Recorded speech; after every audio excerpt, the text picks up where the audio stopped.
Hello everyone, welcome to ZaranTech video of SAP S4HANA Sales. SAP S4HANA Sales delivers transformative sales capability like integrated order-to-cash processing, real-time analytics, and intelligent forecast to drive sales growth on the global scale. In this video, we will walk through the key aspects of S4HANA sales modules and how enterprise can benefit from its digital sales platform. But before we dive in, please make sure to subscribe to our YouTube channel and click the bell icon so you do not miss the latest update from us. In this video, we will be walking through Introduction to ERP and SAP, SAP S4HANA Overview, Introduction to S4HANA Sales and Distribution Model, Overview of Key Sales Capability, Enterprise Structure for Sales Operation, Business Partner Master Data Creation, Configuration for Business Partner Masters, Material Master Data Elements. So good morning all. I am Sekhar. So I will be a trainer for SD trainer for this training program. I will see the introduction class today, like what is the introduction to ERP and SAP SD and S4HANA introduction we can see today. So first I will introduce myself. My name is Sekhar. So I'm working as a SAP trainer as a consultant for more than 10 years. So I'll be taking this training program for you. So for today's class, just will go through that one slide. So I think need not explain more about what is ERP and all. Just will go through some points. If you're not aware of that, just you can get some ideas in that. After that, you can continue with the SD introduction to SD module, and you can introduction to S4HANA topics also. So I think you already know about what is ERP. So ERP basically is the enterprise resource planning, and SAP is one of the ERP package. And if you go for what is ERP, if you want to know what is ERP, so basically you can explain what is ERP, enterprise resource planning. So you can discuss, you can explain detail each of the term in the ERP. So what is the enterprise? So enterprise can be a company or a group of companies. So you are already aware of that. So like if you take Reliance Central, they are a group of companies. So enterprise can be a single company or it can be a group of companies. Okay, so already know that. I think just will go through that. If anything is more, you can get more idea in that. So enterprise can be a company or a group of companies. So any company, the process will be these are. If it's a manufacturing company, so the process can be like this one. So there can be a manufacturing process or fabrication or drilling or extruding. So many processes can be happen in a factory or in a plant environment. So for this process, we need some input. We need some input, like we need some materials. So just to go through that concept. So we need some raw materials or materials. We need money. We need materials. Sorry, we need machines. And we need people. That's a men or manpower we need. We need some time management. We want to know that we should have some info.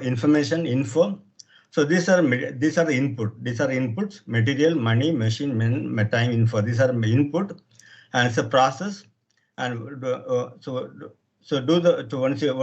you do the process, the output can be the finished goods, and the finished good will go to supplier, customer, and from the customer will get the payment. So this is a process happening in any industry. If you take for example, take a manufacturing industry, these are the process. There's another process, another type of industries, retail is there, or some other project, retail or mobility. So some other process also there. If you take the manufacturing process, for example, this is a process happening in any industry or any business.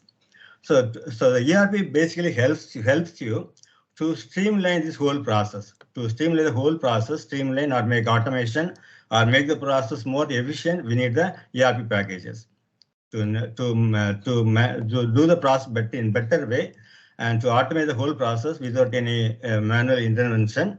We need the ERP packages. That's a concept of the ERP, enterprise resource planning. Okay, because so when you do this, when you see this process, here itself we can see different departments involved. For example, when you buy the item from the suppliers, for materials will be raw material. For example, take raw material, it will be supplied by the suppliers. It will be supplied by the suppliers. Okay, so here the purchase model is there. So when you buy the item from the suppliers, purchase model comes in picture. Purchase model comes in picture. And when you sell the item to customers, here the sales process coming. Sales process coming here. And you get the money. So get the money from the customer, the finance model coming into the picture here. Finance. So like that, for purchasing, here also is the finance model to make the payment to the suppliers. So here, so then when you produce items or manufacture items, it will come to the store. It will come to the inventory. It will come to the inventory model, inventory or store. Okay, so in this process only we are seeing different departments. We have the purchase department, finance department, in a store, and the sales and finance again. So basically ERP helps to integrate all these modules. So we can call this department as a modules or different functionalities. Basically ERP helps to integrate all these functionalities. So there will be a common database where you can store all the information about different departments, or you can do the activities in the different departments. So that's the purpose of the ERP. It's the purpose of ERP is to integrate all the departments or different functionalities in the business system. Okay, this is the concept of the ERP. Okay, so anybody have any question in this one or any idea, more idea you can give that? So this one just introduction to ERP. So what's ERP? Why you need the ERP? This is the concept here. So now just go through the slides. So we'll see what some more points about ERP, what's the advantage, and after we'll go for introduction to SAP, and after that we'll go for S4HANA introduction. So it's a introduction to ERP. So this is enterprise resource planning. I'll just go through the slides. You need not much explanation because already you are into SAP SD module. So just I'll go through some slides. So what actual information you are getting, you can grasp that. So already know, say ERP, enterprise resource planning. So basically, why you need the ERP? To manage the data of the enterprise. So already you know what is data. So when you have the customer's data, we have the data inside the customer's data. If you are going to metal mass data, there are details about metal in the metal mass data. So these are the data. So basically ERP helps to store data in the enterprise. So in the enterprise, you want to store the data, want to store the data, so you can use the ERP system. So different departments like purchasing or receiving the inventory, customer management, sales process or sales department.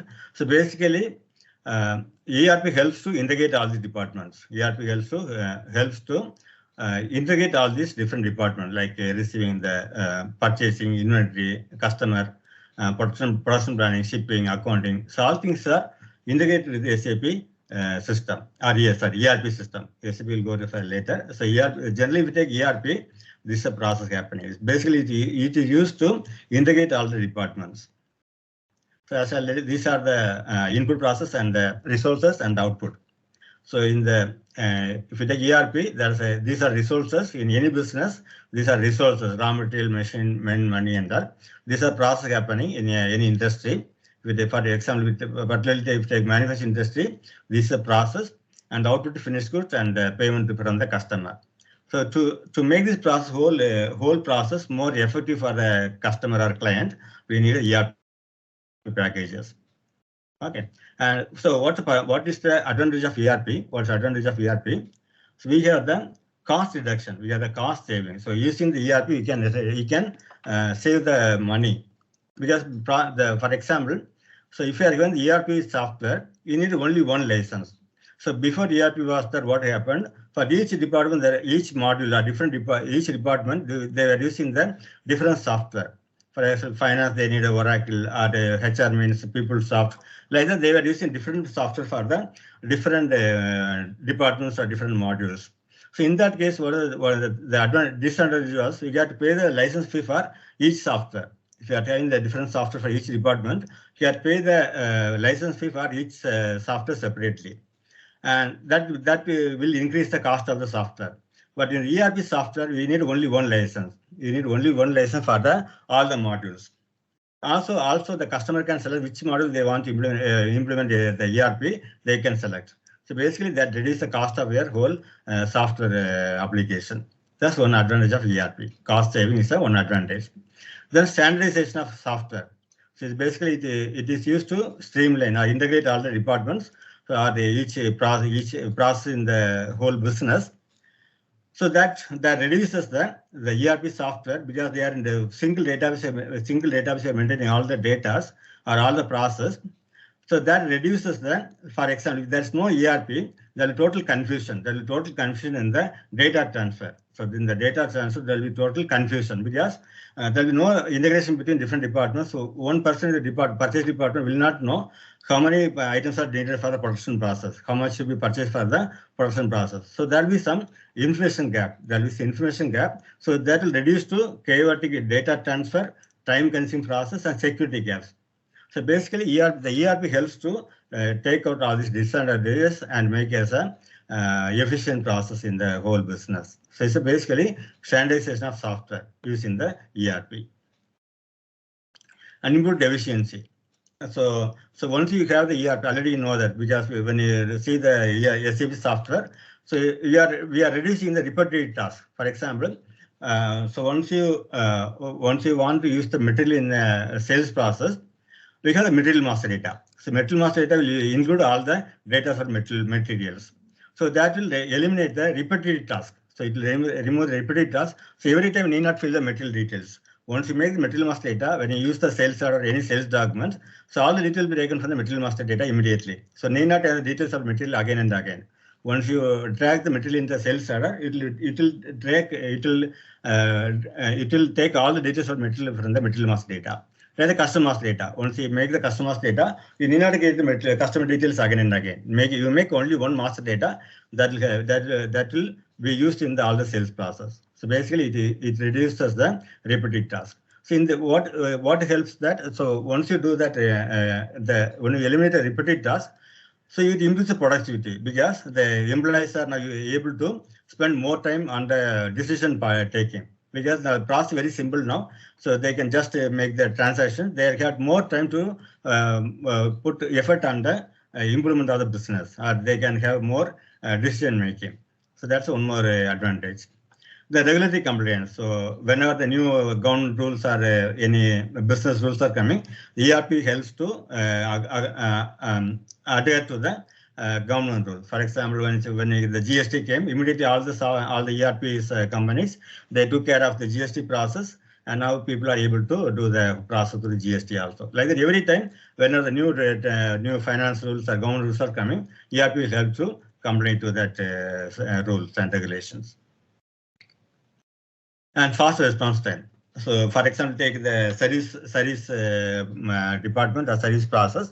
So once you make the sales order to the customers, when they come back with the repair or any malfunction, so ERP helps to go through that service module. They can the person who is handling the service module, they'll be able to go through the sales order, who made a sales order, from where it was produced, everything they can come to know. So it'll be easy for them to help the service process for the customer. So that's one more that you can call as faster response time. For example, I told the service model like that. For every department, through the ERP, they can get response time faster from other departments. So that's one more thing. And mobility and flexibility. So nowadays we are got BA bring their own device. So in that case, ERP, for example, if you take SAP also, now we have they can be installed any mobile or any laptop or any tab. So you can get access to ERP from any device, any gadget. So that's one more thing about the ERP software, mobility and flexibility. So they can be accessed from anywhere. So it's the same thing. These are the results. And somewhat the advantages. So same thing, reduce cost. So ERP helps to reduce the cost of the whole business. And data reliability, because we can rely on the system software. So data reliability, you can always rely on the data from the ERP system, whether it's a master data or the transaction, we can get the data reliability. real-time data and enhanced reporting. So from the ERP, we can get a real-time data anytime.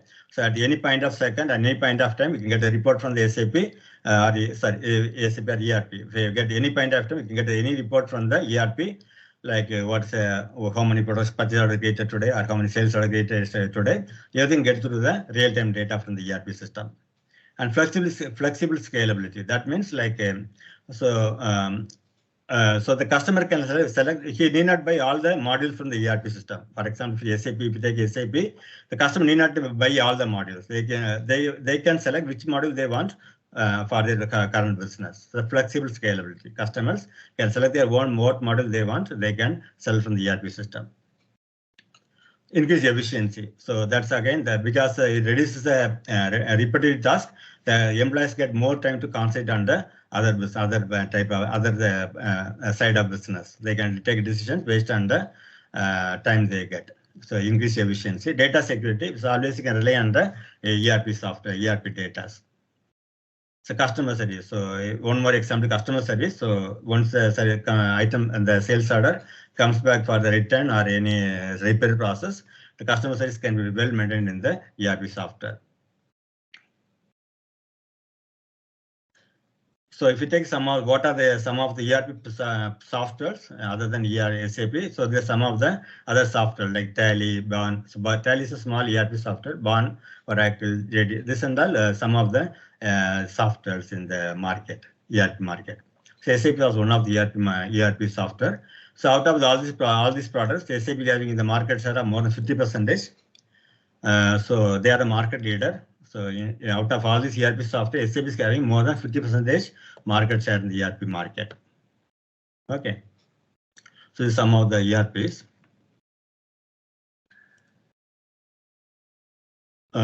So there's some more points about the ERP software. So the system data, the data in the ERP used by different departments.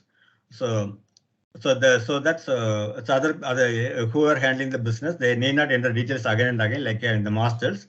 They need not repeat that transaction again and again. So that's one thing about the ERP. So some example is given there. So when I share this slide later, you can go through this one. Some more information you can get here. And the ERP can be called real database management. So ERP can be called real database management. So ERP can be called real database management, RDBM, because the data is available on actually any point of time. Any point of time, we have the details about the data. So that's a real database management. So you can have the past data also. So you want some data from the 5 years before, you can get the data from the past data from the ERP software. Through influence system. Influence system is basically reporting system. Through the reporting system, you can get all the past data also. And we can maintain different vendors, different products for different customers or different vendors. So we can maintain prices of the different customer or different vendor for the same item. So that we can decide about the selling price. So based on the other suppliers, other customers, we can have the different prices, so that we can make a competitive price from the other customers. And we can always keep a record of competitive price and products. So your competitors, sales competitors, we can maintain the price of the other competitors, so that you can plan about your own sales price. And old data is available. So you can get all these old records, so you can convert with the present data. Old data is available, and we can compare with the recent present data. And we can get it from the influence system. This again is a reporting system. We can get all the reports, drill-down reports. So you can even you can get a minute detail from the ERP system. And each module is a beautiful influence system. That's a reporting system. And all the modules like purchasing, inventory, sales, production, all these modules can be handled in the ERP software. And okay, this so you can go to later. So now we'll go for the SAP introduction. I'll go for SAP introduction. So SAP means systems, application, processing, data processing. So that's a full form of SAP: systems, application, and processing, data processing. So SAP is not only a software; it's a company. Company name is also SAP, and their software is also SAP. Name is SAP. Okay. So as I already told, they are having the market share of more than 50%. So why it is in the market? Why are they in the market leader? Because over the years, so they started in 1972. So SAP started in 1972. So now they have grown such a way that so almost 50 years are over now. 72 means already 50, almost 50 years are over now. So they have a long history. Because of a long history, they know each and every part of business. They know each and every part of business. So they are able to develop their own software into different levels. So they are always they are welcome to new technology development. So according to this, any recent technology development, they are able to put into SAP software. For example, we have the cloud management. The data can be maintained in cloud, and we have the web browser Fiori app. So like that, according to each every new advancement in information technology, they are able to use it for SAP model. So SAP software. That's why they are in high demand. So always they are competitive with the recent development in the technology. They are able to take the technology into their software. That's why SAP in great demand. So this you can skip down. So now we will go for the history of SAP. So I'll go to history of SAP. So SAP started in 1972. SAP started in 1972 by some 5 former IBM employees. These are the 5 former IBM employees. They quit their job in 1972 and they started SAP software. They are working at IBM employees. They quit their IBM jobs and started SAP in 1972. They started as a finance product, small finance. They started SAP as a small finance product. Okay, this that was called R1. So now we can see the growth of SAP here. They started R1. So I'll explain what is R1 and all. It started in 1972 as a R1 product. Basically, it was a small finance product. And in 1982, they started R2 structure. So I'll explain what is R1, R2 and all. So R2, in 1982, it was started SAP R2. And 1992, they started R3 and they later called ECC. They started R3, then they later called ECC. And after we are in now S4HANA. Okay, this is the growth of SAP. R1 in 1972, R2 in 1982, and R3 in ECC and R3 from 1992, and we started S4HANA in 2015. Okay, this is the growth of the SAP throughout the years. So just will explain what is R1, R2, and R3. Okay, so anybody have an idea what is this R1, R2, R3? Any idea? Anybody have any idea? So R1, R2, R3. So throughout the years, they started R1 and they went to R3. Now it is S4HANA. So you can see the version also, but version is different. Version is like see in R3 we get different versions, 6.0, 4.0, like that we got different versions. Yeah. But basically, but this is actually a structure of the whole product, whole SAP. So this basically architecture, basically R1 is architecture, basically a maintenance architecture, mainframe architecture. So R1 R3 is a structure, it's basically structure. So just to explain what is R1 R3. So as I already told, so we started in 1972 as started at the 1972 as R1, then into R2 and R3. So basically it's the architecture. The R1 R3 is not a version, it's the architecture of a SAP system. So what is R1 R2? I'll just explain what is R1 R2 R3. So R1 R denotes so R1 means real time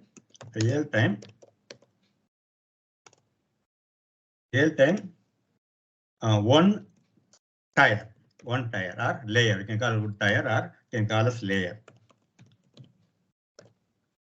One tire or you can call it layer. R1 real time one tire, real time two tire, real time three tire. Okay, so this is a structure started in SAP in R1, then went on to R3, and now we are in S4HANA. So we'll define what is R1. What this R1 means. So if you take any software, any system, there will be 3 layers. The layers you can call it tire or layer. So there will be 3 layers. One is the presentation layer. Presentation layer. Then we have the application layer. And we have the database layer. We have one more layer is database layer. Okay. So these are 3. If you take any software system, there are 3 layers will be there: presentation layer, application layer, and database layer. So presentation layer means So in the system, I am seeing my laptop. You are seeing your laptop or mobile. What screen we are seeing in the laptop? The screen is called presentation layer. You can call us a GUI. You can call us GUI, or you can call us graphical user interface. Full form is graphical user interface. Graphical user interface. User interface. So basically, sorry, it's okay, fine. So this here. So presentation layer means GUI, graphical user interface. What you are seeing in the laptop or mobile, the screen is called presentation layer, where you can see your screen. It's a presentation layer. So application layers are different applications. For example, making the masters or sales order, or delivery, sales delivery, or billing. So all things are transactions. These are transactions. So the presentation layer is having the GUI, and application layer will contain the transactions. This is application layer. You have different transactional purchase order, or sales order, delivery, or good receipt. You have this application layer.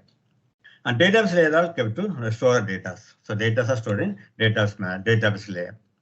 So now, if you take R1, in the R1 structure, in the R1, one second, just will copy some page.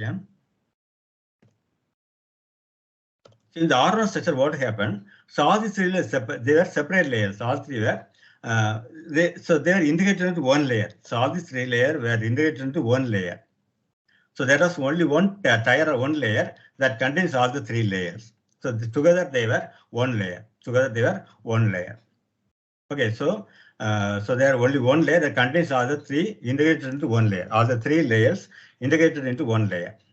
In R2, in the R2 structure, they made these two as a single layer. These two are single layer. Together as one layer, and data layer separate. In R2, these two are linked into one layer, and data layer separate. In R3, all three were separate. All three were separate layers. So what is the meaning of this one is, so in R1 we are having same one layer was containing all the three layers. So the data was so that they were able to store only less data, because they were into one layer. They were able to store only less data. So the R1 was very limited to little data. They are not carrying so many data. We can maintain only small data. In R2, they made this a separate layer. This is a separate layer. Two layers they got now. So now the capacity was more now. Compared to R1, the R2 was able to store more data because they got two layers. But in R3, we have all the three layers separately. So that's why the SAP was able to store more heavy data using the R3 system. So you can see the example. If you go for your system configuration, so if you are getting different layers, if you are getting different drives in a system, you are getting different more drives here, you will be able to store more data. So that's the concept here. So you are getting more different layers. We are able to store many data in the other three layers. That's the concept of the R3. So this is a major difference between R1, R2, and R3. Okay, so it's a growth of SAP through the years, R1, R2, and R3. Later, after that, we went for S4HANA. So now we'll explain what is some details about versions again. So when we went to R3, in the R3 also they went to different versions. There are some. So initially they were called R3, and later they called ECC. The R3 later they called ECC system. ECC means Enterprise Central Component. ECC means Enterprise Central Component.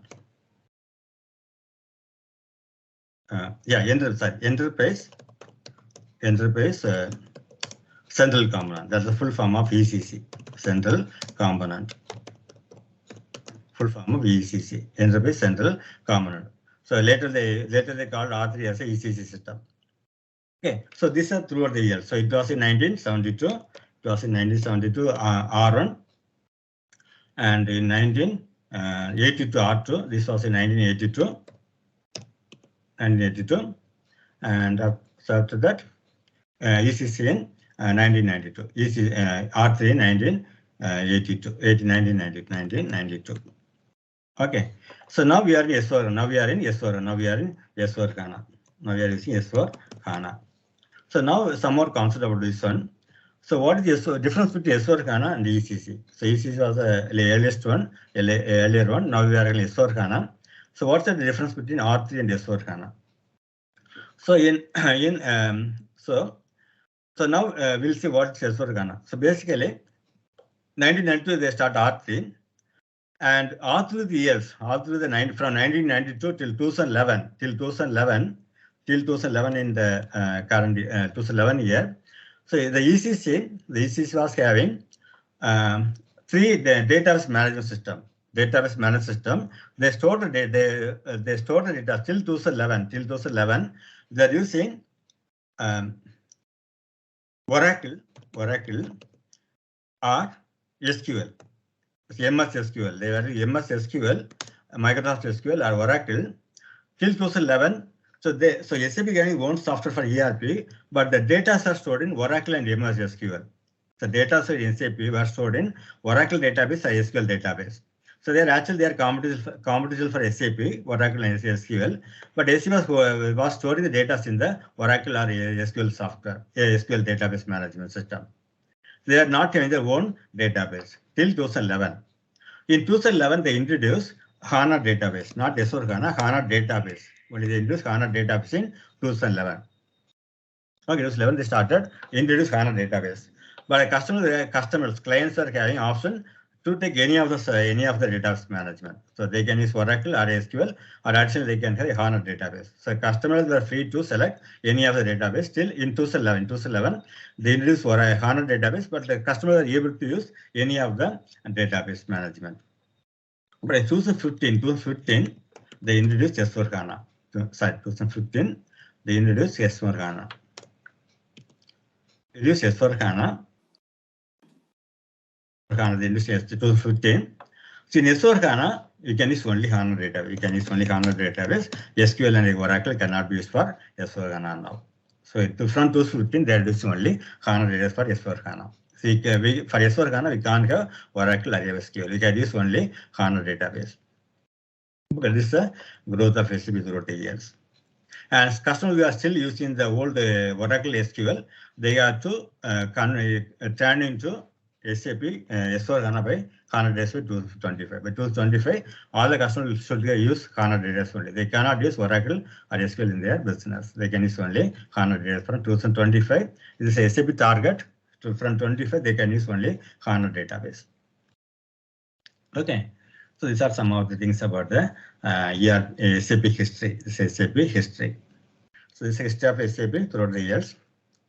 So some more slides. So if you take SAP, there are some implementation tools are there. So for the speedy or efficient execution of project, we need some tools from SAP. So this when you buy SAP for the client, it will contain the implementation tool also. So one is the project estimator. One tool is project estimator. So actually, the S4HANA something has changed. Later, we'll go through that changes. It's a old PPT. So just go through that. I'll add some more things in the coming classes. So one is the project estimator. So project estimator. So using the project estimator, once you want to implement SAP in a company or in a client place, the SAP helps you with the project estimator. So using the project estimator, you can find out in your customer place, in the client place, what are their resources, how to calculate the resources, the cost, and the time frame for SAP implementation. The project estimator helps in that. So to decide about the timing, price, and all, the project estimator can help you. How to requirement, everything can be done with project estimator. So it will help to see the project scope and what are risk factors, everything can consider using the project estimator. This is a tool from SAP system, SAP software. Then concept check tool. This also is for basically for the infrastructure calculation. So what are the present infrastructure? What improvements should be done? That's a concept check tool. You can use for the implementation. And one of the implementation assistant throughout the SAP. Actually, this is a old application, old implementation methodology. So now we are giving accelerated. So you can see that now we have now we are using this one, activity methodology, active project methodology. It's a new methodology. Now we are using S4HANA. Earlier it was using this one. We are really using implementation SAP implementation assistant that helps in the accelerated SAP implementation. So this is some of the tools from the SAP software for the efficient implementation.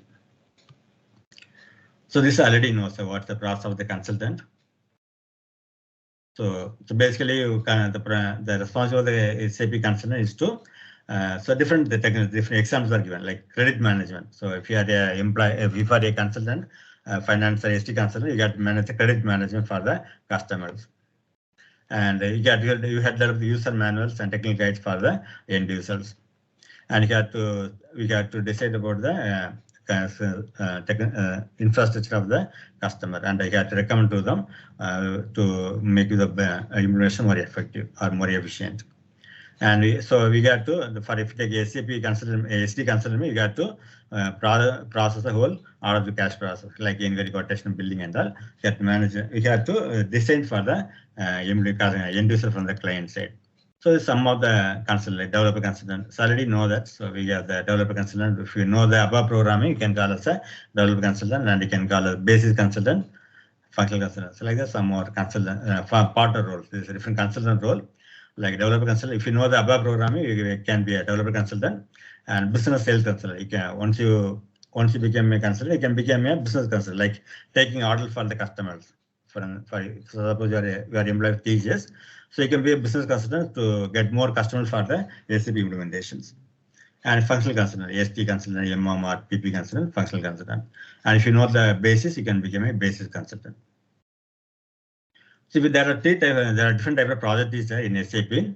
First, implementation projects. So normally what you are doing the implementation, that's the implementation methodology project. So basically you have to make the system for the client into SAP. So implementation project. So the process will be happening like when the customer, there's a big business customer is there. So he wants to implement SAP. So he'll go to the different partners like IBM or TCS. They'll go to different partners. They'll tell the partner to implement SAP. The process will happen through the implementation project. That's the first. For the main project is implementation project, making the implementation in a new customer place. And once you finish the implementation, you get our support project. So another type of support project is support project. Once you finish the implementation and we are ready to go live, from the go live process, we got to enter an agreement with the customer for the support. So when are getting they have to pay the AMC, and they have to partner has to support the client always throughout the whole process. And the rollout project. So rollout project means like when you implement SAP in a company in India, and there is a different requirement for one of the state factory.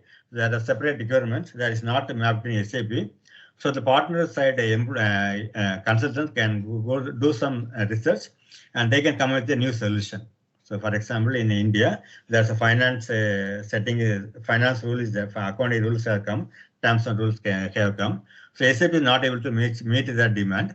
So the customer consultant do a research and come up with a new solution for that particular gap. So in that case, if it is successful, that solution is successful, so SAP can implement the same thing in other customers also, in other countries also.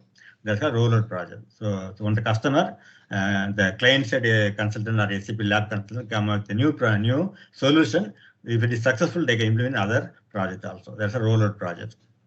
Then upgradation project. So that's for example, in ECC, we take ECC, there are different versions for that. It started with the 4.0, so new version 4.0, then they went to 4.2 and all, they went 4.2, then 5.0. Like there's so many versions for that. So every time when you issue a new version, that's a separate project. That's an upgradation project. So whenever you want, the SAP gives a new version for your SAP software, you have to do the upgradation project. So separate process there for upgradation to upgrade version from one lower version to higher version. An expansion project. So for example, you are having your client having factories in different states, and they want to start a new branch in one of the state, in one of the place. So in that time, that's called expansion project. So whatever project is implemented in other branches should be implemented in the customer's new branch also, new factory or in the new business. That's the expansion project. So these are some of the type of projects in the SAP. So first we'll go through this, and later we'll go in detail about HANA structure, and the whole structure will go in detail. Okay, so HANA's important points. So HANA means high performance analytic appliance. Full form is high performance analytic appliance. HANA. Okay. So first is a shift in design. So one second, I'll first like one more topic, then I'll come back again here. So I'll come back again to this one. We'll do one more topic, then I'll come here. So one is the so different SAP are different products. So we are having S4HANA now. So like the SAP are different products, different software for different type of companies. So basically based on the size of the employee, size of the company, they have different software. For example, so if you are company, you are a business, you are in a small business, and we are having the we are here less than 10 employees. In your office, you are having only less than 10 employees, and still you want ERP in your business, you can go for starter package. So SAP starter package given by SAP for the small companies less than 10 employees. If you are less than 10 employees, you can go for starter package. I'll come to POs later. Business one. So if you are having the employee strength of 10 to 250 employees, your company is having minimum of 10 and up to 250 employees, you can go for SAP business one. This basically is for SME, the B1 business, we call it business one or B1, SAP business one or B1. It's mostly used for the SME companies. SME means small and medium enterprise, small and medium enterprise, small and medium enterprise. That's that is a SME. For those companies, SAP has a product called SAP Business One. SAP Business One. SAP Business for 10 to 50 employees, SME companies. And business by design, if you are having more than 100, above till 1,500, you can go for SAP Business by design. So one more product is SAP Business by design, where you can have the employees strength of 100 to 1,500 employees. So if you are having 100 to 50 employees, you can go either for Business One or you can go for Business by design.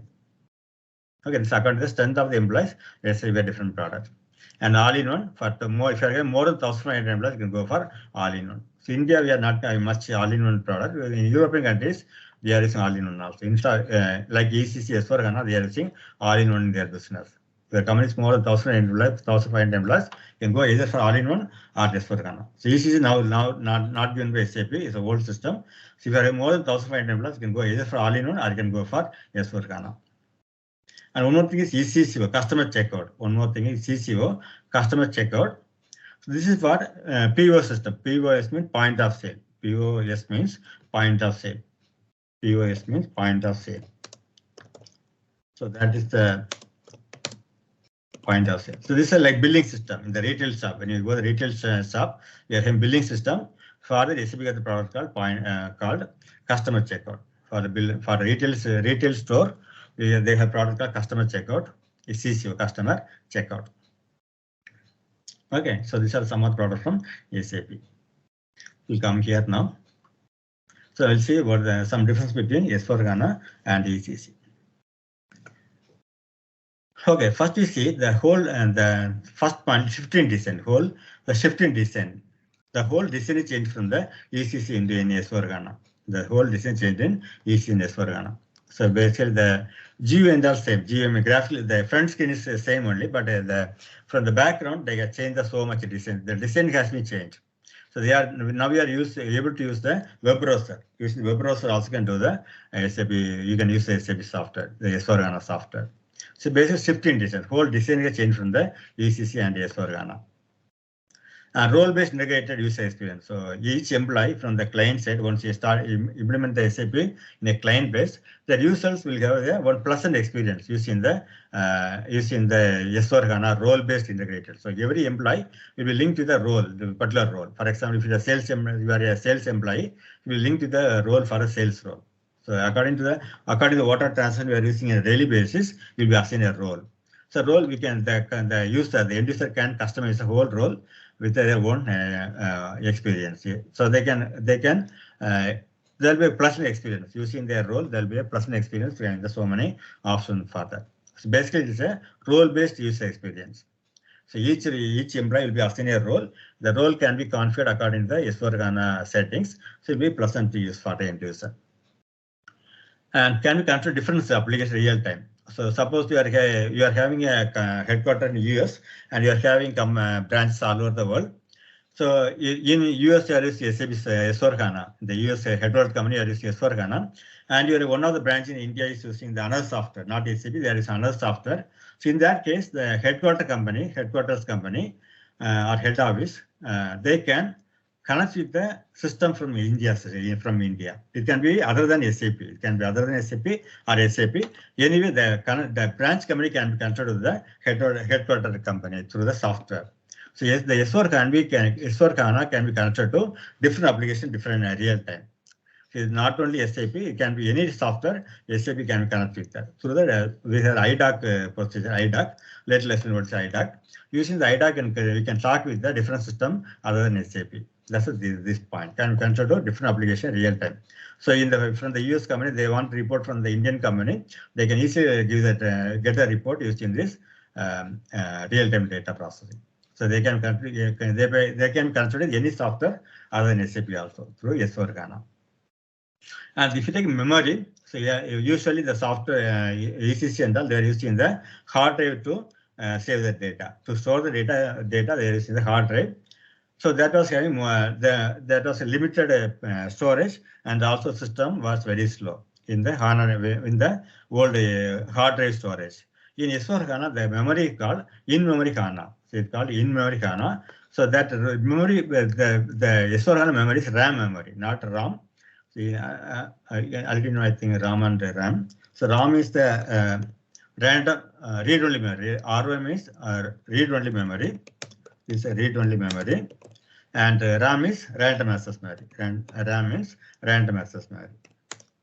Random access memory. So in this case, random access memory. So in the S4HANA, we are using RAM as a memory, not RAM. Memory is used as RAM. So once if your memory is based on the RAM, the system will be very fast. So once you store it in RAM, the process will be very fast, and also can store more data in RAM. In the RAM-based memory, you can store more data, and the process can be very fast. So basically, S4HANA is having the memory called as in-memory HANA. The memory is called in-memory HANA in S4HANA. The data is stored in RAM, not in RAM. It is stored in RAM. Okay. And one more major difference between ECC and S4HANA is one is a part of the material management and production planning. We have MRP. We got one thing that in ERP we are seeing one thing called MRP. So MRP means, so already know that I think material requirement planning. Material requirement planning. MRP means material requirement planning. So that this is used for the calculation of the for the future future production or purchases, we are using MRP. So for the future production purchase demand, there is MRP process. So that's something called MRP run was there. There is something called MRP run. So once you run the MRP run, you will get the result of the MRP run will be how many production order needed for the future, how many purchase orders we get for the future. That will run through MRP run. So based on the past or future, for the using the forecast or past data, they'll run the MRP to get the result of the production requirement and purchase requirement. So in this case, earlier there is MRP run. Yes, so in ECC there is MRP run. The disadvantage was, so when you run the MRP run, there will be a lot of data were there. So lakhs of data to be there. So system was very slow and started to hang. So when you run the MRP run in the old ECC, the system will hang and it will take some more time. And also, the system will start hanging, and we can't do any transaction in ECC because the run was having so many data. So in that case, what they did the MRP run only in the night time. In the old ECC, the MRP runs are done only night time, not in the daytime. So night time, there will be one person called MRP controller. He will run the MRP in the night, and morning only the employees will get a result of the MRP run. This was the ECC. In S4HANA, we have changed the name. That's MRP Live now. MRP Live. So that helps to. So this once when the MRP Live, you can run MRP any time of the day, and the system will not hang and get the result of the MRP. So this is a major difference in S4HANA ECC. In ECC, the MRP run was called MRP run. In S4HANA, it's MRP Live. So it has so many advantages. It is very running fast, and you can take any number of data, any level of data. So there's one more difference between the S4HANA and the ECC. So ECC, there is MRP Live. In S4HANA, it's called DDMR. DD means demand driven MRP. Demand driven MRP. In SAP, in S4HANA, Okay, DD MRP live. That's one more addition from S4HANA from ECC. And DD MRP can be done from Fiori app also. I'll show what Fiori app later. And business partner. So this is a major difference in the S4HANA. Our customer master got changed now. So BP master. So BP means business, already know. BP is business partner. Business partner. So in the earlier, the ECC, there are separate master data for customer master data. The T code was for customer was XD01, customer data creation, and supplier was XK01. For supplier creation, XK01, and for customer XD01. So there are different separate T code for business partner master data in the ECC. So this is for customer and this is for the supplier. This is for the supplier, XK01 supplier. So there is separate code for customer master creation, supplier master creation. The disadvantage was, in some places, the customer, he's a customer, he's buying from me, and I am buying the raw material from him. The same person is a customer as well as supplier. The same person was customer as well as supplier. But ECC, we can maintain only separate master data. XD01 for customer, so supplier for XK01. So in this case, what happened? Suppose the one person is there, one contract person or one contract is there, one sales employee or a contract person or bank employee. So the person is same for customer and supplier master data. Same person, he is a contract person as in the customer master data as well as supplier master data. But ECC, there was difficulty in maintaining those employee data. So in the ECC, it was difficult to maintain the same person as customer supplier. There was some disadvantage in that. So in this case, in the S4HANA, we have T code called BP. There's no, both of the things are absolute now. In the S4HANA, these two are not used now. The T code is BP. T code is BP itself. T code is BP. The BP can maintain both the supplier and customer in the same place. In the same place, we can maintain both customer and supplier through BP T code. So instead of XT7, XK7, their BP T code is there. Use the BP T code, you can both the customer, supplier and customer in the same window. So that you can maintain the contract person or sales employee, both the persons at the same time. This is a major difference between ECC and S4HANA in BP master data. So these two are obsolete now. We can't use the new T code is BP. Okay. That's one more major difference between ECC and S4HANA. It's a major difference for SAP SD also. For SD and majorly for SD and MM, this is a major change. SD and material management module, it's a major change, big master. So in coming class, we'll see detail about how to make this business part of data configuration, everything we'll see in detail later, coming classes. And if you go for material master data, material level changes. So earlier we have only 18 characters. In S4HANA, in ECC, the total material master length is 18 characters. In S4HANA, I can extend to up to 40 characters. S4HANA can extend up to 40 characters. Okay, so earlier in the ECC, we had only 18 characters material master data. Now we can add up to 40 characters. So that the client side management, they can easily find out the item detail from the material master code only. From the code only, they can find out what type of material, where to purchase, everything can come to know. So there's one more difference between S4HANA and ECC. So one more row column report. So usually, we'll get the report. Normally, we'll get the report by first reading the row. First we'll read the row. We'll read the row. Then the system will read the column. These are the standard reporting process. When you win the report from any document, first the system will read the row, and then you'll read the columns. But S4HANA, first you'll read the columns, then you'll read the row.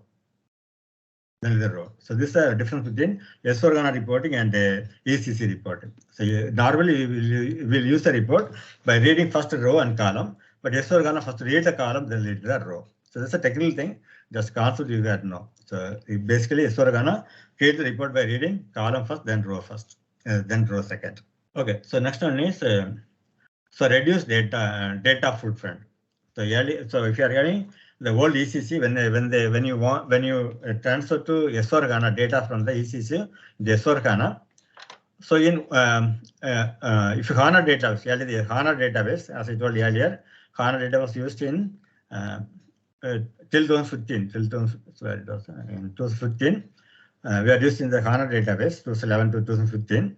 So in this case, so in the S4HANA database, we need only 180 GB. Suppose the ECC are having 593 GB in the ECC. When you transfer to S4HANA, we need only 180 GB data storage. So out of in 593 ECC, when you transfer to SAP S4HANA, sorry, not S4HANA, HANA database. When you transfer HANA database, can store up to the 593 will reduce to 180 GB. Okay, in S4HANA, the same 593 can be changed to 42.4 GB. This is called data footprint. Then you transfer data from one system to another system, that's a data footprint. For ECC, when you transfer HANA database 180 GB, in S4HANA it's only 42.4 GB required for storage. This one more point about S4HANA. And one more major difference between S4HANA and ECC, output determination. So already you know we are using the output like print output, email output and all. Earlier it was output determination. In S4HANA, in ECC we call as output determination. In SAP and S4HANA we call it BRF. BRF means business rule framework.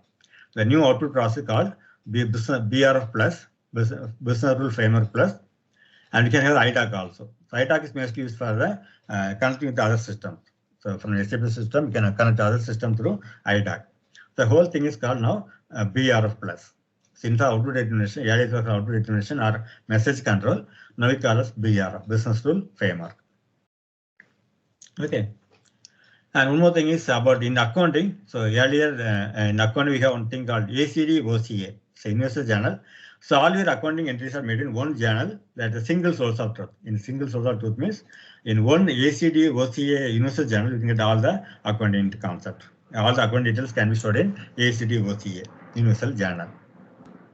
This one more point. And if you take tables, if you take for example one table, so in S4HANA we already so many tables. So a lot of tables are eliminated and made new tables inside. For example, in the inventory model, there's a table called matched. Earlier there's different tables are there, like the Mara, different tables are there. So they are having in S4HANA we have only one table matched doc. For example, one table matched doc. They reduce almost 26 per table from the inventory concept from the ECC. In the ECC, the one there was for inventory reducing more than 26 plus tables, but S4HANA is one table matched doc that reduces almost 26 plus tables. So like that everywhere in the S4HANA, every functionality they have made a table that reduces the size of the data. For example, the matched doc reduces more than eliminate 26 plus tables from the ECC software system. This one more point. And one more thing, Fury. The main thing in the Fury and the S4HANA is one is the cloud management, next one is the Fury. So Fury is a web browser. Fury is web browser. Fury is a web browser. You can call us web browser. Web browser. So like how your Internet Explorer or Google Chrome, can use a Fury web browser. So Fury web browser is a new thing from the SAP. So now you need not install SAP in your system, in your laptop or in your any gadget. You need not install SAP in that. You can get to the SAP system through web browser. So for example, if the item if a document needs approval, so the management can give the approval from anywhere. They can from their mobile or from their tab or not anywhere they can get the SAP access through web browser, through Fury web browser. So through the web browser, you can get access to any of the SAP functionality. Mostly used for the management people from the client side. So Fury, one more thing about Fury app is, so need not remember the T code now. In the web browser, in the Fury app, need not remember the T code now. You can directly type sales order, you'll open the sales order. No need to know the T code. Anyway, in Fury web browser. So advantage is the training is less now. When you implement SAP ECC system, the training itself will get more than 2 months. So the training for interest will get more than 2 or 3 months because they can remember all the T code and their process are different. But in Fury app, so no need to remember the T code. So training the training requirement is very less now. The employees can be trained very easily because they need not the T code and all. They can easily do the transition through Fury app.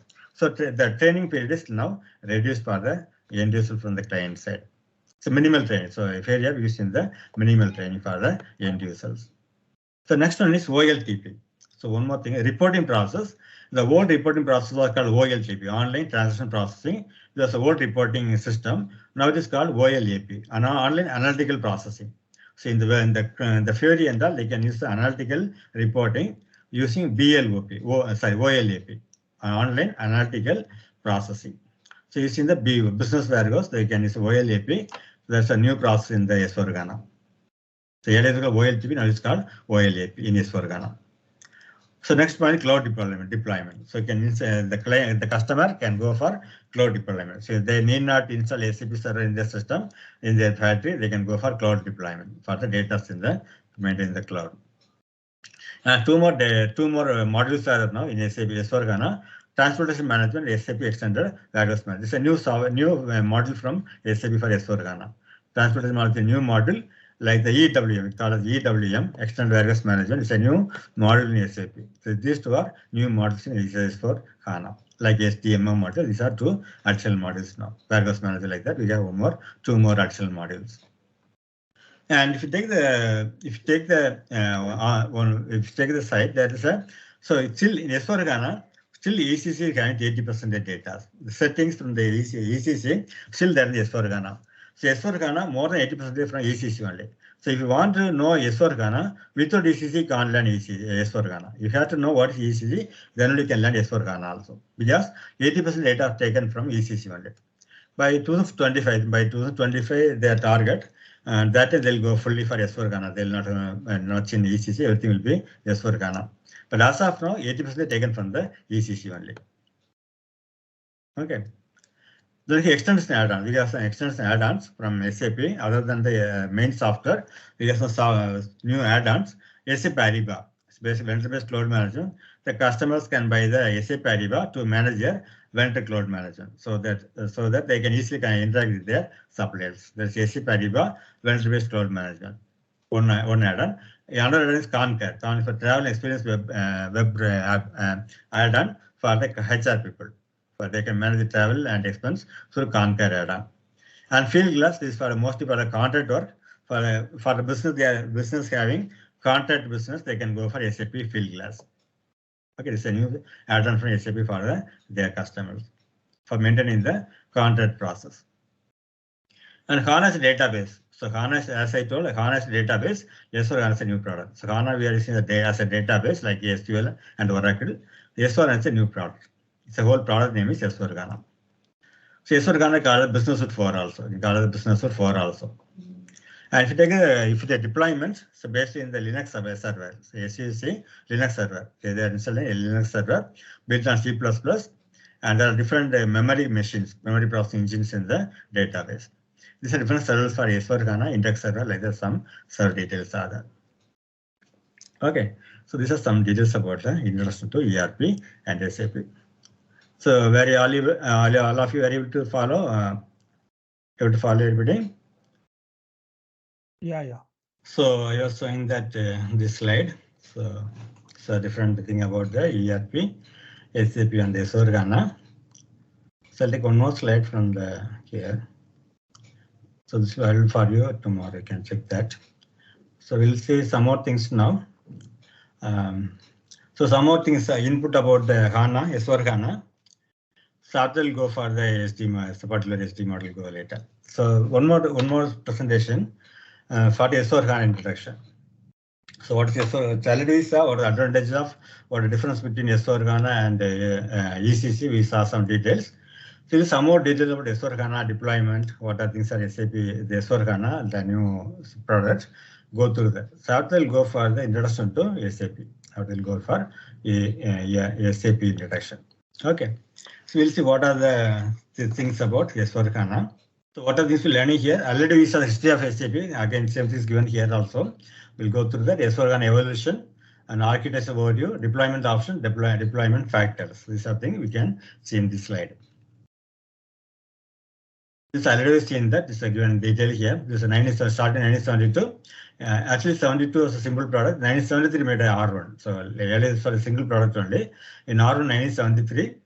So you can see that. You can see this is settings, this is data, this application, this is a data, this is a front end, what a GUI, graphical user interface. So you can see three here, both together as one. So all the three in one layer or one tier, presentation and the application and data. And 97 became R2, started above programming here. And this R92 R3. So they separate here. I told us two things together and one is separate. So R3. And in 2004, it was with popular Java. There's a native. They introduced a native concept in 2004. And 2005, it was ERP EHP7. 2005 it became ERP EHP7. That's a ARC and ECC version. So here NetWeaver included. The NetWeaver introduced 2004 as well as 2005. NetWeaver was introduced. So step is again the same thing. So in all-in-one, they started all-in-one 2006, as I already told. So we saw that this all-in-one. We saw different products here. So all-in-one we started in 19. So you can see that. So I started in 2006. And 2011, they introduced the HANA database, not S4HANA. They introduced HANA database in the 2011. And 2009, it was Business Suite 7 with the ERP, and again with the NetWeaver. And 2015, they introduced the S4HANA product. So this is a list of SAP throughout the years. So already saw in detail.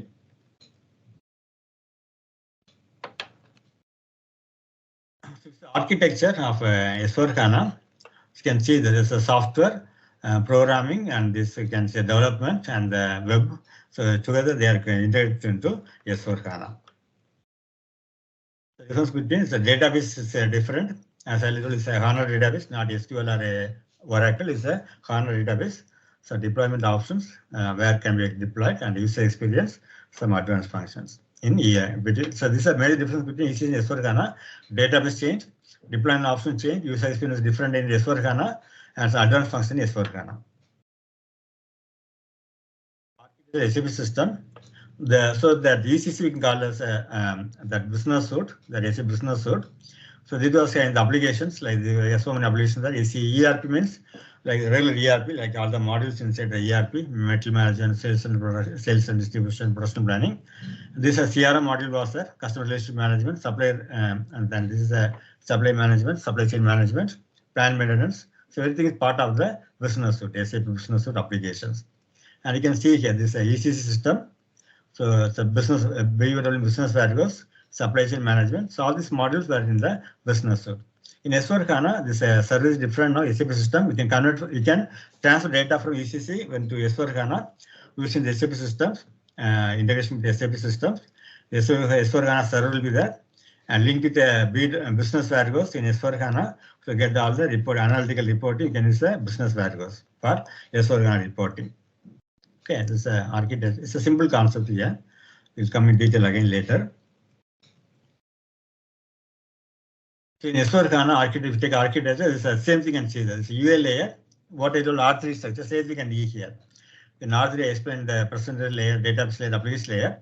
In S4HANA also you can see that. This is a UL layer, graphical user interface, UL layer, user interface layer, application layer, and database layer. So as I showed here, same thing here. So as I told, showed here, no, the same thing, this one. So these three layers you can see in the S4HANA system also. So three layers, UL layer, application layer. And you can see the Fiori shell. So the Fiori is carrying all the applications. So Fiori means there's a web browser. So I'll try to show system server. So that will show what is Fiori.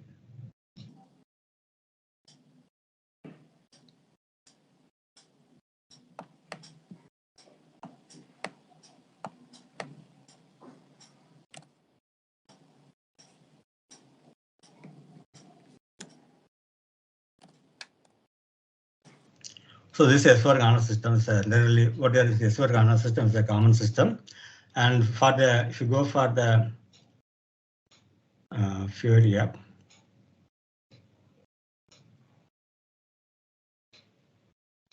okay, Fiori app can get from so the link I forgot something. The link was.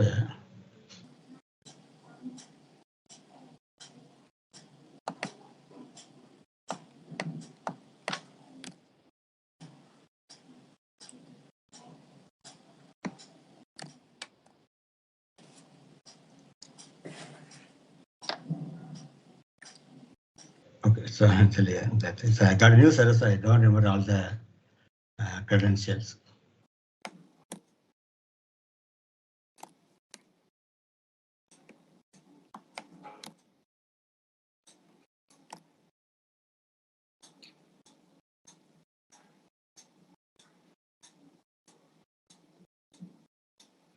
So have you anybody seen this? Are you seeing the Fiori app? Anybody? And here the training. Already using the Fiori app? Anybody? No, I am first time. Okay. So this is a Fiori app. This is a Fiori app.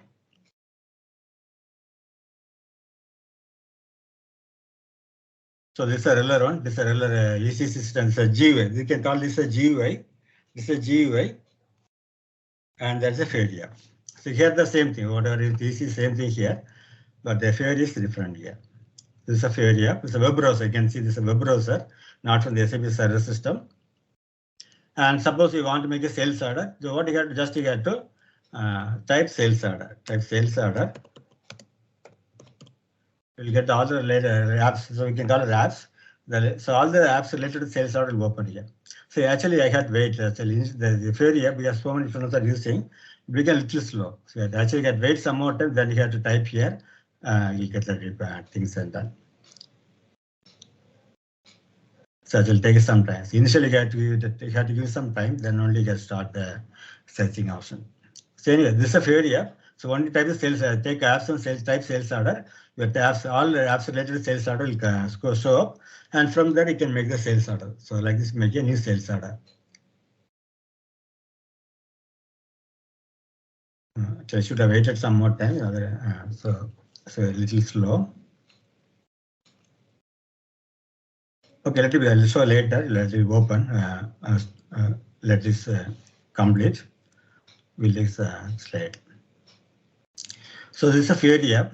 So it has the data here, data, and we have the studio analysis app. So basically, this is all for analytical reporting. For analytic, in the Fiori app, you can do a lot of analytics. So here.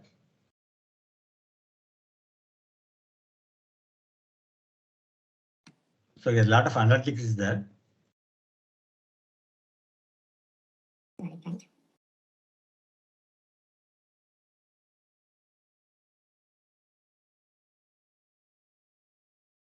Okay, I'll come to Fiori app later. I'll show the Fiori app later because it's a little slow today. I'll show the Fiori app later.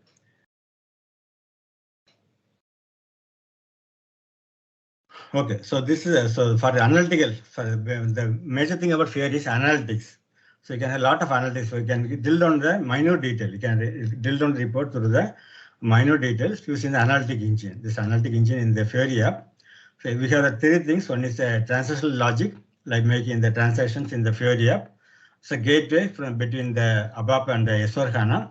So there's an analytic engine for reporting, and enterprise research. You can do a research option from the. I showed that no sales type sales order, all the sales order will show that. So search option, the Fiori app, and we have CDS view. See the core data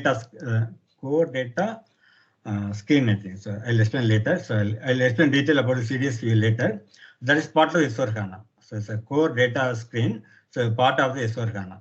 SAP HANA. So in that case, in this thing, you can see the table information. So when you do the transaction itself, you can see the table views from the point of view, from the SD point of view. You can see the table from the particular transaction. That's called CDS view. So we'll see detail about later. It's a part of the curriculum. We'll see later in detail.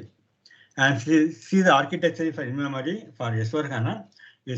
HANA is a platform. HANA is a platform. We got the OLAP, online analytical processing, and this is so already saw that. No, we have seen that. So this one, OLAP and OLTP and OLAP and OLTP. So this OLAP and OLTP merge in the S4HANA system. So both are merged in the S4HANA system to get better reporting. And in-memory compression. So the data are stored compressed to be having more space. So in-memory compression, code push down. So you can most of the codes are limited in the S4HANA system. And data speed. The data are stored in very high speed in S4HANA. Increased speed for data.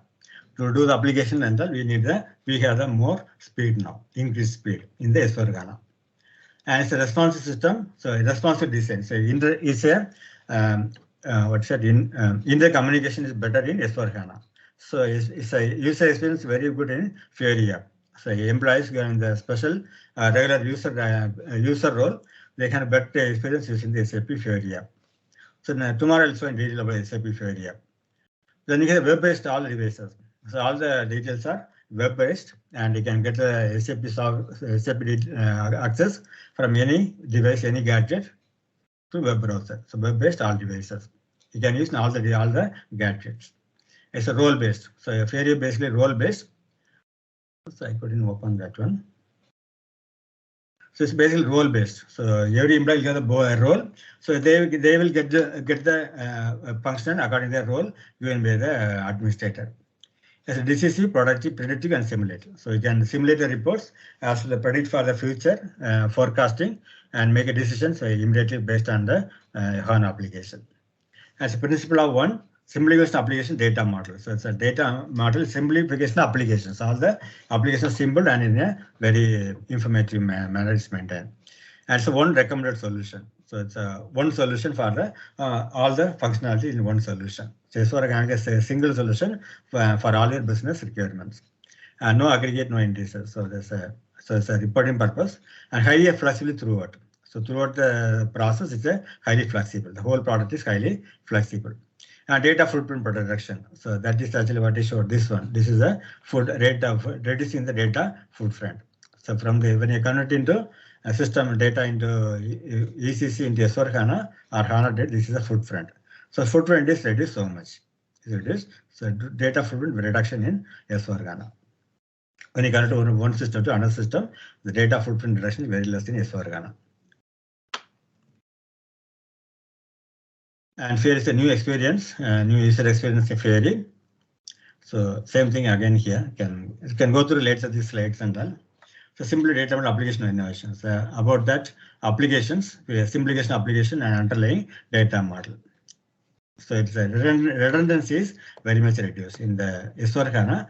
Redundancy is very much reduced. So again, same data will not be repeated. So single source of truth for all the accounting, especially about the accounting concept.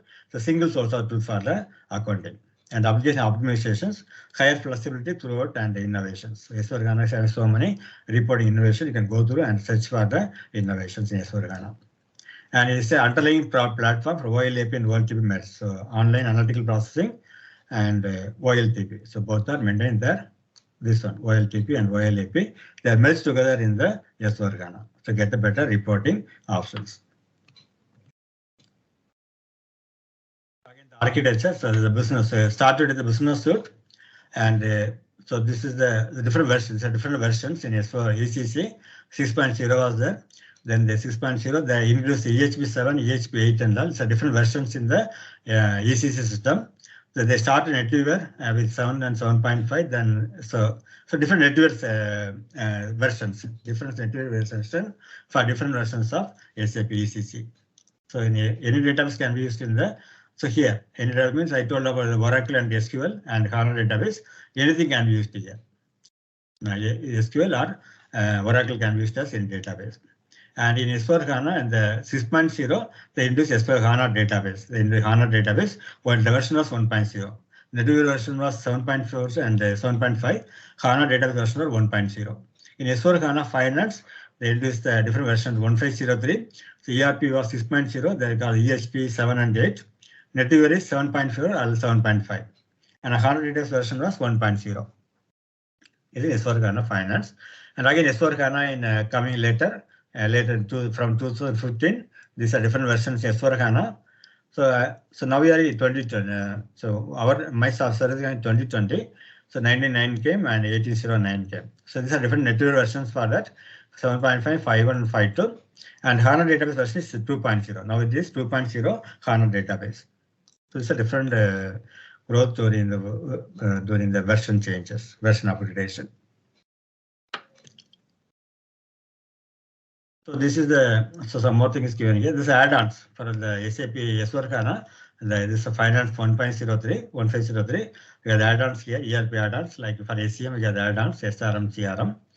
And later we have the success factors.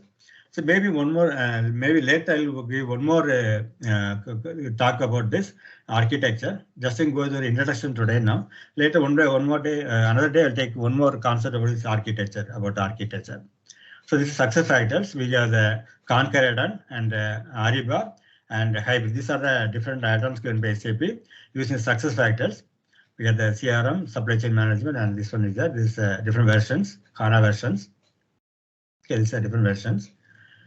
So maybe one more class I'll take for this architecture of S4HANA. This another this digital application. Leonardo is another digital application, mostly for analytical. This is mostly for analytical and digital information get from the SAP. So we have the Leonardo, SAP Leonardo. We have success factors and the different add-ons, Field Glass, Concur, Ariba, Hybrid. These are all different add-ons used in the Leonardo. And we have the different so version is 7.09, 1709, 1809, different modules inside the S4HANA. And this Leonardo, we have the experience management, we have all the modules, and different versions are given. So this can go through later also, and I will also give one more topic on this architecture, different architecture for S4HANA. So this also some point about that. So it's basically S4HANA is the next generation business suite. So basically consists of on-premise 1909 above. So now we have got some more versions. Now 1909 old one, 2020 also that. So that's basically on-premise. You can use as on-premise products in the SAP. And the Fiori app. So this was so now 2020 is that. So Fiori front end server. So this is a configure of SAP Fiori. You can see the web dispatcher. This is basically a technical thing. So we have the backend, so that can be 1909 or 2020. So NetWeaver, and you can some more details. These are different versions from the S4HANA. So 2.0, SAP HANA 2.0, so HANA data latest version. So this is a database for the ABAP backend. So all the SAP transfers done through ABAP programming. So it's a backend for the HANA 2.0. So 2.0 database, HANA database basically for the above backend server. Okay, so HANA database should be HANA database. So for HANA, we can't have any other database, which should be only HANA database. So this so the advantage is that we have the report, as I told that row level row level and column level reporting. You can see that here. These are different servers here. So where was stored in rows, and this HANA database is a HANA database. So here columns are stored. So you can take both columns are stored. Row. So earlier just only rows are stored in the old systems with the Oracle database or SQL database. In S4HANA database with HANA database, you can store the data in columns also. That's the thing I told. We can get the report from the column wise first and row wise second. Okay, and this is the some table. So in the there are aggregations in the ECC.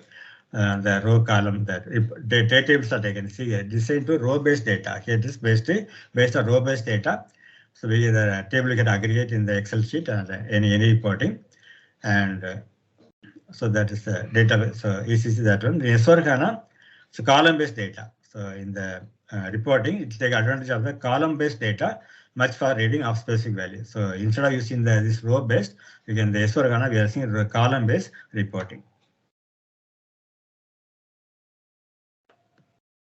So this so the SAP system, the base system, basically in the SAP system based on the basis system, we are also different versions. We are in different version for the this is basis operation also, basic functionality. So again some more things. So here the ECC and compared to the ECC and the S4HANA server. So in the ECC we are using the ESP8. The latest was ESP8 in the ECC. That's separate for HR and oil and industries and different industry HR. We have different versions here for the ESP8 for the ECC, and this is a different version of basis. NetWeaver 7.5. In the S4HANA 2020, latest in 2020, we have the different modules. We have the S4 core here, S4 core and other versions. And here also basis, the version is 755. and above foundry is 220. It's a different version of the technical model. So need not know much about this because we were mostly based on the functional concept. Just for information, can see these details. Option we take up deployment option S4HANA. So this is a so when you implement SAP S4HANA in implementations, there a degree of standardization is there. So there's a degree of standardization in all the implementation concept about the S4HANA implementation. We got the implementation upgrade to we got the implementation project, upgrade project, scope of the project, extensibility for the project into different branches. So as I told you earlier, I showed here that when I told about that different type of project. So that you can see here. So see here, this implementation project, upgrade project, scope of the extending the scope, and extensibility to the other other functionality, other branches for the same factory. Deployment configuration. So that's everything is there is a standard of degree of standardization is there. And flexibility. So operation and security license can be flexible for the S4HANA implementation. So major thing is there is a degree of standardization for all these tools, all these tools. We saw the tools here, different type of tools, implementation tools. So different type of project. So this can be used to the S4HANA system also. Same concept can be used in S4HANA also. Like this implementation project, upgrading, scope, and extensibility. And everything maintained by degree of standardization. And all the application can be done with the degree of flexibility. So cloud management, so we can have the full access to the cloud management from the S4HANA.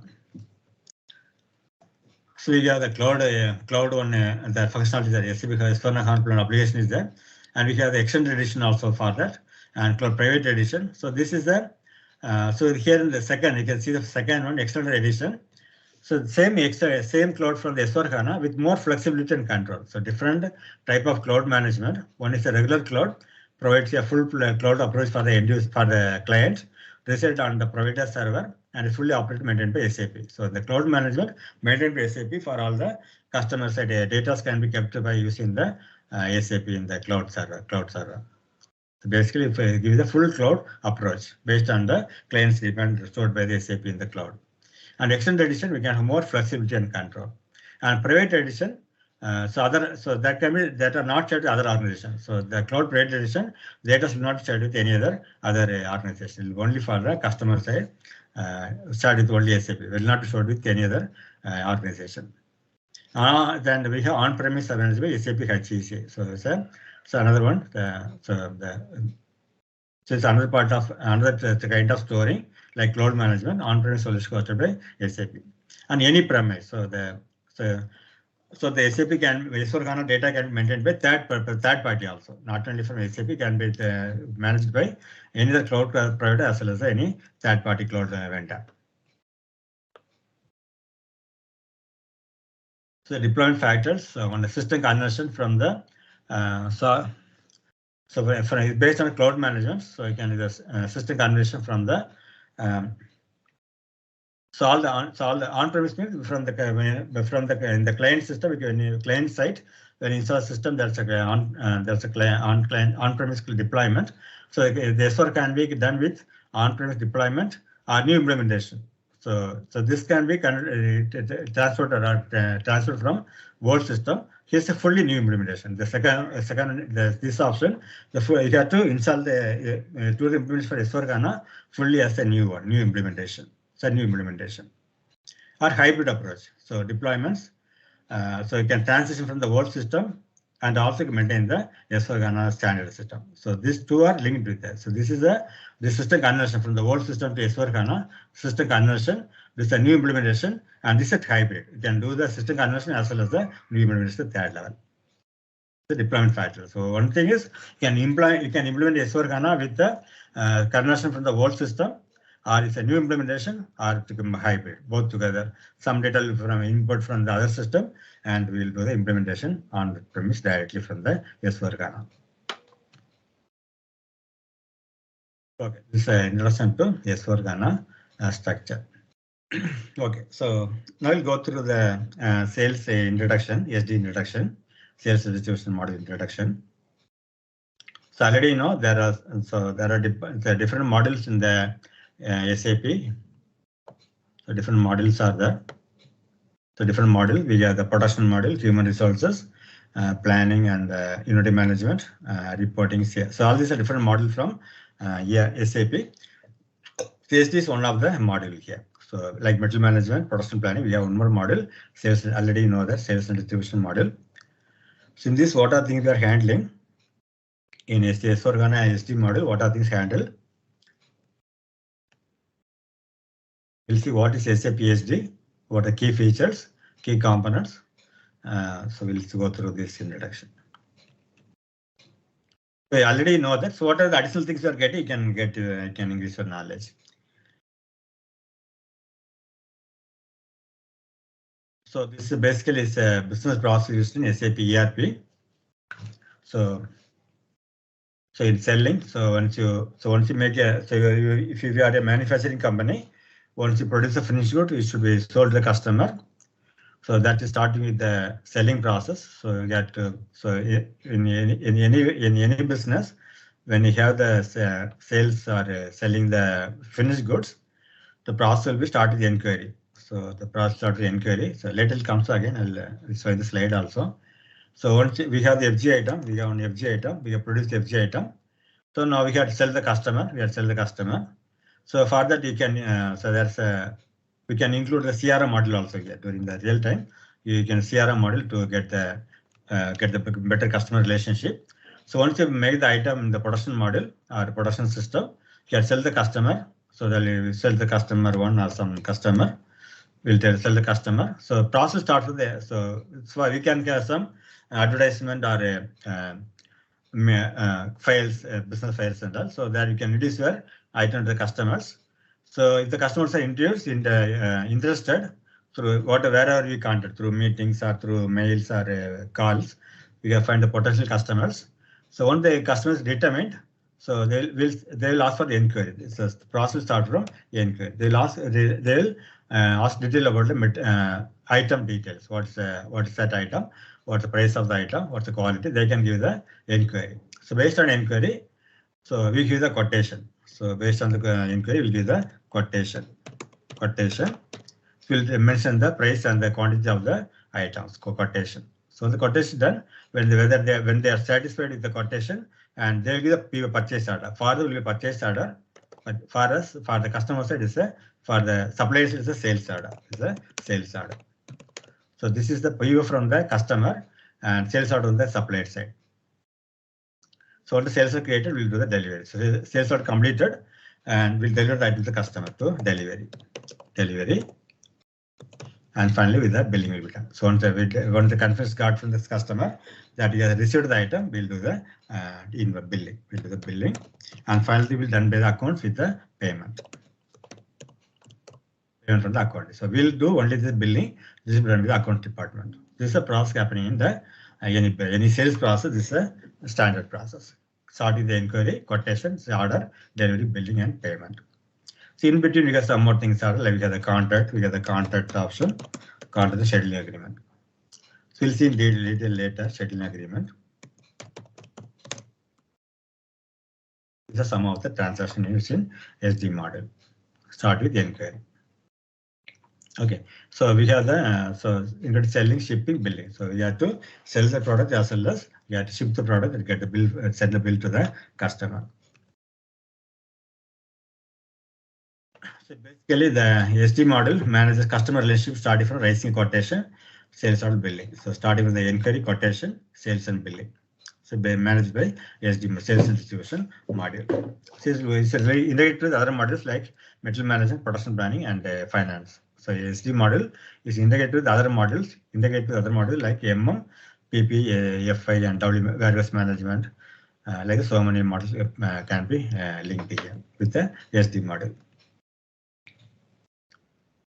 So in the SAP SD model, we have the different key features, price and taxation. So you can maintain the price and the tax in the sales documents through the tax configuration as well as pricing configuration.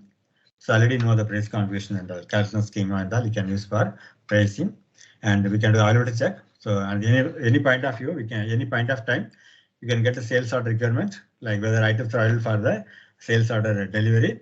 And if it's not there, we can system will recommend when it's available, and the automatic availability check is there. We can do that through automatic availability AATP. You'll get a better result from the such availability check configuration and building an invoice. These are the key features in SD model. One is the price and taxation and availability check configuration, and we have the building an invoice. These are some features in the SD model. So some more things. So that was three. That was first is the price and availability check, billing, and we have the material determination. So we can find material determination, like we can particularly assign some material for the customer. So always buying the same material from us. There are so many things out there. So complementary material determination, we can take as a basic functions like free goods, material determination, item proposal. Lot of things are there. In material, just one of the key features of SAP SD. We got the free goods configuration there. Material determination means you can, so suppose someone is not available, you can replace another item, and so customer can select the item from the list of items. So that can configure the basic functions, comes under basic functions. And credit management. So you can maintain credit management for the customer. Whether when he is exceeding the credit management, the system can give a warning message or error message. So in S4HANA, we are having the credit management with the finance supply management. So we added ECC, it was limited to simple finance, simple credit management. In S4HANA, we are having with FSCM, finance supply chain management. They are recommending the credit management in a very better way. And account determination. So basically linked with the SD model, linked with the finance model through account determination. This is all we can see later. Some of the functionality inside the SD model. So what are those there? We can see the price and taxation, availability check, billing and invoice, and here the basic function, we call this a basic functions, credit management and account determination. These are key features in SAP SD model. Are the key components, master data. So master basically customer master data and the material master data. So basically two main masters in SAP. One is the master data, one is the customer master, another material master. And also one more thing is customer material info record. So three basic master data. And we have the master data, sales process like inquiry quotation, shipping of materials delivery, billing related transactions, and sales support after the sales we can do the support the customer with the sales support. Transportation, so after during the shipping of material, we have to transport the products and foreign trade also. These are the key components of SAP SD model. In the old ECC as well as S4HANA, the process is same only. The business process same in S4HANA as well as ECC also. So this is the master data. We have the master data one. So that time, so every time we need not make the details again. We make a material master one time for a finished product, or make customer master data one time. That can be used any number of times in the transaction. So it's as master data, which helps to track each time every transaction within the data. So same master can be used in any number of transactions. And master data comprises both customer and the material data. So master data, the sales and distribution master data, customer master data consists both customer and material data. So material master will contain material data, customer master will contain material master data, customer master data, and credit management also can be maintained in the master data. In the world ECC as well as in the S4HANA, you can maintain credit management in the supplement master data, customer master data also. And as I already told, in the S4HANA, the master data is totally different. BIP master totally different from the earlier S4HANA, SAP ECC master data. The customer master data is a whole change happened in the main thing is customer data change. So as I told, the earlier using SD7 for customer master data, now it is absolute now. It is only BP master, BPT code. Okay, so screen will be like this one. The BIP master will be screen like this now. So here it has a different screen. Now we are in BP master, BPT code. This is a BP master screen. So it's a totally different from the ECC BP master. If you put X301, the old one, system will not accept. So showing it's great. So it will come to again the same field only. Come to this one. This is the new customer master data. So tomorrow we'll see in detail. Coming class we'll see in detail.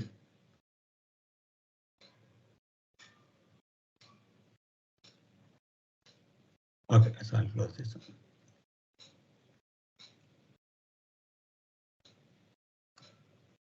So we'll see in detail later what's big master.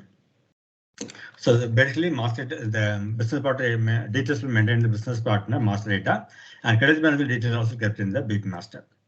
And the master is the most important factor. So both customer or middle master data, they are very important in the SAP model, SD model. So otherwise you can't do any transaction. So the SD model includes process of order and cash. The SD model includes the process of order and cash. Order means that's the inquiry quotation order and the cash process, getting the cash from the customer. So there are so if you take master data functions, this is a master data. There's a custom master, middle master, pricing also master only. So pricing also maintained as master data. So these are main three masters. The two levels are, first level is custom master, middle master condition. Second level master data include output conditions like customers details, details of material, reporting, basically about reporting, and the flexible data business environment. So basically the master data, custom master, middle master, and pricing masters, and they can use for output conditions, getting the transaction done through billing or payments. And so always you can have flexible data structures. So that supports the whole business environment, whole business sales environment. We can say you can do with the flexible data structures. Okay. So this is a pre-sales. If you say the what are process happening in SAP SD model or any business, this is a process. So pre-sales, inquiry is a pre-sales, and we have the quotation. So we have the contract and schedule agreement. Already know, I think. So contract means a long-term agreement with the customer. So for 1 year, I'll sell the item to the customer with the same price, with the same quantity for the whole year. For example, 10,000 kg of item I'll send the customer for the whole year. So I'll have agreement with him. So he can, whenever he needs the item, he can make a purchase order to me asking the quantity based on the contract. So contract long-term agreement, and schedule agreement also long-term agreement, but here we use purchase schedule length. So maybe later we'll show in detail. So contract is a long-term agreement without any delivery schedule. Schedule agreement will get a delivery schedule. So you'll get delivery schedule. So delivery schedule. Schedule agreement will get delivery schedule. So for the whole period, for 1 year or 6 months, we purchase schedule lengths. So for example, if the quantity is 1,000 quantity, so we get supply the item for a whole year, 1,000 items. We can make any number of sales order. We have to cover 1,000 items for a whole year, the scheduling agreement. So I think you already know that. I can maybe later we will see in detail. Then the order. So based on the quotation or the contract scheduling, we'll get the order, sales order. Customer will get the purchase order for supplier is a sales order. And once the order is, this is a order processing procurement from the customer side. It's a procurement process. We'll give the inquiry, we'll give the quotation, and here mentioned contract scheduling agreement, and give the order. Once that is, we'll go for a shipping operation. So delivery option that can take it from the warehouse or storage locations, shipment. It is a goods issue to the customer side. To the customer, leave the goods issue.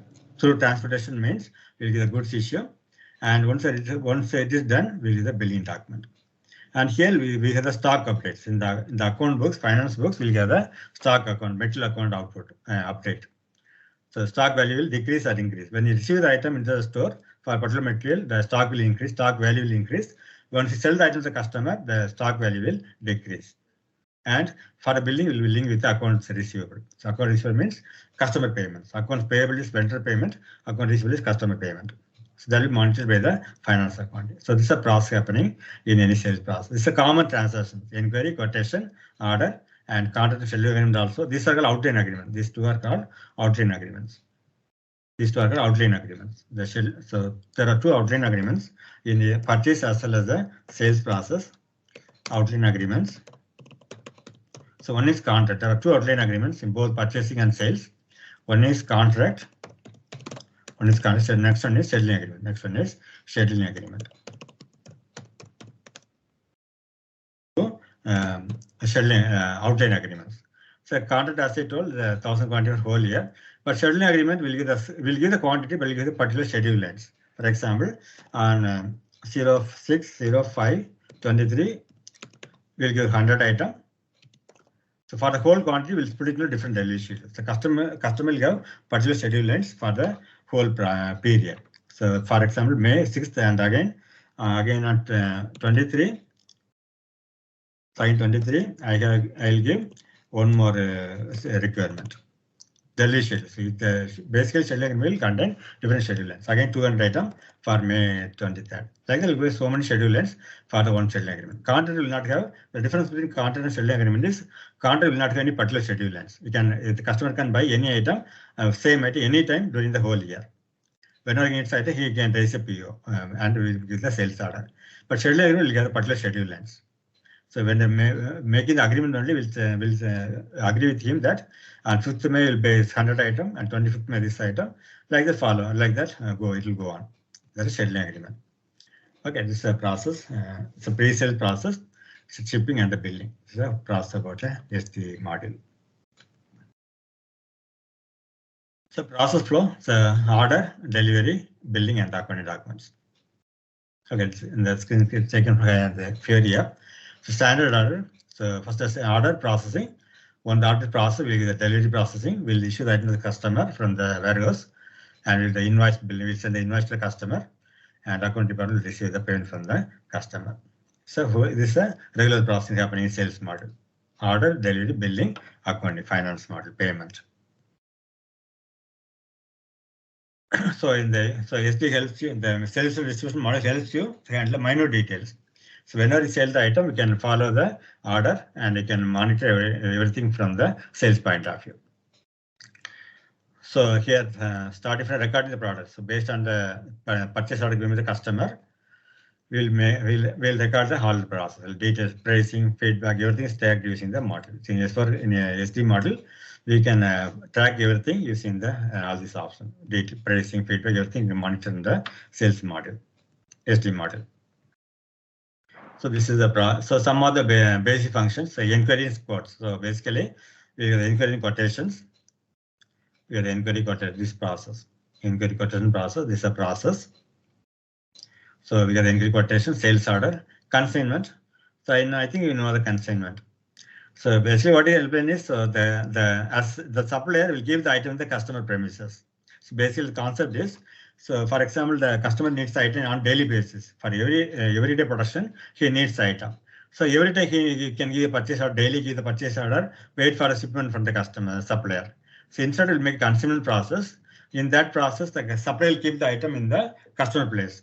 So like for the lump amount, like 10,000 kg, 20,000 kg, for example, grease we are taking, they will keep all the grease in the customer place. So for that, he will not charge. For keeping the item, he will not charge the customer. And customers also will not charge any rental charges. So whenever customer needs item, he'll take from the consignment store, consignment stock. And whenever the supplier will bill him only for the consignment taken from the consignment store. That's the consignment process. So that can be used for the small time customers also. So they will not be able to buy the lump amount totally from the supplier, but they need the production every day. So in that case, they can go for consignment process. So when they'll keep the item in the customer place, for that we will not charge anything. The water taken from the consignment store, for that only customer will be billed. That's a consignment process. Okay, the consignment process. And so scheduling agreement already told. So it's like a contract, but it will have particular schedule lines, scheduling agreements. Rush order and back order. Rush order means like, so once there are two things, rush order and cash order, both are there. So rush order is the item will be delivered immediately. So once you give the customer can get the item immediately from the rush order sales orders. Back order means like pending sales orders. Pending sales orders given waiting for the shipment to the customer. So back orders. These are some of the order types. And credit and debit memo requests. If the items are damaged, the customer can ask for the credit memo, or sometimes the supplier has to charge the customer something. There's a debit memo. There are different transactions, credit and debit memos. According to the situation, we can raise credit memo or debit memo. Either customer has to pay the supplier, or supplier has to pay the customer for any extra charges or less amounts. So this is order. So this from the screen you can see that it's already know that header. So that we header and item level will be there. So this is during the priority session you can check that. So standard order. So we'll get little quantity and which day should be supplied. So number 1 20 pieces, January 1 30 pieces. So this you can go through the, so when you go to the practice, you can go through one more time. So it's the sales order processing. So in the customer, in the CRM, so customer service department, from the customer side, so there you can get the call from the customers, or you can take order by phone. So we can, when the customer gives the order, he can give the order by phone or mail or print output. So you can give the order. So mostly sales order will contain customer material information, price information, and delivery dates, delivery quantities, and about shipping and the billing. So this information will be there in the detail, the sales order. So I already know that. So if you go for the sales document, so I already know the timing. So if you go for sales order change. So I think whether I have any sales order. Okay, only is there. So this is a sales order. You can already see that it's a sales order. We got the customers data, we have the material data. So you get the quantity. So this is a sales order screen. So it will contain the customer material information. You can see that this is a customer data, it's customer information, and this is the material information. So and we got the price information. So if you go for pricing, you can select this and go for pricing. So the price information. You'll get the details about pricing also here. So sales will contain all these details, customer material information, price information, about delivery dates, delivery quantities. So you can see that. So you can see schedule length, go for shipping and schedule length, you can see that. And you can again go to item, you can see all the details. Shipping details you can get the schedule and details. So everything get from the so the sales order information. Okay, then the shipping processing and billing, billing also. So this will contained in the sales order details. So the material, so when you, your material can be procured. If it's a retailing, you can buy the items from the suppliers through this process. We can directly from the supplier get the items, or from vendor or own production. So you can get the material for selling, get from the vendor or get from the production process. So procurement from the so when you give the sales order, the items are not available. The items are not available for not confirmed. The quantity is not confirmed. Then you can go for the availability check. So you can check the availability of the ordered goods, and if there is any option to change the stores of the material, you can change during the availability check configuration. During the availability check configuration, you can change the transfer the return to the different levels. And so material management. So material management will basically organize the materials, making the material master data, keeping the items in the store, part of the material management module. So that can be include the in-house production or purchased products. The items for material management, the materials can be purchased or can be produced from the own production plant. So this is a procurement process happening from the purchase side. So they can include the manufactured item from their own factory, or they can purchase item from the other suppliers. And also you can check the availability of the ordered items. The shipping, so always shipping is after the shipping and the delivery. So once your item is ready for the selling, you made a finished good and the customer is already given the sales order. To transportation, there's a separate process. We got the shipping and delivery. So we got to ship correctly the items and deliver to the customer in a seamless way. So there are different methods of shipping is there. So for example, it can be road or it can be sea or air. Anywhere you got to ship the items. And so in the SD model, SAP SD model, the whole process from the ship to the to be delivered to the customer or after return to the customer, everything is monitored in the SD model. The whole process monitored in the SD model through the shipping transportation process. So shipping functions, we can generate shipping documents. The delivery shipping document, basically delivery documents. When you go for that delivery, so this is a delivery process. So when you make the purchase sales order, you go for the delivery. That T code is there. No? You can go for that transportation, shipping and transportation. You can do the transportation from here. You can do the process from here. You can make a delivery document from here and you can process sales process. Okay, then picking and packing. So during the shipping, we'll do the picking and packing also. Picking means, so I already know that. So once the person, the warehouse person picks the item from the store for the selling or the delivery, he'll pick the record the picking activity. He'll record picking like how much item taken, what time of picking, everything can maintain the picking activity. Then packing. After picking, you pack the item and you can manage the inventory management and you can sell to the customer, transfer deliver to the customer. There's a transportation management and the scheduling for the delivery. Delivery scheduling and returns deliveries. You can schedule the delivery as well as returns of the item from the customer through the sales team model. And you can stock transfer during the process. From one location to another location, transfer the stock. Some more things are the transportation. So it works with the shipping model. And the transportation for each model different. So some items will be like have to be handled carefully. So you got to assign a separate process for that. Solve the transportation later. So it can be truck or sea or air or any type of products like any perishable item. Everything can be handled accordingly using the transportations.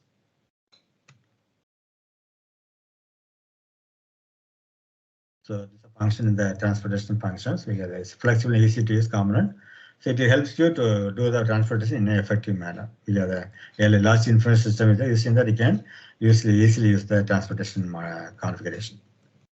So it's a EWM. So this now it's called EW. It's a new add-on for SAP in S4HANA, external warehouse management that can link to the warehouse management, and you can do the same process. The sales order, delivery with the external warehouse EWM. You can do the outbound delivery order and outbound delivery. In the S4HANA, you can connect with the EWM model and do the delivery process. Okay, so I already know that. So once the delivery is given for the sales order, so he has to, the employee has to pick the item, it has to be recorded in the system as picking activity or pick order. Okay, so delivery order. So there's a warehouse, the different warehouse, different tasks from the different employees. And the warehouse order, there's a picking order and the warehouse order will be received. So to the different location for the customer. So goods issue. So once you do the outbound delivery, it will issue to the customer. So once you give send the item to the customer through goods issue, through outbound delivery, and he'll give the approval. He'll give the receipt to the supplier that he received the item. Then we do the billing for the same process. So this is sales goods issue, the outbound delivery. You can see the example of an item, material M1. This is outbound delivery. You have stock requirements. How much stock is there? Validated stock. So validated stock means already where materials are validated and kept in the store. From there, we are sending to the customer. We have some controlling model document, billing due list, and there's a quotation order. So everything is integrated here. So this delivery connected with stock requirements, stock validated stock, controlling documents. It's a part of the controlling model, finance controlling model, controlling documents, and we'll get a billing due list, and one more thing is quotation order. Quotation order will do the whole process. This is full. It's about the goods issue configuration for SD model. It's a process, shipping process. One is outbound deliveries, picking, packing, posting the goods issue. The same thing. So what you'll do, first once you give the sales order, when it's ready for delivery, the picking employee or the warehouse employee will pick the item, he'll record the picking and confirm, and after we'll pack the item. The package department will pack the item, package section will pack the item, then they will do the transportation planning and post the delivery document. So billing is if you take billing, it's the main part of the SD, critical part of the SD model. So the customers can pay by online media or cash on delivery. According to the new developments, new technology, the customer can pay by cash or by any online media, like any card or any method. And so this billing model will monitor the whole process of the billing data. So whole billing will be configured efficiently by the SD model. If you take billing, you can make an automatic invoice or a manual creation. Both options are there. So we have set all the billing functions. We have a set of billing functions together in SD model. This is a real-time integration. So you are water pending payment for the customer can be integrated with the finance model. So whenever make a sales delivery to the customer, immediately finance department will be updated about the process. The sales process will update the finance model so that they can be able to get the money from the customer. So basically, it's a real-time integration with the finance so that the customer payment can be get by the customer any point after from the finance department. So real-time integration with finance. And if you can have full pricing configuration for the building purpose. For the price configuration, we can make with the building model, building functionality. So again, so you can make the invoice for goods and services also. You can make the invoice for stock. We can make the invoice for stock item or inventory item as well as services. Selling the services like installation or maintenance services called services.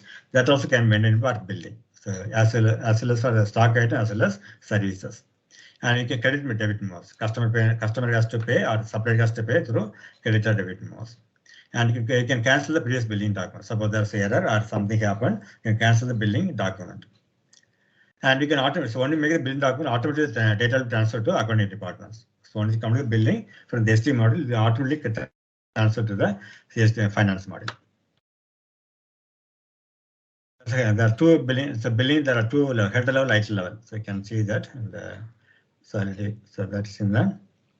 If you go for VF02, I have already one billing document VF02.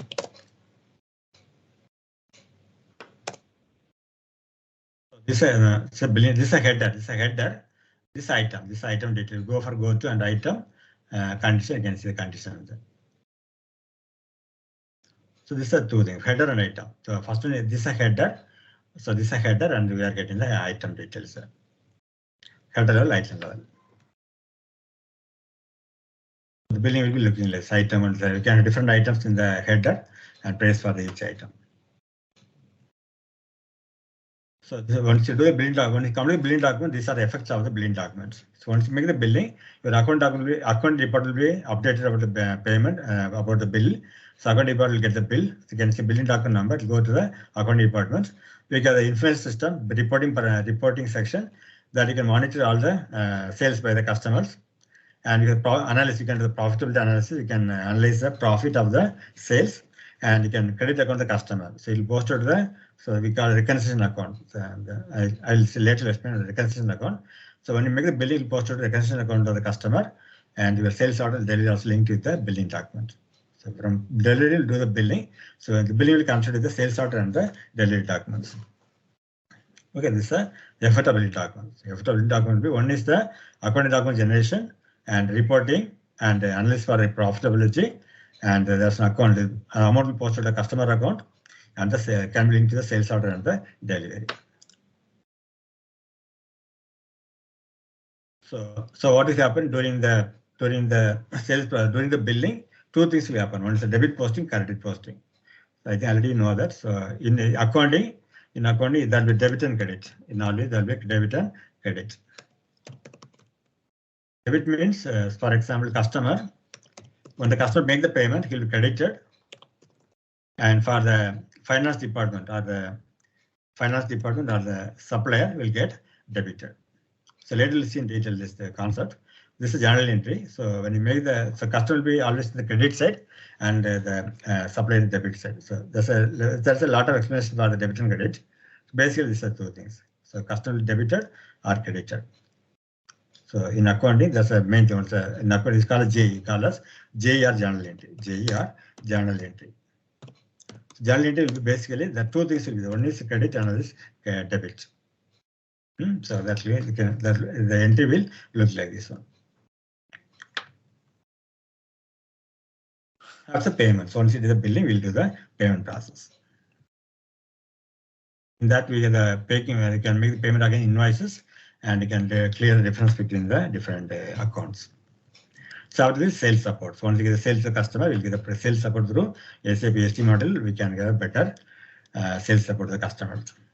So you can interact with the sales team, and you can check with all the functions. So pricing is another important thing. Pricing is another important in the SD model. So you can make that all the prices, basic price or gross price or sales price or discount, freight charges, taxes, everything can be maintained in the sales and distribution model through pricing configuration. Okay, so we got the conditions, condition types, tables, access sequence, everything can be maintained in price determination. Okay, so this is the introduction to ERP SAP module. Which SAP S4HANA Sales solution helps sales rep access customer data real-time during customer interaction? Option A, SAP CPQ. Option B, SAP Sales Cloud. Option C, SAP S4HANA. And option D, SAP S4HANA Cloud for customer engagement. Take a moment to think, and when you're ready, choose the correct option. And remember, each choice holds a key to unlocking the answer. Good luck and type the correct answer in the comment section. Hey guys, just a quick info. We at ZaranTech have launched an amazing SAP S4HANA Sales course tailored for sales professionals like you. We know sales operation can get convoluted with all the systems, data, and process involved. This is why we have designed this training to cut through the complexity and help you out to speed on managing sales in SAP S4HANA. In just few interactive sessions, you will be able to understand the end-to-end order to cash flow, streamline everything from order capture to invoicing, analyze performance in real time with embedded analytics, improve planning with integrated forecast and pipelines. Numerous sales reps have already enhanced their SAP S4HANA skill sets with us and taken their career to new heights. Don't miss out. Check out some ravishing testimonial on the YouTube channel. Invest in unlocking your potential with the cutting edge SAP sales training today. Ready to be an S4HANA Sales Pro? Check out all the details through the link below. So this is a process what you saw yesterday. So this is a process happening in the sales environment of the SD model SAP. So general process is sales order, then delivery, billing, and accounting. So this is a process happening in the generally in the sales department in the client side. So we have the inquiry, start with the inquiry. So if you take this process in the SAP SD model, generally in the SAP SD model, so these are things we can see in the SD model. So these are things mandatorily, you need for our business, we need all these settings or transaction in the SAP SD model. So as a consultant, you have to know how to make the documents or how to make the transactions. At the same time, you have to know how to configure the transactions. That already you know that. So this is a general process happening in any SSD, any sales department in a business. So you start the inquiry, then the quotation, order, and delivery in billing document. This is a general process: inquiry, quotation, order, delivery, warehouse management, that's transportation, and the billing document, and the payment from the customers, accounts department. So this is a general flow happening in any business. So in the SAP SD model, these are the sales transactions happening. So inquiry, quotation, order, delivery, billing, and in addition to that, we have the outline agreement also. So just we'll go through these things. What we are having standard SAP SD system. We'll just go through these things. What is happening in the SD model. So for practice also, when you want to practice or you want to do the implementation in the SAP SD model, the basic thing is first is the interview structure. The organization structure first you get to make. So I think already you know everything about the how to make the definition assignment. So the first step in the implementation is making the organizational structure. For any company, we can make organizational structure. What is how many factories they are having, how many store locations. All those things should be done from the interview structure. So I already know that there are two parts in the interview structure. One is definition and next one is assignment. So you see, so this is the structure you can make first. So you got the company code. Already know what is company code. So for example, I told the example of Reliance Industry. So Reliance is having so many different type of companies like oil and gas, or retailing, or digital. So there are so many divisions in the business. So those divisions call as company code. So if you take any organization, there will be company. So there will be company, that's the umbrella company will be there, like Reliance, and they'll have different sections like oil and gas, or they can have that retailing. Like there's so many divisions they can have, different entities they can have that. Okay. So in this case, this is a company, and this we can call as company code. The oil and gas or a retail company, we can call as company codes. So in the SAP model, the SAP system, we have to make the structure first, the company and company code. So that is company and company code should be made. Okay, that's the first thing. And each company code will have a sales organization. They'll have a sale for the sales, for the purpose of sales process. We should have sales organization. So sales organization will be having the so they will control all the sales activities for the company code at the company code level. The sales organization will monitor the sales process or streamline the sales process. The sales process will control by the sales organization. This is basically it's a group of people. They will be handling all the sales transactions, and they'll get distribution channel like we have the retailing or dealership or dealers or so like so many distribution channels are there. When you from the sales organization, the material, the finished goods will be distributed to different customers or different areas through distribution channel. And division is location based. So division also so location based. So from the sales organization will be divided, it will be divided into divisions. So it can be by product wise, like all the electronics item will have a separate division, FG item for the electronics, for the mechanical item will have a separate division. So like that, this setup will have that. And these three can be combined together, make a sales area. The sales area is a part of the so combination of these three things can be your sales area. And each company will have the factory. You can have a factory or plant, and the plant will be linked with the shipping point. So shipping point is a place from where the transportation will be planned for the delivery to the customer. From the factory shipping point, the material will be planned to the different location of the customers. And the sales area can link with the sales office and sales group. The sales area can be linked with the sales office and sales group. So under sales area, again, you have some more division, sales office. These are location based. In a city, you can have different locations as a sales office. So they also will monitor particular type of sale, location is the sales office monitor the sales process. And the sales group. So another sales office, again some more divisions as sales group. This all things will be a group of people. All this will be group of people. So this is a structure we have to make in the SAP SD model. So this is a base structure. From this only we can develop the transaction or different functionalities. So it's a basic structure first you have to make. That's the enterprise structure. So today we are going to see that. Today we are going to do the enterprise structure. There are two parts, one is definition and assignment. First we'll make all the units, like this make all the units separately in the system. One will make all the settings, all this structure. And based on structure, we'll do the assignment. First we'll create everything in the separate window, and we'll make a link between one by one through the assignment part. So this is an enterprise structure. Okay, so are you able to follow me? So once you finish the enterprise structure, then we'll go for the masters. So there are basically two main masters are there, customer and material.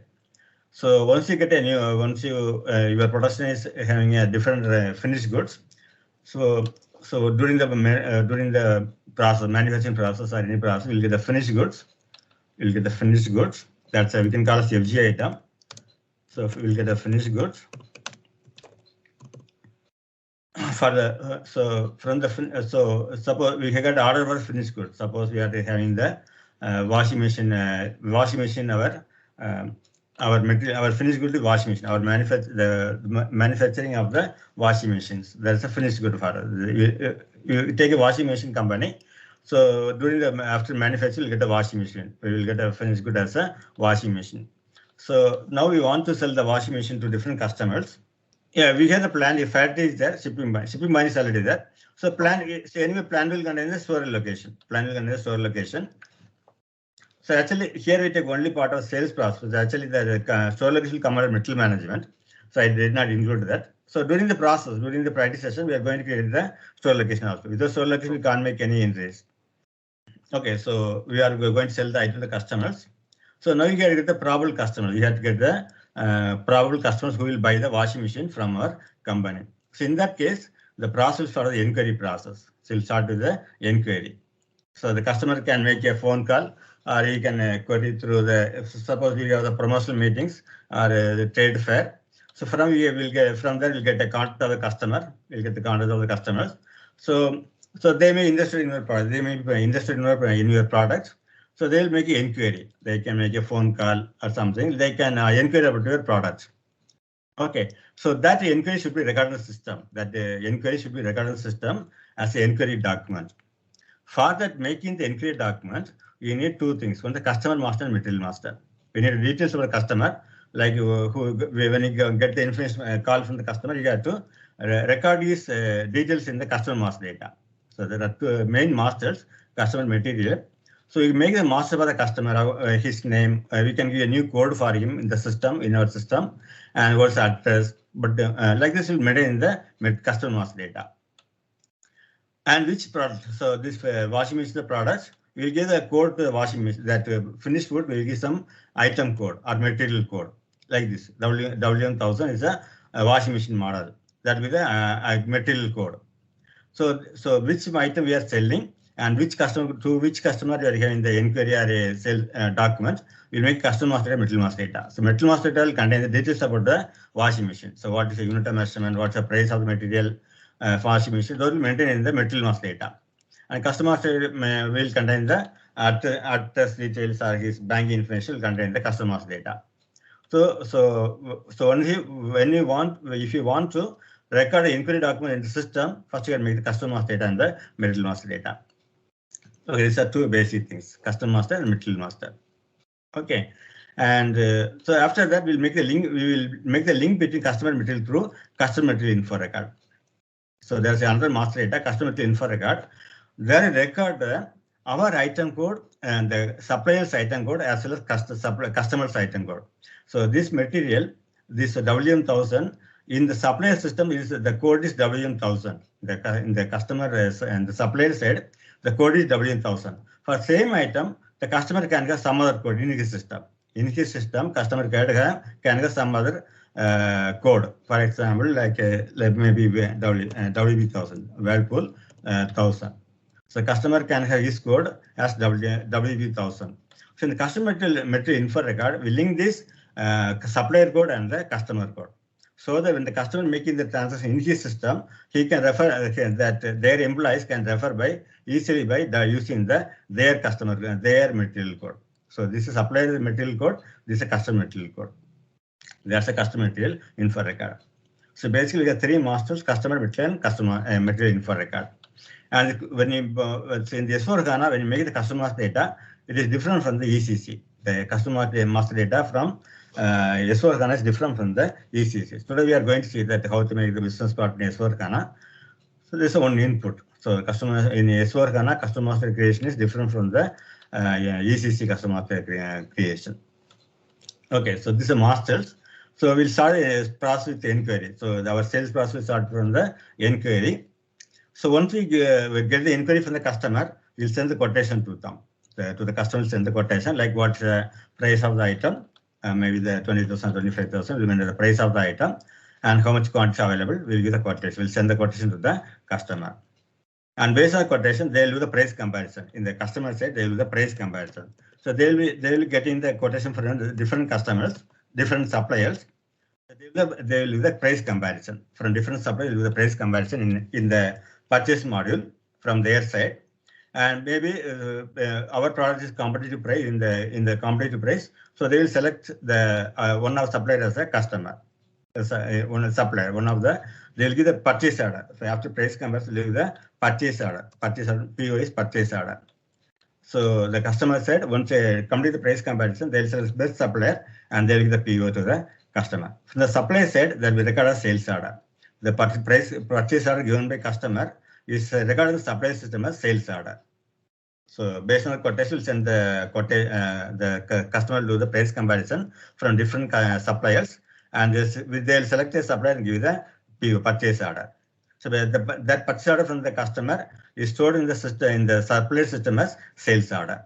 So once the sales order created, so we'll check in the store whether the washing machines are available, the particular models available in the store. If it's available, we'll do delivery to the customer. If it's available, we'll deliver to the customer through delivery, transportation, delivery. We'll send to the customer.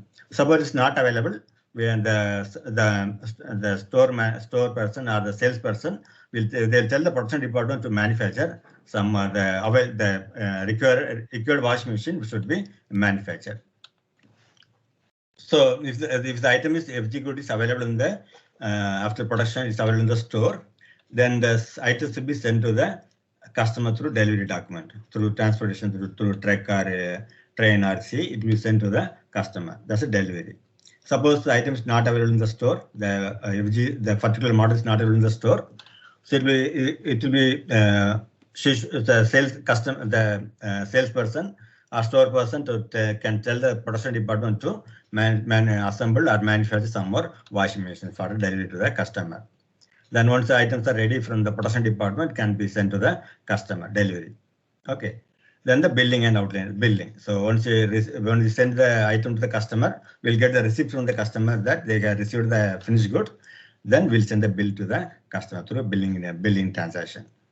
So after billing, once you raise the bill and the customer makes a payment, the account department will process the payment from the customer. So this is a process happening in the regular sales process: inquiry, quotation, sales order, inquiry, quotation, sales order, and delivery. So this inquiry, quotation, order, delivery, and shipment and billing, and finally getting the payment from the customer. Okay, so these are the regular process. In between, we have one contract and schedule agreement. Contract and schedule agreement. Contract and schedule agreement that already I know. I think so. You know, I think so. Contract is a long-term period, long-term agreement with the customer that will supply some 10,000 kg or 10,000 numbers in a particular year or particular 6 months or 7 months. So that's a contract. So that will not have particular schedule lines. Contract will not have any schedule line, delivery dates.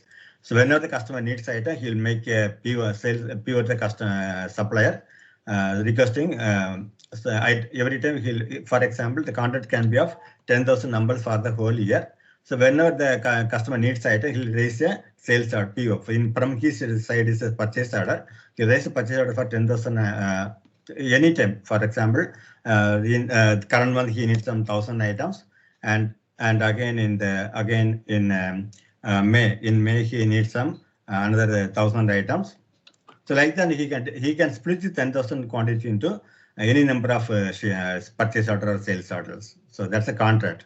Till the 10,000 kg is a reference, he can make the PO, or from our side sales order, from the sales side sales order. So he can raise any number of POs till the 10,000 numbers is satisfied or reference fully during the purchase process. It will not have any particular schedule length. Whenever he needs item, he can raise a PO and get the item. But scheduling is another one is scheduling agreement. It's also long-term agreement with the customer. But here we'll get the particular schedule lengths. Out of 10,000, he will specify the schedule lengths also. According to the production date, he will specify the date also. For example, in May 25th, on May 25th, he needs some 1,000 item. And again in the June, he needs another. So June he needs another item. So in June 25, in June again he needs some 1,000 items. So it will be a date also on 20th of June he needs some 100 item or 1,000 item. So it will be a particular schedule length. Schedule agreement will have particular schedule lengths on which day the item should be shipped to the customer. We have particular schedule lengths. So that's a scheduling agreement. So contract will not get any schedule lengths. Schedule agreement will get the schedule length, delivery dates, particular delivery dates. Okay, and once so these are the different transactions. And this will be done as a end user. In the end user on the client side, they will doing all these transactions.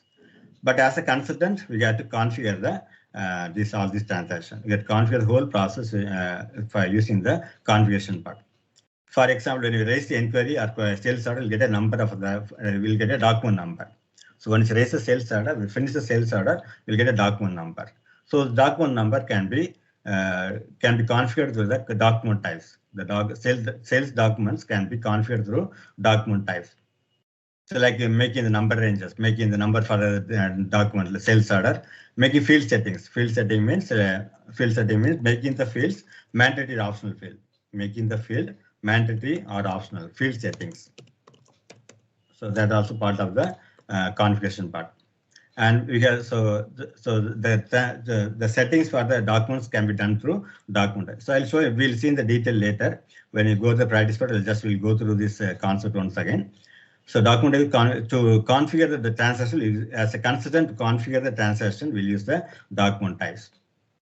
And also the configuration can be done with item categories and schedule line categories. So item categories will basically control the item details in the documents, and schedule line category will make the scheduling, like the delivery schedule will be done through schedule line categories. And our copy control means we can copy the inquiry into quotation. So we'll make an inquiry and we will send the quotation. For the quotation, again, need not enter the details again and again. We'll copy from the inquiry. And for the sales order, you can copy from the quotation. Delivery can be copied from the sales order, and billing can be done copy from the delivery. Like that, we copy one document, another document. The configuration done by copy control. All the copying the transaction done through copy control. Okay, these are some of the transactions. And if you go for some more things in the SAP SD module, S4HANA or SD, ECC, anything, we have some basic functions. So there's something called basic function that contain all these transactions, all these functionalities. We have the pricing concept. So you had how to price how to make price for the selling items, so sales items will pricing. So making the basic price, making the discount, making the tax percentages, or making the freight charges, so done through pricing model. So in the sales process, we'll get a lot of pricing concept will be there. So we'll do the pricing part. Then the free goods. So free good means when we sell the item to the customer, we can give some free goods to him based on the festival season. We can have free goods. Like if he buys 10 items from us, if the customer buys 10 items, we'll give 1 item free. If he buys 10 items, we'll give 1 item free. That's the free goods. There are two scenarios in that. One is inclusive and exclusive. In the free goods, we got two things: inclusive and exclusive. So there are two things: inclusive and exclusive. Inclusive means like if you buy 10 items, we'll give him 10 items only, but 1 item will be without cost. It will be free item. If you buy 10 items, we'll give him 10 items only, but 1 item will be free. That will not be billed. Exclusive means we'll give selling 10 items and 1 item will be free. Total 11 items, 10 will be charged and 1 will be free. That's the exclusive. The free good means, so during the festival season, if you buy 10 items, we'll give you 1 item free. If you buy 10 items, we'll give 1 item free. Sales order is for 10 items. Sales S4 is for 10 items. We'll give 1 item free item. 1 item will be free goods. It will be free good. Okay. So in the inclusive means he will buy 10. He will order 10 items. We will also send him 10 items, but 1 item will be free. We'll charge only for 9 items. 1 item will be free of cost.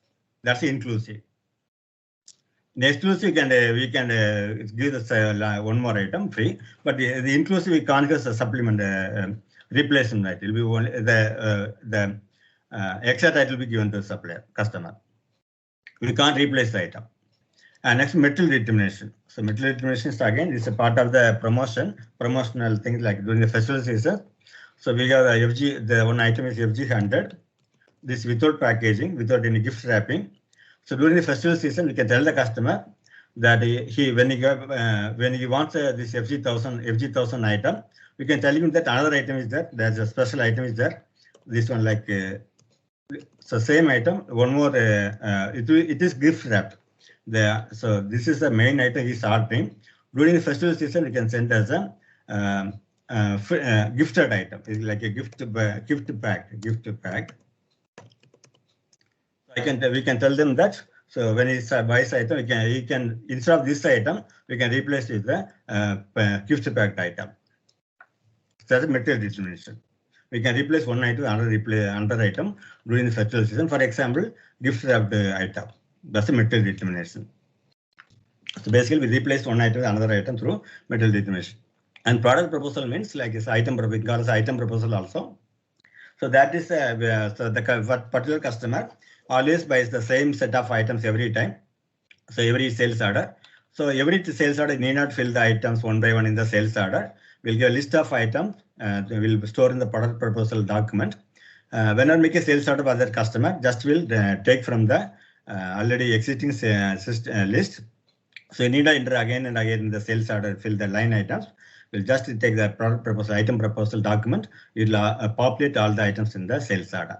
So Nina type, for example, each sales order is 100 items. Nina type again all the 100 items. they will take from the there's an option in the production sales order to get that item proposal document that will automatically populate all the items in the sales order. That's the product proposal. So cross-selling means to increase the sales volume. To increase the sales volume, we'll propose more item to him. For example, he buys the pencil. He ordered for pencil. So we'll propose to him that we are having the eraser also. We have the eraser also, and we have the what else can be the eraser? Maybe the whiteboard, something like that. So when he ordered pencil, we'll propose him that we are having the other item also related to the pencil. So that will increase the sales volume for the customer as well as supplier. That's a cross-selling. We'll propose more item with the default item. That's a cross-selling. So when he orders pencil, we'll propose eraser also. We'll propose the whiteboard also. Like that, so we have the cross-selling. And inclusion and exclusion. So inclusion means inclusion means we'll make a list of inclusion. So that will propose only the item the particular supplier customer can buy. That's a customer. He is not a regular customer, he is not a regular customer. So in the listing, what we'll do, which are document he can buy. I will restrict the customer to buy only the items which I am proposing to him. So he cannot order any item for a particular customer. For one customer, his name is code is CS1000. For the customer, I will propose only some particular items. So I will not sell all the items to him. I will propose only some particular items to the customer. Because he is not a regular customer and his sales volume very less. So I limit the item to the customer. So he can order only some particular items. I'll order some. I'll mention 5 items. Only those 5 items he can buy. That's a listing. Okay. Exclusion means we'll exclude some items. Particular item he cannot buy. The listing will include the item which he can buy. The exclusion will make the item he cannot buy. That's inclusion and exclusion. So inclusion will include the items which he can buy. Exclusion, he cannot buy particular item from the supplier side. That's the inclusion. That's the exclusion. Inclusion will include item which he can buy. Exclusion will enter the item which he cannot buy from the supplier. So then we have account assignment. So to make the integration between FI and SC model, we have the account assignment. So that's a separate topic in the account management with the finance model. So all your sales, all your billing. So when you go to the daily, so till in accounting document. So whenever what are doing in the sales model, it will affect in the finance model. But these things will not affect the finance. These things will not affect the finance. Daily will affect the stock. It will affect the stock and stock value. And main thing is billing. So billing is the accounting document where that will connect the SD model with the finance model. That's done through account assignment. So in SAP, in a finance model, we have the general ledger accounts, GLR general ledger accounts. In finance, we have general ledger. So those there will be general ledger account will be there. General ledger account will be there. So that is connected to the SD model. The integration between SD and MM model is SD and finance model, then mostly to the general ledger accounts. So that is done by this account assignment. Okay, that's account assignment. So whenever making billing, it will post accounting documents. So that's credit and debit will be there. So customer will be debited, and bank or cash will be credited. So that's an account assignment concept is that through the general ledger accounts. So that's a part of the configuration. The aim of the part determination is, so I have a customer. He is located in Mumbai. He's in Mumbai,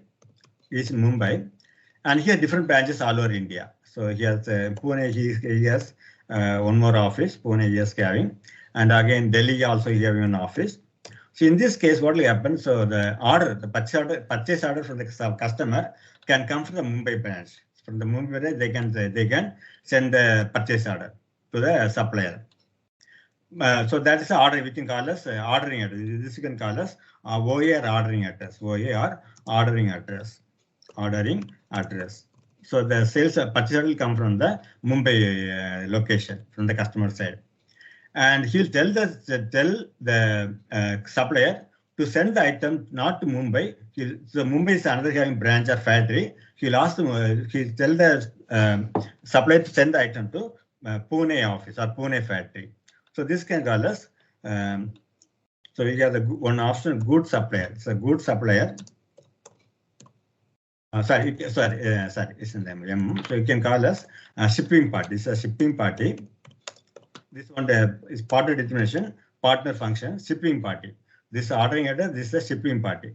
Or not ordering address, you can call us sold party. Call us sold party. That should be part of the MO model. Sold party. So the order will come from the Mumbai office as sold party. The address will be in the sold Mumbai address. And when we send the shipment to the customer, it will be Pune address. Pune is factory. That is shipping. That's called shipping party. And bill will send to the headquarters in Delhi. So we'll send the bill to the bill to party. We can call it bill to party. So bill will go to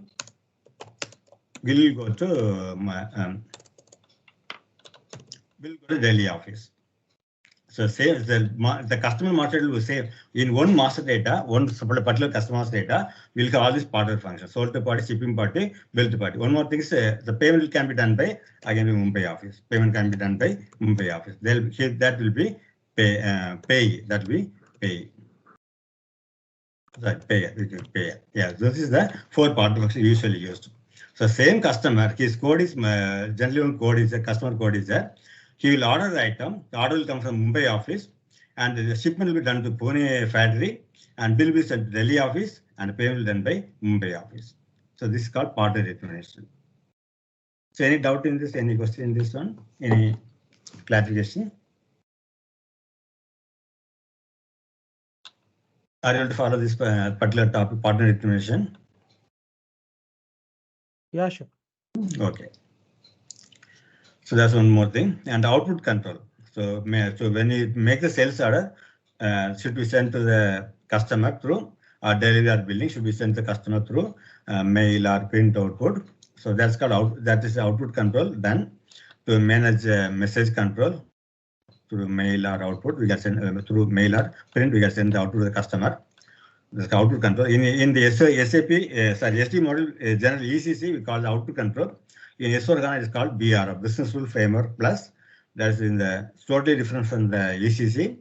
It is called BRF Plus in the S4HANA. So we are going to see in the coming classes this advanced topic BRF Plus. So now in the ECC in the system S4HANA both are available. ECC system also available, and this S4HANA is available. We'll see both things. And one more thing, availability check. So when the customer gives the order, if the item is not available, so once the sales order raised, the system will check for the stock availability for a particular sales order. If it is available, we can make the delivery document. If it's not available, we'll go for availability check. So through that, we can find out if the item is not available today, when the product will be available in the coming days. That will inform the customer, and we can inform the customer that the item is not available now, will be available after 1 week or 10 days like that. Or we can replace, we can take from another plant and transfer the customer. So there are lot of options in the availability check. In the ECC, it was availability check. In the S4HANA, we are calling as advanced availability promise. ATP means available to promise. ATP means available to promise. Available to promise. Available to promise. So this when the world will call us ATP, available to promise. In the S4HANA, we call AATP, advanced available to promise. So that's a new thing in the S4HANA. The whole setup will change. It is linked with the BOP also. BOP means back order processing. BOP means back order processing. Back order processing. Processing. So the spelling is okay. So this is the so in S4, we'll see the S4HANA availability check. ATP in S4HANA. And credit management. So credit management is to control the customer by credit management. Like he will check his capability and credit limit for him. He cannot buy 10 lakh, more than 10 lakh rupees worth of item from us, because he is not able, will not be able to pay back. So we restrict the customer to credit management. In the S4 in ECC, it was credit management was on the SD module, sales and distribution module. But in S4HANA, we are with FSCM, finance supply chain management. Finance supply chain management. So in S4HANA, we are not having the credit management from the SD module. We are having the credit management from the FSCM module. Okay. So this comes under the advanced topics in S4HANA, BR plus, AATP, and FSCM. And returns management also is a new thing in the S4HANA, ARM, Advanced Return Payment Management. The old one will not work now. It will only in S4HANA, ARM will be used now, Advanced Return Management. This is part of the S4HANA product now. Return management basically, so when the customer returns item, or if it damaged a returns item, how to manage the return process. So in S4HANA, we are getting this option, Advanced Return Management, ARM. And another one is billing, we had the rebate processing in the ECC. In S4HANA, we call it settlement. The rebate processing in ECC, now it is changed into settlement in the S4HANA system. Okay, this is some of the transactions used in the SD module. Okay, and also intercompany sales between companies. In the company, if you are having a company, I told the example Reliance, there are so many companies, so we can transfer item. We can sell the item between companies, different company codes. Intercompany, within a company code, we can transfer item. We can sell item to the another plant. So I have a plant in Mumbai. It's head office in Mumbai. They are so Pune and Delhi. They are having the factories for one. So items can be ordered from one plant to another plant for intra-company sales. There's a between plant. We can sell item between plants. And third-party sales means that once you give the sales order, the item will be sold by the supplier, another supplier. In the same sales order, we can tell the supplier to sell the item to customer from another place. That is third-party sale. So intercompany, between company code, within the company, you can send the sell the items, and intra-company between plants, and third party with the third party supplier to the customer. So these are the things we can normally use in the sales model. And one more thing in the sales order, one more thing was in the rush order, cash order. In the sales order, we have rush and sales order, rush and cash order, rush and cash order. So that means so that will be done immediately for emergency things. When you make the sales order, immediately you can send the item will be sent without making delivery documents. Item will be sent to the customer through cash rush order. The cash order also like that only. The difference is the cash rush order only shipment will be done to the customer immediately. Cash can be done later. The billing, the payment can be done later. The cash order will happen. The payment as well as the delivery will happen at the same time. This is a cash order. It's a part of the sales order process. Rush order and cash order. Okay, so these are some advanced things in the S4HANA. Return management also we have the advanced now in the S4HANA with advanced return management. Rebate processing, what are the earlier some drawbacks were in the rebate processing in the SD ECC. Now they are replaced with settlement process, the rebate processing. So these are some major changes. These are some major changes as far as SD is concerned. These are some major changes, and also beep master. This is another major thing. Beep master, supply customer master. Okay, so we'll go through all these things one by one, the practice sessions. So maybe we can go one before starting with the active and the advanced topic. We can go through these things by slowly. Like we'll go a little faster about all these things. Just a review for the like refresh your memory. Then we go for advanced topics when you do the practice sessions. Okay, so this is happening the process used in the SAP SD model usually by all the companies. So now for our practice purpose, we got to start with the infrastructure. So as I already told, this structure you can make this structure in the system, in the server, you can make this structure.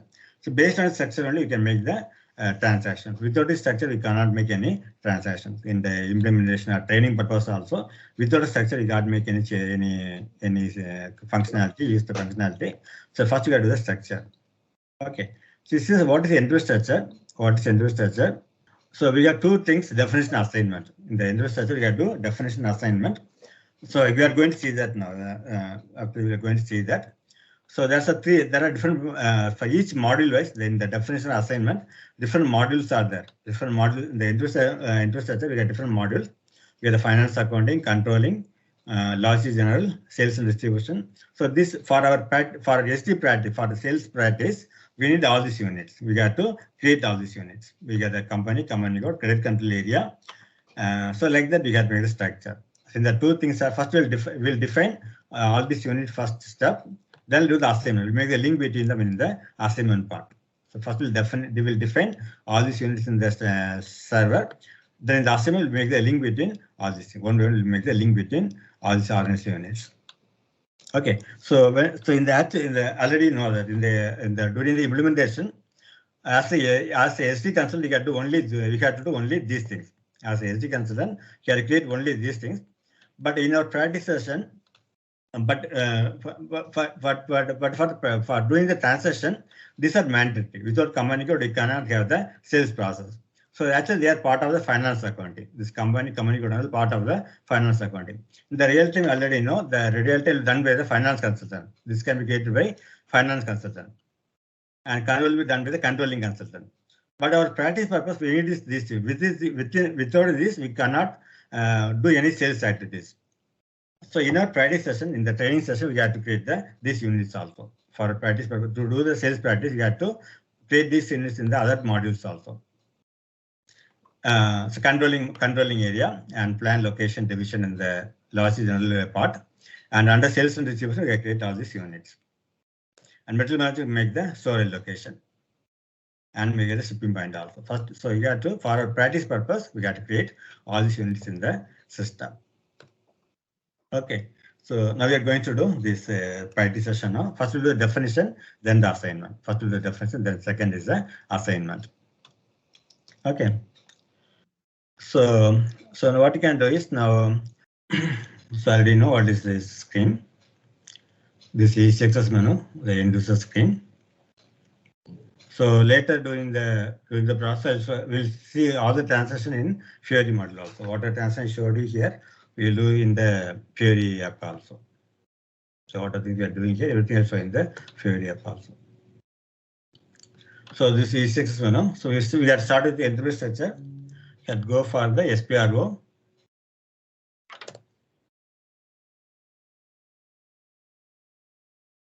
So this is the IMG screen, implementation guide screen. So these are different modules. And if you go for sales and distribution, all the settings are there. And what are additional things in the IMG screen for the S4HANA SD? So under the finance supply channel management, we have the credit management. Comes from the FSCM. Credit management comes from here, not from the SD module. It comes from the FSCM, the credit control. And you go for logic general. Here we have some more things. We are carrying that. What are things here? One is settlement management. That a rebate done through settlement now in S4HANA. Settlement concept is there. And one more thing was advanced return management. So this is also part of the S4HANA SD module. Advanced return management. One more thing was settlement from the logic general section. Settlement management. Okay, these are the changes in the S4HANA, some of the changes. So if we are start from the enterprise structure. So we make a setting, we can make a structure like this one. We can make a structure like this one. Command code link to all the other units. Yeah, okay. So others who haven't got the installation, you can check the chat box. You have to turn off the VPN and proxy. Then you try that. You have to click unsafe advanced click yeah. Please try that now with the VPN switch off and the proxy off. Try to install. So we'll go to the SPRO. We'll start the definition part. So these are things under definition, coming under definition. So we'll start with the define company under finance accounting, define company. So already know the things like these things that you will knowing. This is the details, display to change mode, copy option, delete option. So already know everything. So select all and we get deselect all the things are there. So we'll make a new company for our practice session, for our training. Go for new entries, click on new entries. Given company identity. It's not a code, it's just identity of the company. So I give the name as TRG. Training purpose, I give TRG. So it's up to 6 characters. You can mention some 6 characters. And next the company name. Like this I'm giving TRG employee giving. This is the company name. So name of the company, sometimes some countries there will be the name of company too also for the to include the description, make the description under name of company too. So not a mandatory one. So company name you can mention and other details, address details. So everything is not mandatory. Cities you can make as a mandatory. So again, city as Mumbai is Mumbai. Country will get the code from here. So already you know IN. If you don't know, you can take the IN from here. You can go for find option, IN. Okay, so I got type India, then it will come. So IN, India. Language key, EN, English. Currency INR. So we made a company as TRG and Co. Our company TRG and Co. These are details about the address. And click on save button. So if the request is not there, make a new request here. From here, make a new request, create request. So I can enter that. So we made a company. We made a company called TRG and Co. So next one is credit control. Next one is credit control area. So here go for new entries again. So give some code. So I'm giving TRG C. It's a 4-character code. Currency. And these things will later when I come for credit management topic, I'll explain these fields here. We'll just create now. So later when I do the credit management, I'll come here and explain some of the fields here. So this is limited the credit limit and update is there. So during the credit management topic, I'll come here and explain all these fields. Just now, for now, just save that. So we made a credit control area called TRGC. So you can give the description name also. I can make some name there. So we made a credit control area called TRGC. So next one is company code. So here there are two things. One is the copy and another is edit company code data. So I already know that. Already know that we have demo company from SAP. So we can. So when we make a new company code, it contains a lot of finance settings like general ledgers, a lot of GL accounts are there. So as a SD consultant, we don't know how to make the GL entries and all, GL accounts and all. Finance detail we don't know because we are basically SD consultant. So in this part, I already know that SAP has a demo company. So SAP gives a demo company for all this purpose only. You can copy all the basically general ledger accounts and all the chart of account details and all from the demo company. And you can copy from the demo company. You can copy all the settings from the demo company, and later you can edit the data settings according to client requirement. So here we have, because we are the SD consultant, we don't know about the finance module. We'll go for the copy option. Copy from demo company code. Then we edit the data, and during the transaction also we can edit the settings according to client requirement. So why is this option given? To basically copy the settings from the standard or demo company code. Okay, so first we'll go for a copy, first option. You can either double click or click and choose button. This is a copy the screen. So yeah, so many things are there. So later I'll explain this part. Now I'll go for a copy option. This is a copy organizational object. Copy organizational object. Click on that one. From company code, you can take this 777. There are some model company, demo companies. 777 is there. And some more things, some more model companies. So 1710 is there, 1710. This is a 1710. 1000 also there. In this server, yeah, 1000 is not there. Some company 1000 there. Some server 1000 will not be there. So we can take this one. We can 777. This is SAP INC. You can take this one. 777. So anything you can take. Either you can 777 or you can 1710 or 1000. So you can go for that. So I take it 777 from 777. So 777 is a model company. It's a model company from SAP for copying purpose. They are given only for this copying purpose only. So you can copy from the standard company code, demo company code. Two company code. So the 4-character. So in TRG, I'm giving only TRG. So I have 4-character, I'm giving only TRG. First one we get was company. It's a company code. Company was having 6 characters. Company code is only 4 character. So I'm getting only 3 character TRG. I'm giving the company code TRG. Enter. So it is asking whether you want to copy the GL account from the 777 to TRG company code. Yes, yes. So click yes here. Click yes here. And it's asking because we copied the 777. So later part we have assignment part. Later assignment part. So in that we'll assign the company code to controlling area. Later part we'll assign the company code controlling area. Here when I copied the company code from 777, it's already assigned to another controlling area from the model company. So in this case, click yes here. then you have to delete that constraint, then you have to make the company code. So, so when you practice, I'll explain this part again. Click no here. So do you want to copy the assignment controlling area? Don't click yes, click no here. So that the command code will be new one, not assigned to already existing controlling area. So click no here. And this original currency again, USD, the original currency US dollar, the 777 command code based on US dollar, whether you want to change INR, Indian currency. So click yes here. Currency INR, our currency is INR. Now you enter. So again, now here keep on entering, you'll be copying all the settings. So keep on entering. Click yes here. It will take some time to copy the tables. So enter again. So basically what you do is copying the number and just create tables and all from the demo company.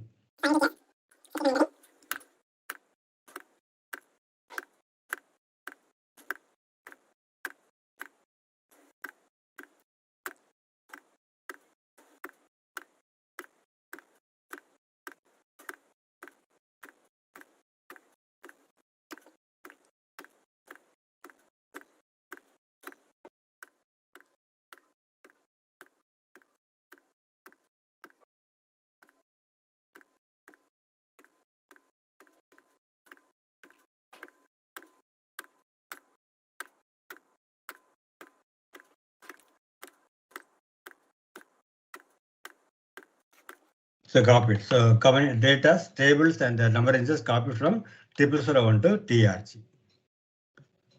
So now come back. So next you get some data in the base model company copied into the TRG company code. But because the company code was in US dollar, US location, some data are in the US data, you can change that. So click on edit company code data. You want to edit the data from the copied company code. So edit company code data. You can find TRG. So log country is coming. So log country is coming. You can go for the SM tool. I think you know that SM tool is a delete log countries. You can create new session here. So SM tool is the log countries deletion. SM tool. Sorry.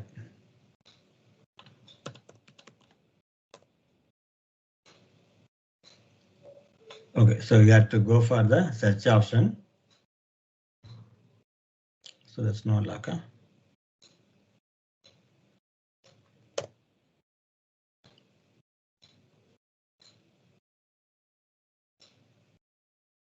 So it's the lock and other.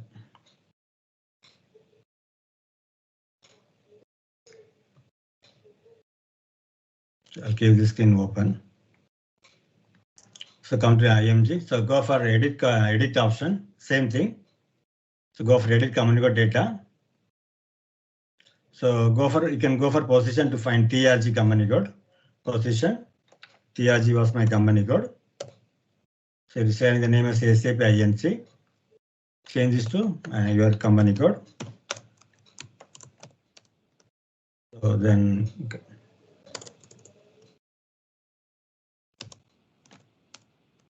Change these details. This Mumbai. And this is country's IN. Because copied to the 777 company is having the details from the base company, that's a source company. You change this to our details, save this one. So we copied the company code as well as we edited the company code data. Okay, this is finished. Then go back, go back. So close this one. And here this and all not needed. For our SD practice, sales and distribution practice, we don't need all these things. We need only these three things in the finance accounting. Okay, no need for these three other things. You can close finance accounting. So definition part under finance accounting, three things for SD: company, credit control area, and company code. Okay, so you can close finance. So you can close finance accounting. So we need a controlling area also. So in the real time, it's done by the controlling consultant, FSO consultant. Yeah, for controlling, we need a costing purpose. We need a controlling area. For SD module also linked with the controlling module. So it's a mandatory thing. For SD practice, we need a controlling area also. In the real time, it's done by the controlling consultant. But here for our practice, we have to create by ourselves. So maintain controlling area. So basically controlling area is, you can see the documentation. If you want to know more details, go for documentation. What is controlling area? You can see all the explanation for controlling area. So when you practice, you can go through this documentation also to know about the controlling area. Basically control the costing. Basically controlling area needed for the costing purpose. So basically for costing. Basically costing is used, costing. So like your material cost, your labor cost, calculate costing only. So for that only need that controlling area. So this has a link with the finance model. Sorry, SD model. So we have to create the controlling area. So maintain controlling area. So here no need to copy. So we'll copy only the company code and the plant also copy. So other things no need to copy. So that you can create the controlling area by clicking maintain controlling area. So here under controlling section, maintain controlling area. Here also maintain controlling area. No need to copy. Directly maintain controlling area. You will get a window like this one. Click enter. Press enter. So click new entries. Again new entries for the controlling area. You control area code. So this code should name is same as company code. You get the option here. Control area equal to company code. There are different scenarios of that. We are not bothering about it. We need a simple configuration only. So controlling area should be the same as company code. So I gave company code TRG. Same thing should be maintained here also. Don't give any other name. Should give the company code same thing as controlling area. And some name for the controlling area like this. Yeah, you can go for this one. Controlling area equals company code. Take the option controlling area same as company code. So in a finance business scenario, so they can for cross company code. One more concept, cross company code cost accounting, but we are not bothering about it. We are taking only this option. This is a simple process. This is another finance scenario. We are not taking that into for a practice session. We're taking same as company code option. Okay, this is some setting inside. We have changed the setting for this option. That's done by the finance controlling consultant during the implementation. If needed, according to client requirement, they can go for this option or that option. But for us, we'll take first option only. Controlling area same as company code. It's basically it is a simple process involved in the SD process, SD functionality. And this currency type take here. Take 10. 10 is actually company code currency. So when you're taking this cross company, if you're taking as the same company code, you'll get a currency type as company code currency. This is again the part of the finance accounting concept. So they'll use in the different currency type. For example, if you take changes to some other thing, change cross company code cost accounting, then you can see different currency type here. You get different currency type. These are the currency type for the cross company code cost accounting. Okay, so these are things just for finance accounting is maintained. So for our purpose, it is the same company code and take the currency type 10. 10 is company code currency. So the currency can be maintained at company code level or controlling area level. There are different options in the finance model. For our practice, we need only company code currency. So take that one. So once you take that one, automatically this setting will be taken and populated. It will get populated. Currency is populated and chart of account. Chart of account nothing but a list of GL accounts. As I told earlier, we got general ledger accounts. We got general ledger accounts. So chart of account, CY means chart of accounts. CY means chart of accounts. So all the finance related GL accounts will be stored in chart of accounts. The part is basically accounting concept. Chart of accounts. So all your GL accounts are stored in the chart of accounts. So each chart will have own name. So for our in my company, I got the chart of accounts CANA. Chart of accounts or some actually it's done by some other consultant. So CANA is done here. CANA is for it's a list of GL accounts. Basically, it's a list of GL accounts. You can see the list of GL chart of accounts here. These are different chart of accounts. Standard system as well, gateway students, other students. So all contain GL accounts. It contains the list of general ledger accounts. General ledger account means when the accounting happens, accounting transaction happens, basically the journal entry, you can call it journal entry or JE, it will contain the posting to chart of GL accounts. So GL accounts are maintained in the chart of accounts. Okay, so finance concept, save this one. Press enter again. Enter again. So we made a controlling area. So come back now, can close this one, come back. So my community TRG. If you want to know the details again, double click on this one. You'll get the TRG, the details again. So come back. So one more time, save this one. Enter again. So we made a controlling area. So we have made company code, credit control area, and next one is controlling area. Okay. So you can close this one. Next one is logistics general. He'll make the plant. The factory or plant will be made from the logistics general. So here plant. So we have to create a plant. Copy the company. So here also we need to copy. We'll copy the plant because again some settings are related to the plant creation. So that also can be copied from the demo company because we are not from material management module or some of the details we don't know. As a SD concept, some of the basic settings we don't know. So we'll copy the plant also from the demo plant. So first define plant, then copy plant. So during this copying and all, don't change the order. For if you take company code copying, when you come here, first copy, then edit. First copy, then edit. Same thing in the plant creation, first define plant, then copy. So don't change the order, it will give us an error message later. So when I copy company code, first copy, then edit. We'll make the plant, first define plant, then copy the plant. Don't change the order, it will create the error messages later during the process. So under logistics general, we create a plan, define plan. First is a define plan. So click here. Go for new entries again. Click on new entries. So given plan name, code, again some 4-character code. So I'm giving TRGP, and some name for the plant like this. Okay, then the fabric. So here we are this address field. So when I go for save option, it will ask for the address. That in the and the address it will be populated here. It will come automatically from the address. And here the county code, city code. It's not country, it's a county. Not country, it's a county. So it's only for European and US countries. For US and European countries, we are having the county code, city code. So their tax will be determined based on the county code and city code. For Indian localization, no need. Don't enter anything in the county code, city code for India localization. Only FATI calendar is mandatory. So FATI calendar maintain, take IN. IN is Indian calendar. Basically, this calendar will contain the holiday list. It will contain all the holiday list for the Indian location. So IN India. So now enter. Now when you click save button, ask for address. When you click save button, ask for address. Otherwise, you can go for address from here also. So click save button, ask for address. So give the title, some title like company, a name. So like this can some name like plan for TNG for TRG, plan for TRG. So not all these are mandatory here. So this you can mention. These are mandatory.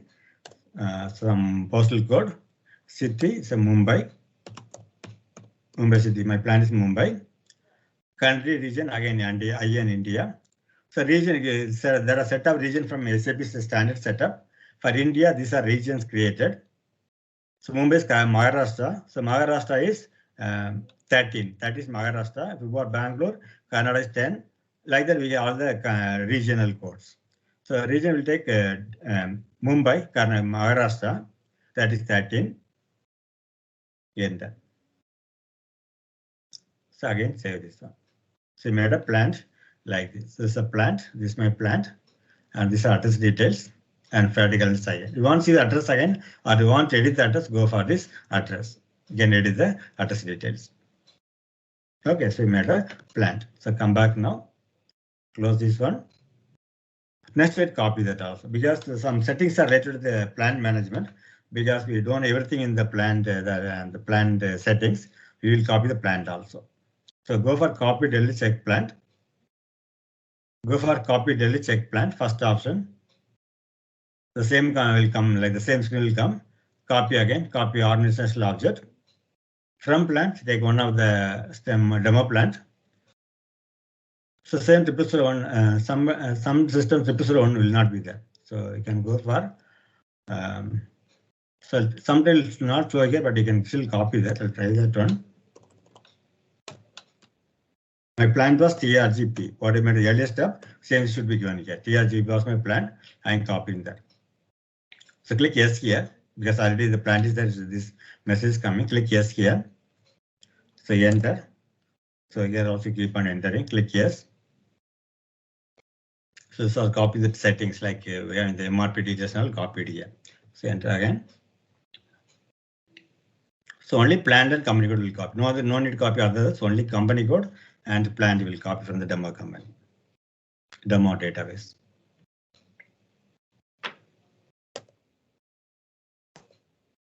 So copied. So error, you can ignore the errors. No need, no bothers about that one. So you copy the plan from the model plant. So this is over. So we got different revision location also. So why the SAP given the optional location? So your factory can, because of space constraint, you can locate, you can get the plant, your factory in different location also. In the same city, it can be different locations. Because of the space availability, the same factory are getting different locations. So the different location of the plant is a mandatory one. So even if you have only one location also, it's a mandatory one. Otherwise later will be the problem. So different location. So again, new entries, click new entries. The plant we could create was TRGP. You can search from here also, that is directly type TRGP. So you can go for here, otherwise you can directly type also. This was a plant we created, TRGP. So location Mumbai. So you can give the location like Mumbai 1, Mumbai 2, like whatever location you need, you can create. Same plant can be created in different locations. The name of the plant also. So I give plan for something like that. Can give. So location that you can type in TRGP also. TRGP is the plant code. Press enter. When you press enter, last for address. Press enter, last for address of the location. Here are multiple locations. Each location is defined one by one. So details. So I already there, because once you enter details, if you press backspace in that field, it will show all the previous entries. So you need to type again and again. You can go for backspace and take the existing details. So again, this 13 Maharashtra, enter. So I made a location for Mumbai location. Like that, if one more location you want, again plant location and again it will get the address. So save this one. We have only one location, Mumbai location, we have only one location. So I create only one location. You want multiple location, again give the plant, another location and the name and the address. So this is over. So because of space availability or because of any operational availability detail, so they can, the same plant factory, they can make a different place also. Under one registration. Under one registration, yeah. So okay, so maybe in the same city, different area, next road or neighbor building that comes from another area. So that will define the location of the plant. So actually SAP is having all the possible scenarios. Okay, so same name, we can maintain different place also. So next is division. So division is needed for the product distribution. For example, division can be like product based divisions. For electronics item, you have a separate division. Electrical item for selling the electrical item, you have one division. For electronics item, you have one more division. So basically, it's a part of the distribution chain or division from the suppliers factory. It can be sent through different customers through different divisions. This is only 2 character code. No need to copy, only the 2 character code defined. So I give TR. The name is code is TR, only 2 character. So name also will give TR. So I made a division called TR. So made a division. So no need to copy. So only plant and common code will copy. Other things will not copy. No need to copy. So we can close this one. This part we can close. Next one, sales and distribution. Sales and distribution. So different sales organization, distribution channels, office and groups. Already saw that in the demo. This one. This structure are going to be company code will link with the sales organization, distribution channel, division, and that's called sales area. And link the sales office and sales group with the sales area. So go for the sales organization. So no need to copy, only define, no need to copy. Define sales organization. Click new entries. So this is the sales organization screen. So I give the name is TRSS. My name is my sales organization name is TRGS. So basically sales organization is required for the sales activities. So each company will have sales organization. That will be basically group of people. They will be handling the different type of products. So maybe you can have more than one sales organization for your company code. So they can be a group of people monitoring different type of product or different location of selling. So that's the purpose of the sales organization. Basically to monitor the sales transaction for the company code at the company code level. So give us a name also. TRG. Currency is mandatory. currency. And these details, other details, not required now. Not required, other details not required now. So this is for the third parties. When we do the third party sale, we use this data here. So now we are no need for now. When we use the third party sale, we use this section here. This also some text here, so that can be copied in the documents. So for practice this is enough. The code and the currency enough. When you press save last address, when you press save last for the address of the sales organization. So again, company and give the name as sales organization, or you can just type TRGSS. GR is the sales organization name, TRGS. So other details, these are only mandatory, no need for other details. These are mandatory. Country, and this tag in. Now enter. So we made a sales organization. You want to see the address again? This address. You can edit. You want to edit the address? You can edit the address here. This is done. So now need to copy. So next is distribution channel. So again, this is like part of the distribution chain, like retail or franchises. They are distribution channels. Click here. So here also define. This is also 2 character. So click new entries. This is also give TR. Name also TR. Save this one. Similar distribution channel. TR for company for sales organization TRSS. TRGSS. GRGS. Okay. So distribution channel. No need to copy. So next is sales office. So sales office part of the sales organization. So sales office comes under sales organization. So under sales office, if you are getting some 50 people under sales organization, so again they can divide the sales organization to different groups, different sales offices. It can be location wise. For each city, in the city can be different locations. For each location, maintain a sales office. Again to control the sales activities. So sales office cannot control all the activities because so much activity will be there. Sales transaction will be there. So they will divide the organization into different sales offices. So under sales office, we have different sales office. So they will be monitoring particular type of material or particular location of the sales. They will maintain sales office to monitor the sales transaction location wise. So again, maintain sales office. So new entries. Again, some code for this. Same thing I give TRGS. This is also TRGS. Enter. So give the address of the sales office. So name is TRGS. So again the details. Mumbai. So again this 13. Say this one. Simeda. Sales office. So again sales office can be divided into sales group. So again, to divide the sales office, we can divide to sales group. Again, 2 or 3 people will be there under sales group. So they will be part of sales office.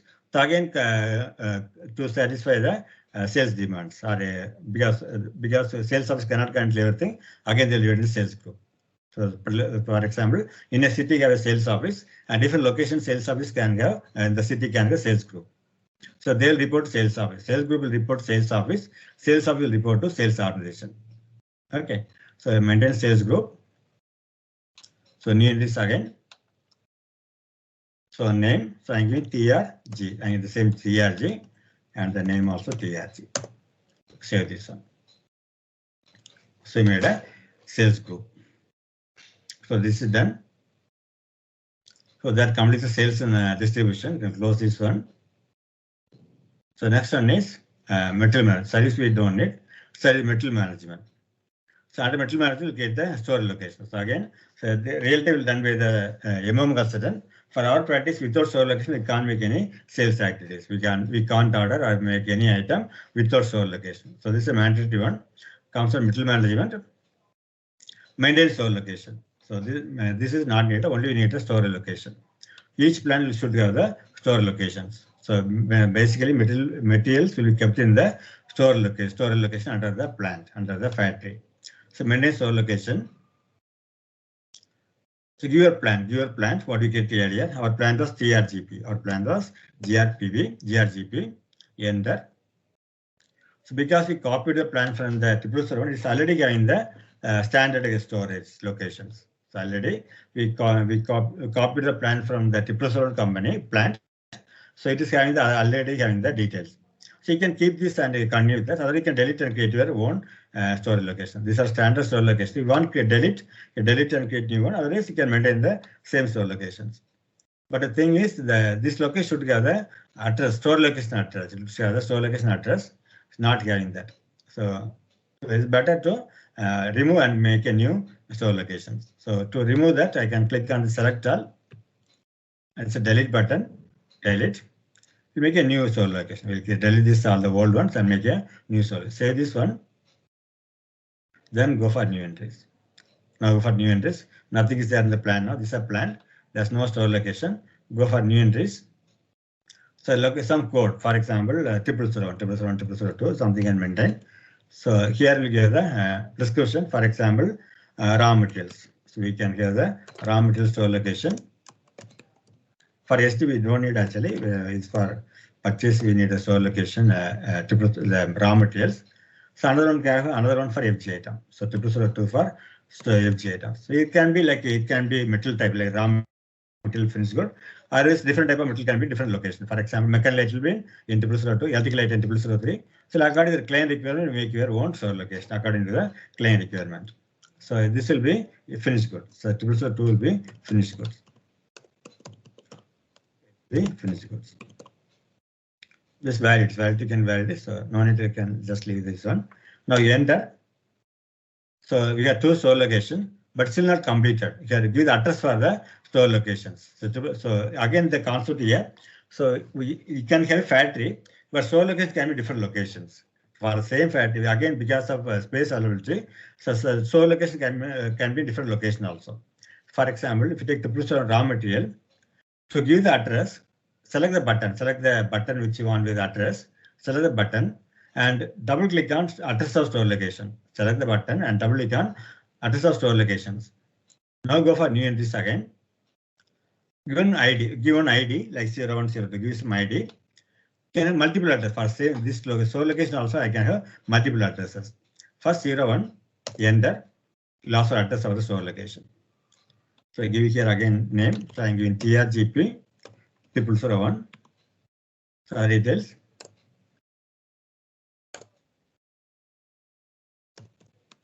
This 13. So I made a store location for 001. So if you don't meet this location, this location for store location, later you'll get error. When you go for the transfer, you'll get an error message. Your location not maintained. So we can done with 001. For 002 also we can do the same thing. Now take second button. Again double click. So again new entries. So another ID, any ID, in the same ID, another ID, any ID. So now the details again, address details. So again, TRGP 002. So other details same. You can different address. When you practice, you can take different addresses. I'm doing the same thing. You can check with different addresses also. Check this one. So we made it two store locations for material management. Under material management, we made two store locations. Okay, this is done. So this not data. This is only for material management purchasing model. We don't need this one.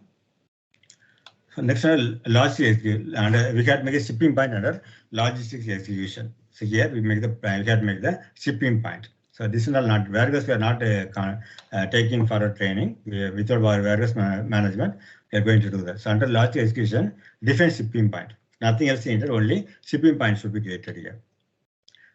Actually, for SD, we got to make this also loading point, transport, and planning point also. First, a different shipping point. So shipping point is a place in the factory. Once your FG is produced in the factory, the final place in the factory before transportation is called shipping point. So from the factory, shipping point will be transported to different locations through railway station or bus station or a truck or anything. Will be transported from the shipping point. So shipping point is the end point for the from the factory side. That's the end point for the transportation. So different shipping point. So it will be used during the delivery document. So shipping point will be used during the delivery processing. So different shipping point. New entries. So here also all the things are not needed. So shipping point name is TRGH. My shipping point is TRGH. Some name also for that, like TRGP or TRGP. Okay, the FAT calendar is mandatory one. Put again as the Indian calendar. So IN is India. So it is not needed. Later when for transportation we can fill this details. Nothing mandatory. Enter. When you save last address. So give the title. So name again TRGH. Shipping address. Shipping point. And our details again. The region. Save this one. Enter. We save. So you made a shipping point. So can save one more time. This is completed. No need to copy. No need for copy the shipping point. Made a loading point also. So under shipping will be a loading point. So loading point can be from it will be loaded to the transportations to the delivery. So loading is a place after shipping point with a loading point. From is loaded to the different locations, different areas of delivery. So maintain loading point located under the shipping point. Located under shipping point. That is TRGH. My shipping point TRGH. Under the shipping point will be created. The shipping and fishing point will be created. Loading point will be created. So go for new entries. Some loading point code. So I'm giving TRG1. So only 2 characters. So I put some 0. Something I'll maintain loading point 01. So you can mention a responsible person like manager or some name of the person who is responsible for the this loading point. And description also. Some description. Save this one. So this will be used in the delivery process. During the delivery process, this loading point will be used. Okay, so one more thing is transportation planning point. The last thing in the definition is transportation planning point. So here, transportation planning point. So go for new entries. So again, give some name. So I'm giving TRGT. So TRGT, transportation planning point. Some description like transportation point for TRG. So only this character. So it's okay. So I'll give GR. Company code is you can link the company code here. The company code was TRG. Our company code was TRG. First we get a company code, it was TRG. So it's a TRG. So when you say last address, give the address. So that was TRGT. So that's the same.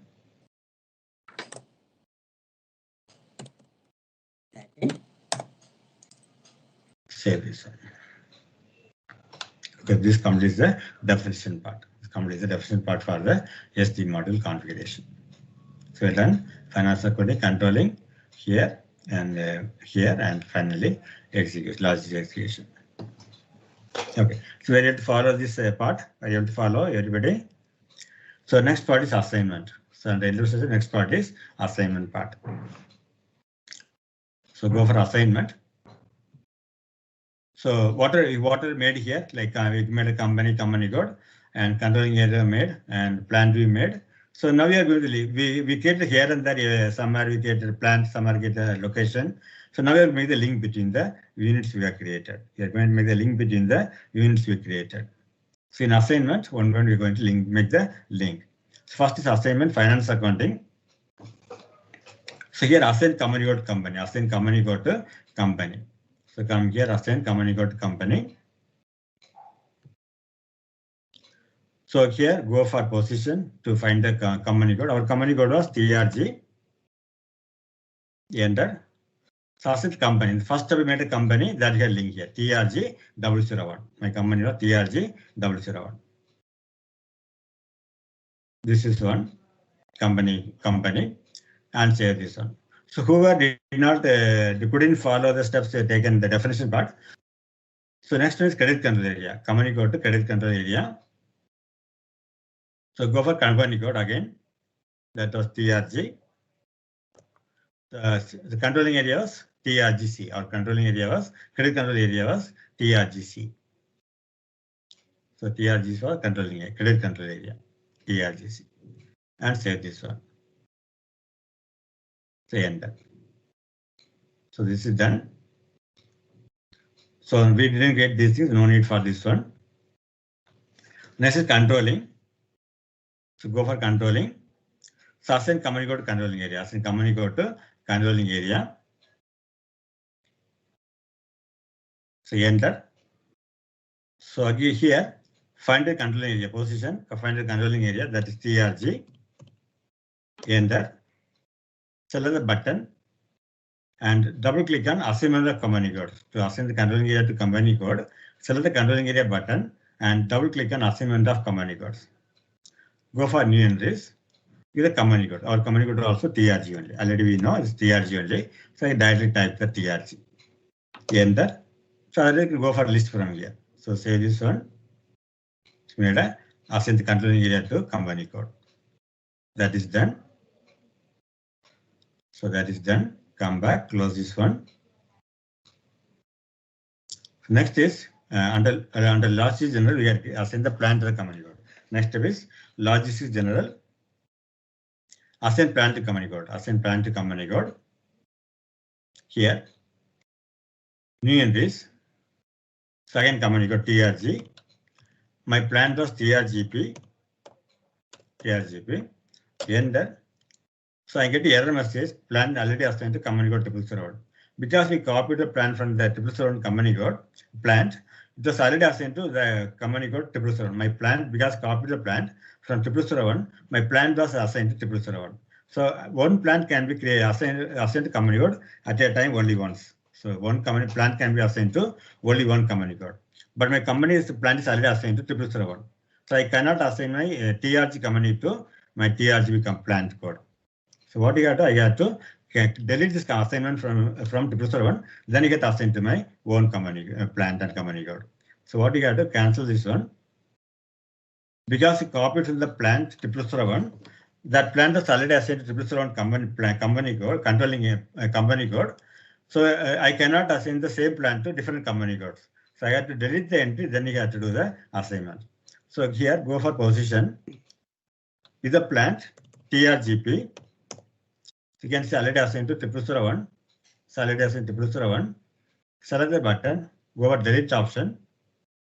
Delete that. Enter. Save this one. So now go for new entries. After saying go for new entries. Now is the company code, that is TRG. Plant is GRGP. My plant was GRGP. Enter. And save this one. So we assign plan to the company code. Okay, this is done. We assign plan to the company code. So next is, this is not data. We are not kind of business area. You can ignore this one. Next is sales and distribution. So under sales and distribution, we link all the sales units. So go for sales and distribution. First is the sales organization company code, then distribution channel, division, then sales area, sales office, sales group. Everything should be linked now. First go for sales organization to company code. So go for your sales organization, click on position, go for your sales organization, TRGS, my plan. So sales organization was TRGS. Company code was TRG. My company code is TRG. So you can type, if you don't remember, you can go for search option, there you can find the company code. So you can go for search option, you can type here also, you can type the find option also, or you can scroll down and find the company code. Like this. So TRG was my company code. Enter, save this one. We are in sales also to company code. To come back now. Sorry. So next is distribution channel sales organization. Next step is assigning the distribution channel to sales organization. So again come here. So new entries again. TRGS, sales organization was TRGS. And distribution channel was TR. Our distribution channel was TR. Allocated in the definition part. Save this one. So this is done. So next is division to sales organization. So again, new entries. This was TRGS, sales organization. Sorry. TRGS, sales organization, and the division was again TR. So enter say this. I have to close and open. So say this one. So assign division to sales organization. So this is over. So next is sales area. Set up these three things we are going to make a sales area. Distribution channel, sales organization, distribution channel division.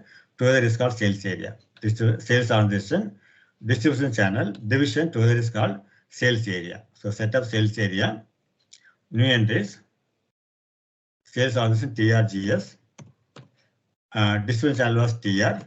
Division also format was TR only. So this is a sales area. So sales area. So this is very important step during the order processing. During order processing, we are not having the sales area. We cannot make any sales order. So say this one. This is done. So next step is sales office to sales area. So sales area should be linked with the sales office. So again, new entries. So sales organization was TRGS. Distribution channel was TR. Division was TR. And sales office was TRGS. My sales office was TRGS. You can go from, if you don't remember, go for search option, find that.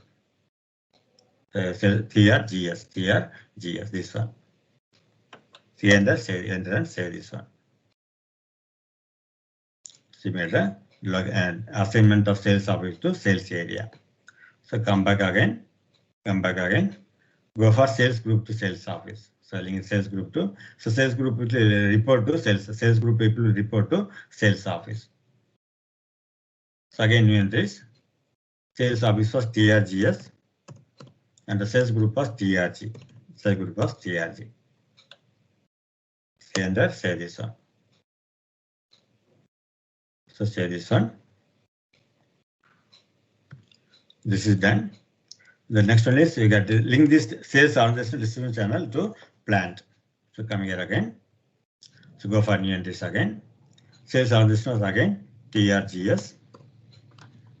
This was the distribution channel was TR and plant was TRGP. Plant was TRGP. So say this one. So this part is over. So this part is over. So next one is, so this is not needed. The business area has been not needed. So this is also not needed. Middle one is also not needed. Not needed. Here next one is logistics execution. Here assign shipping point to plant. Assign shipping point to plant. Assign shipping point to plant. So click here. So it will be looking like this one. Find your plant first. Find your plant. Go for find option. To the plant that is TRGP. Plant was TRGP. Enter. This was the plant. Select this plant. And TRGP is because you copied already as in T+1 one. So additionally link to your shipping point also. Put the cursor on the TRGP plant. Put the cursor on that. Click on assign. Click on assign. So go for TRGP. Find TRGP. TRGH, our shipping TRGH. This is a TRGH, shipping point for TRGP. So select that one and save this one. So my shipping point linked to my plant. My plant assigned to shipping point. So T+1 is because we copied the plant, it is already there. So save this one. So this is done. So this is the enterprise structure we have made. So finished all the things. First we did a definition, then we linked the assignment to each unit. We got assigned the different units.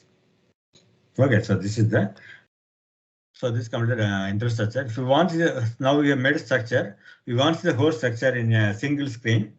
To see that, go for definition, go for finance accounting. To see the structure again, what you have made structure in a single page, you can get everything. So this option, edit company, delete check company code. Here, first option, edit company code. same screen will come. Go for structure, click on navigation, enter. So go find your plant, go find your company code, go find option. So my company was TRG, enter. This was my company code, TRG. This is my company code. Go for details, or you can double click or go for details. So this is structure requirement. This is my company. This is my company, having the company code inside that one, company code. This is my controlling area, and this is a company code under controlling area. This is a credit control area, and a company code. This is my plant. So this is my location. So because we copied this already in some other location. So our location, Mumbai was our location. And so store location, raw material finished good, link to company code. So again, distribution chain. So our distribution chain was this one. Where is that? This one. This is a TRGR, TRGSTR. This is my plant. Again, sales area. This is my sales office. So again, we have sales under sales office, we have sales group. So like that, we can see the whole structure in a single window. So shipping point again. This is my shipping point. So again, we get the expansion for that.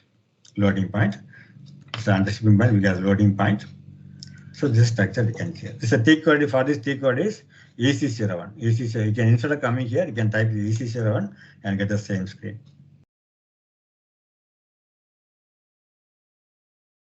So instead of, you can T code EC01 also.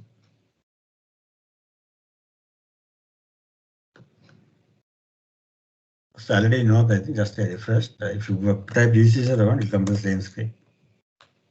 So EC01. So that you can follow from here also. Okay, this completes the entry structure. Alright, let's test your knowledge, and here is a question for you. What capability is enabled in SAP S4HANA Sales order process using material availability check? Option A, settlement management. Option B, available to promise check. Option C, batch determination. Option D, outbound delivery creation. So take a moment to think, and when you're ready, choose the correct option, and remember, each choice holds a key to unlocking the answer. Good luck, and type the correct answer in the comment section. Hey guys, just a quick info. We at ZaranTech have launched an amazing SAP S4HANA Sales course tailored for sales professionals like you. We know sales operation can get convoluted with all the systems, data, and process involved. This is why we have designed this training to cut through the complexity and help you out to speed on managing sales in SAP S4HANA. In just few interactive sessions, you will be able to understand the end-to-end order to cash flow, streamline everything from order capture to invoicing, analyze performance in real time with embedded analytics, improve planning with integrated forecast and pipelines. Numerous sales reps have already enhanced their SAP S4HANA skill sets with us and taken their career to new heights. Don't miss out. Check out some ravishing testimonial on the YouTube channel. Invest in unlocking your potential with the cutting edge SAP Sales Training today. Ready to be an S4HANA Sales Pro? Check out all the details through the link below. So logging on. So we'll go to SPRO. So the whole training will do like that only. I will together we'll practice. So you can do the practice together with me. So will be any issues that we can solve here itself. So everybody can log into the IMG SPRO. We start with the interface structure, definition part. I already showed you. This is the thing we have to do. This is the thing we have to do. We have to create this structure. So these are things in finance, accounting, and controlling like that. So we'll do those things. So we'll go for finance, accounting. First, define company. First, go for define company. So under definition, finance, accounting, define company. So define company.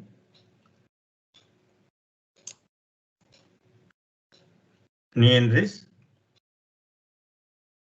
Then identification is not a code, it's just identification. So I'll make a new company today. So I'll make RTS. It's RTS setting already there. RKS is a 5-character code. Basically something. Name. So RKS. Some name. Then all that is not needed. City is mandatory. Give some city. I mean Mumbai. Country is IN. India. You can search from the list also here. Language key English. And the currency INR. Enter, save that. So first about the company, that's a credit control area. So I'll try this one. We'll try this. I'll finish the finance accounting part. We'll try whether you are able to practice or practice. We'll check that. So next, we define credit control area. So this is go for new entries. Some code. So what we created? RTS.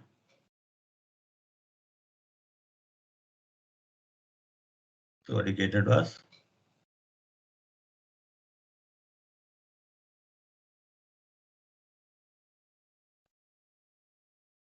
Okay, we didn't finish.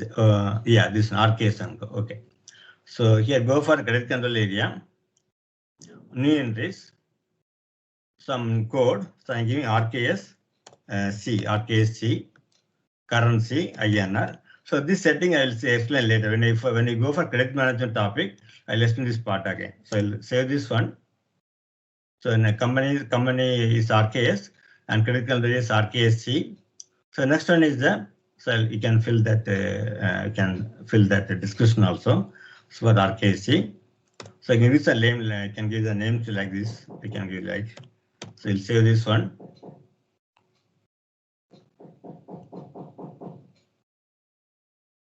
So now come back. Next, the company code. So company code, you copy from the demo company code, then you have to edit that. So this will complete, then you can try practicing. So this one, go for copy edit, copy the company code, demo company code, copy option, copy organizational object. From company code, you can take the one, so model company from SAP, that's a US based, US dollar. So go for your company code, that is, so what do you get? RKS or what I gave there? Let me 1 second.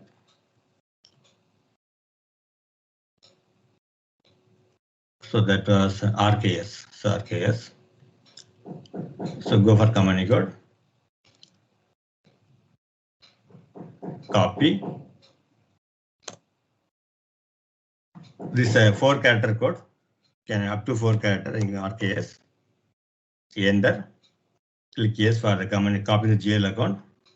Click here no, because we copied the solid assigned to the under company code. So click no here. Then click yes for the currency change. Currency INR. Enter. So again enter. Again enter. Keep on entering. Just copy the number inches and the tables.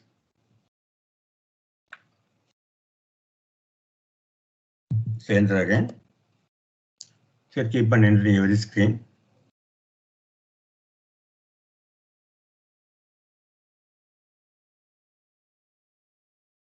Click yes again.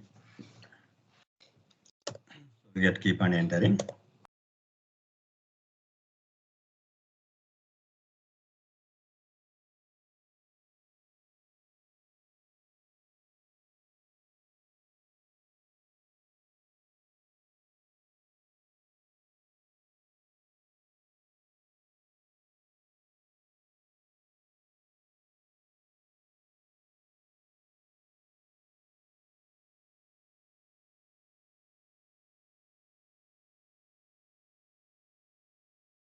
We are copy because contains the company GL accounts and finance settings.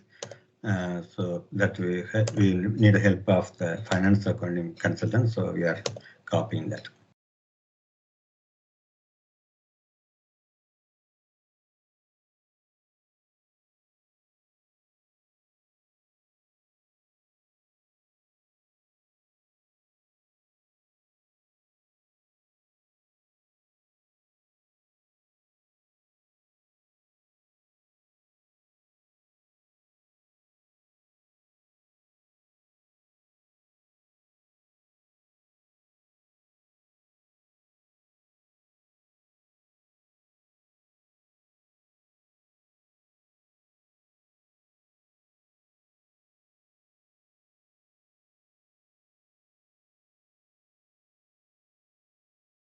Okay, it's copied.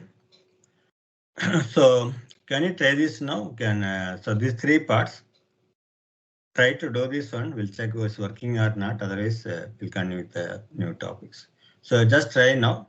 That you able to create these three things one by one. So try it together like so. Lock entries can try SM to lock entries deletion. So whoever got the server link and able to log in, please try these three steps. Company, credit control area, company code. So server link you have to get from the. So who asked for server link? So that I think they'll be given after the session. So who wants the server link? I didn't say the name. Prem Kumar. Okay, so you come to the structure. So this is steps I told you. We have done the definition assignment part for the interview structure. We have done this one. Okay, so next one was, so in the step what are the you done? You can see that here. So first the interview structure you have made with the definition assignment. Next one is masters. Next one is masters. Okay, so masters. First the customer master data, then the material master data. So customer master data will contain the customer details and material master data will contain the material details. And later link both of them with the customer material info record. Okay, so today we'll start with the BP master. So next step is so we are connecting the BP master now. So next step is, process is BP master. BP master already you know that is the business partner master data. Partner master data. Basically, that's a customer for SD purpose. It's a customer master data. Okay, so that's a major difference between ECC and S4HANA in the BP master. In the already in the ECC, what code we are using for customer master creation? What code in the ECC? Do you remember? XT01. That was XT01. So do you know what's for supply master data? Yeah, MK01. SK01, central customer supply is SK01.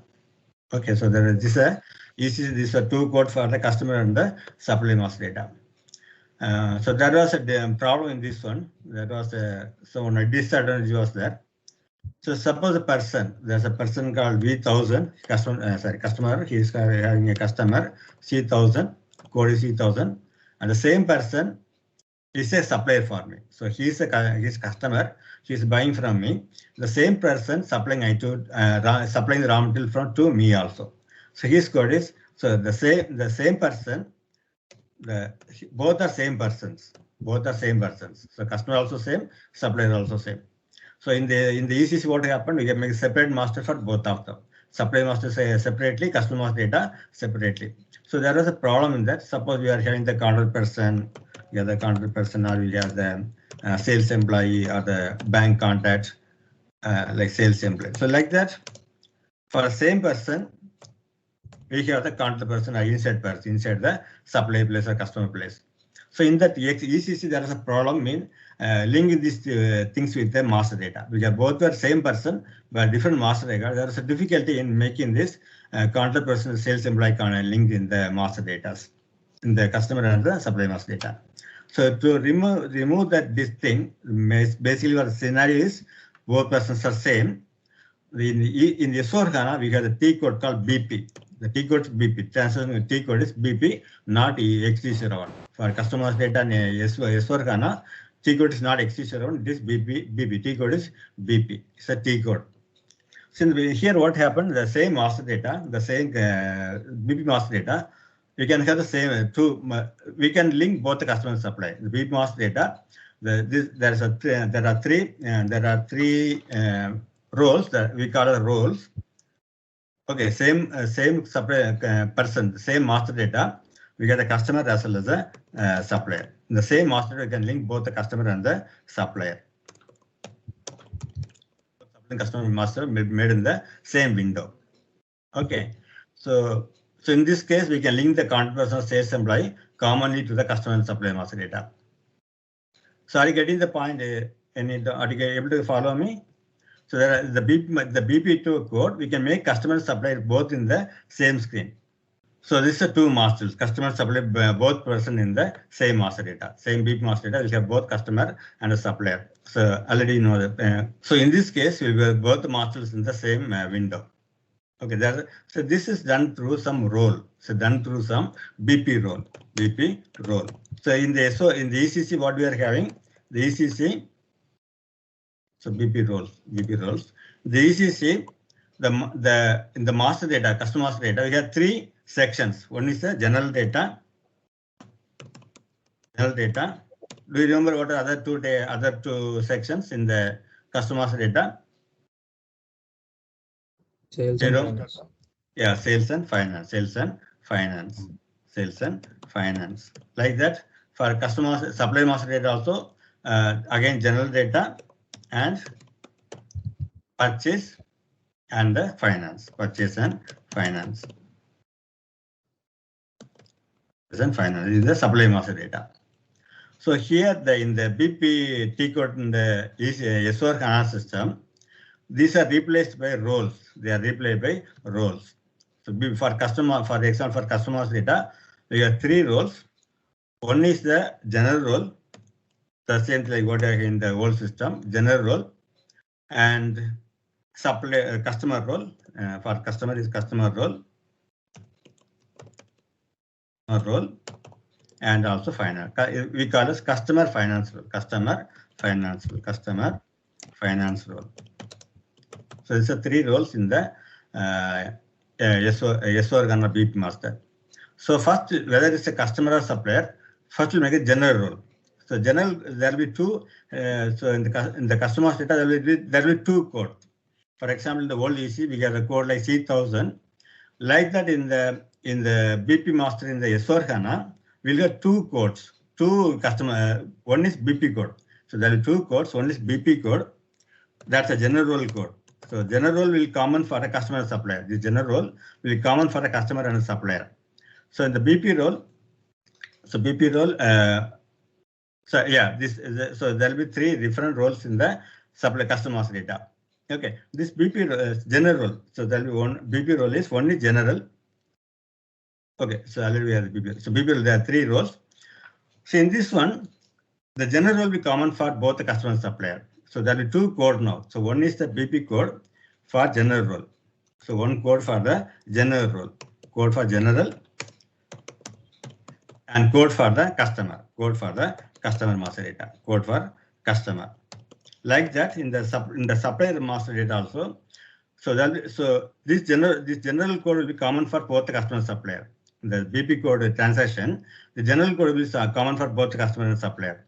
And for customer master data, we code customer, and supply master data, one more code for the supply master data.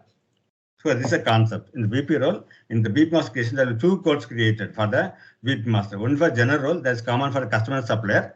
And for the customer master data, will be customer role, and supply master data will be supplier role. So this is a concept. So this is a concept of the BP master S4HANA. This is about the roles. So the general role, customer role, and for customer finance role. And again, one more thing is account groups. So the account groups. So that we are having in the ECC, we are having the account group, vendor account group and supplier account group, customer account group, supplier and customer account groups. For the S4HANA BP, we need two account groups. So there in the ECC for XT01 or XK01, we had only one account group. One account group for the supplier, one account group for the customer. But in the BP in the S4HANA, we have two account groups. One is for general role, one for general role, one account group for general role, and another account group for customer or supplier. Okay, so these are two account groups to be made.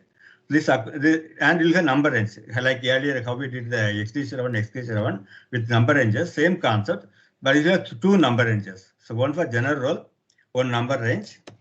So number range for the general role, and the number range for the customer master data.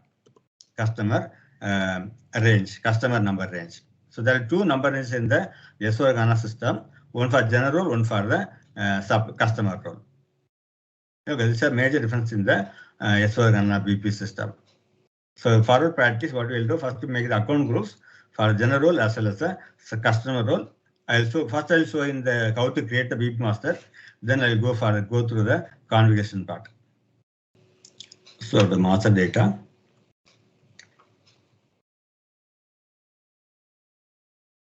So what we're doing basically will be my custom master data. So this is the master data. So okay, let me check further. So this is a bottom master data. So basically, to make the transaction order, shipping or billing, so that will contain partner function also. So partner function I already explained to you that sold to party, shipped to party. So they are made with the BP master setup. It's already so in the customer master data we have sold to party, shipped to party, partner functions. So who places order, he is a sold to party, to whom the supplier sends the item through delivery, that's a ship to party, and whom the customer sends the supplier sends the bill, he is a bill to party, and who pays for the customer set, who is a payer, accounts department payer. And for commonly there are 4 partner functions. So one branch can place the order.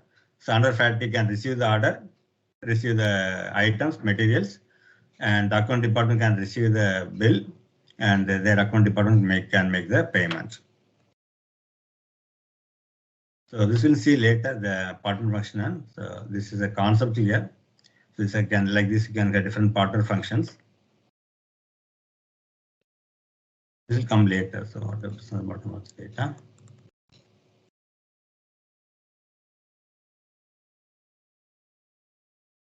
So it will come to this slide later. It contains other masters. So I'll take this slide later. So what I'll do, we'll go for the in the system. I'll show you now how to make the BP master. So go here, BP master. For BP master. So there's no the BP master. There's no path here. There's no path here.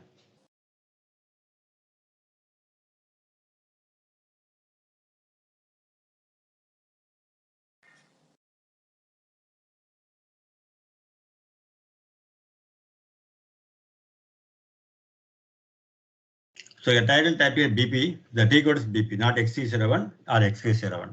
So BP, T code is BP. So this is a customer BP master screen.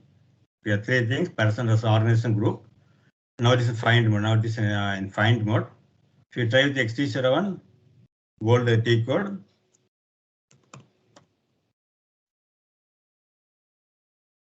So this is the thing bold earlier in the ECC we are using.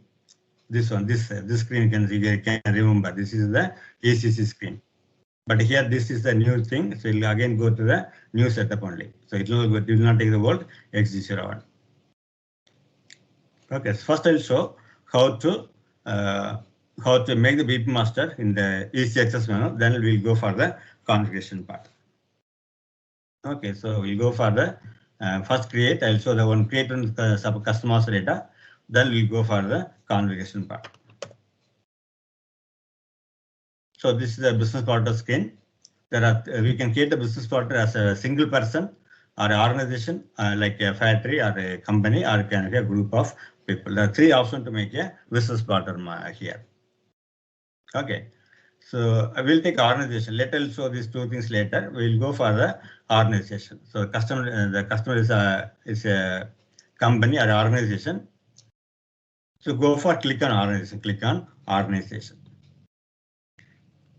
So this organization screen, create organization, and you can see different things. This address window. We have different tabs. This is a role I told. This is a role I told. This is a BP master general role. That is 6 zeros. That's a BP general role. And you go for FLC. That role is FLC. FLC U01 for customers data. FLC U00 is for FI customer.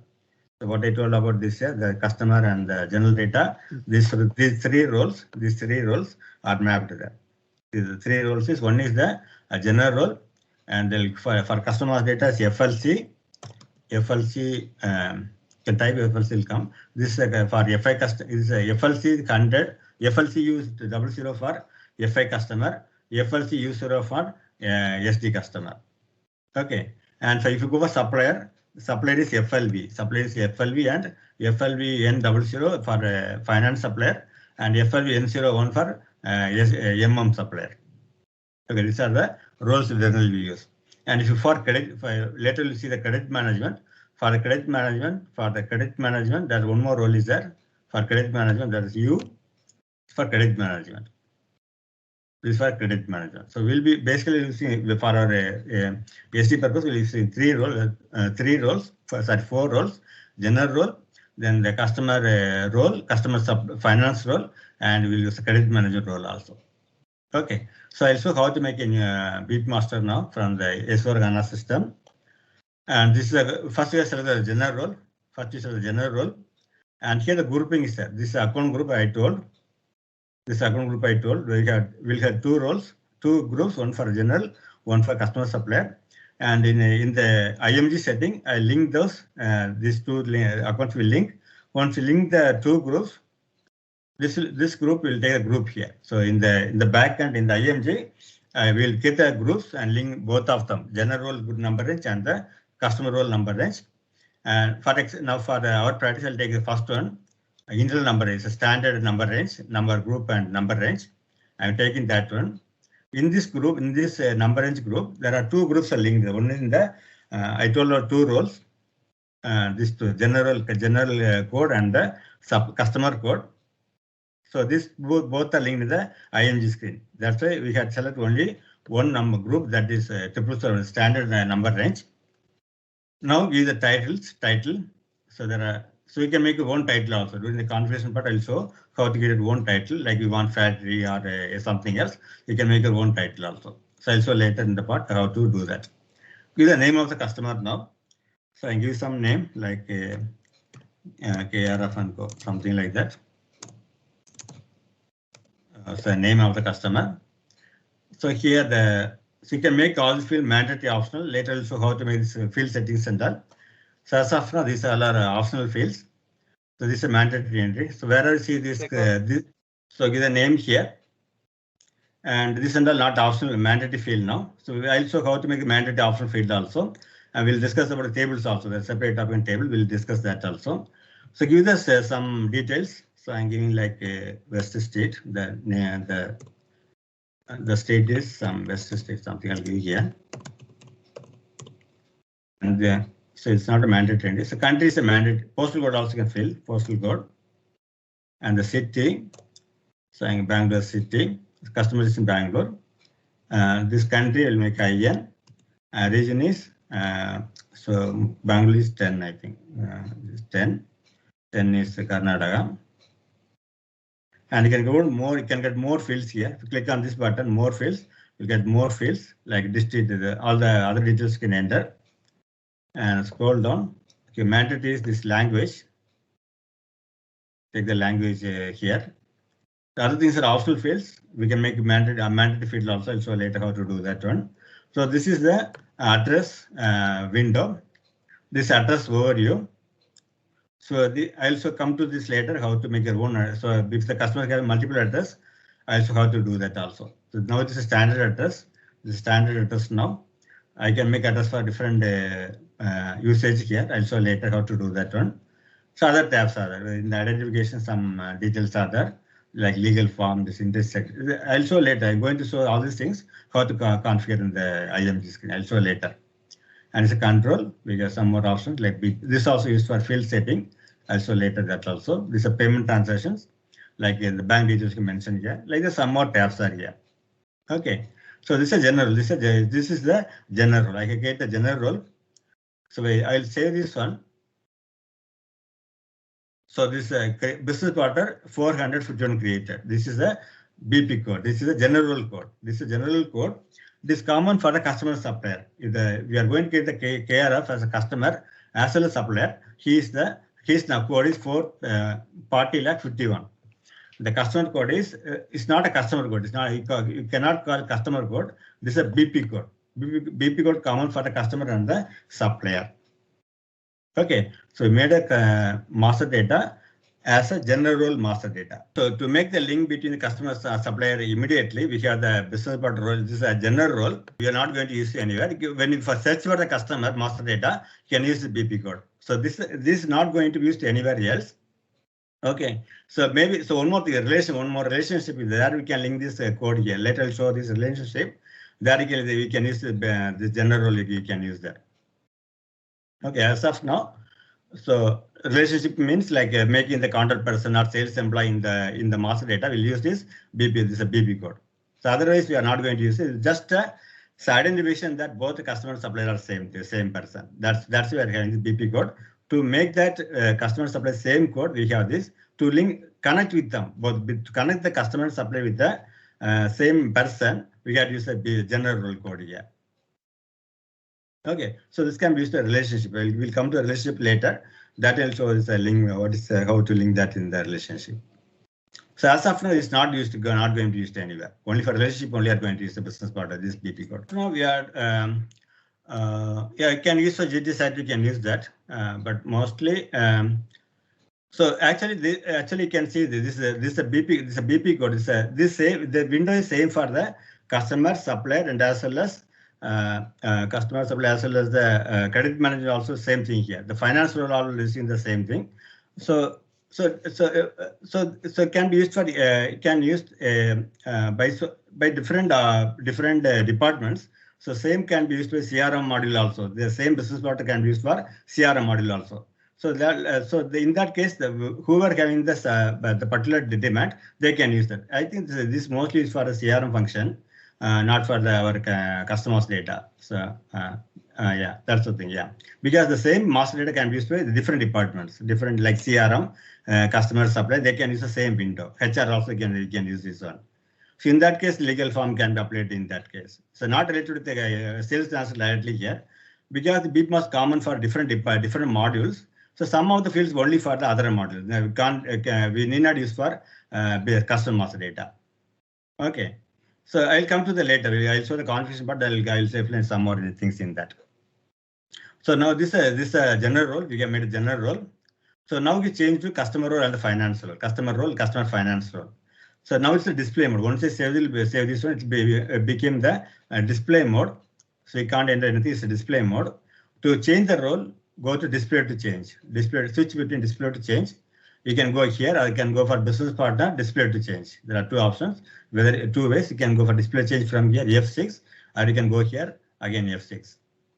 Okay, this is a general role. Now change to the supplier role, this is customer role. Change customer role. You can click the arrow button, this down arrow, type FLC. FLC is for first is finance customer. You go for SD customer, FLC U01. FLC U01, SD customer standard. So this is the window for the customer role. So you can see all the world views, and other you can get some more. You can see some more tabs here. If you go for customer general data, so this is the customer number. See, now it's internal number. I can make internal, external as well.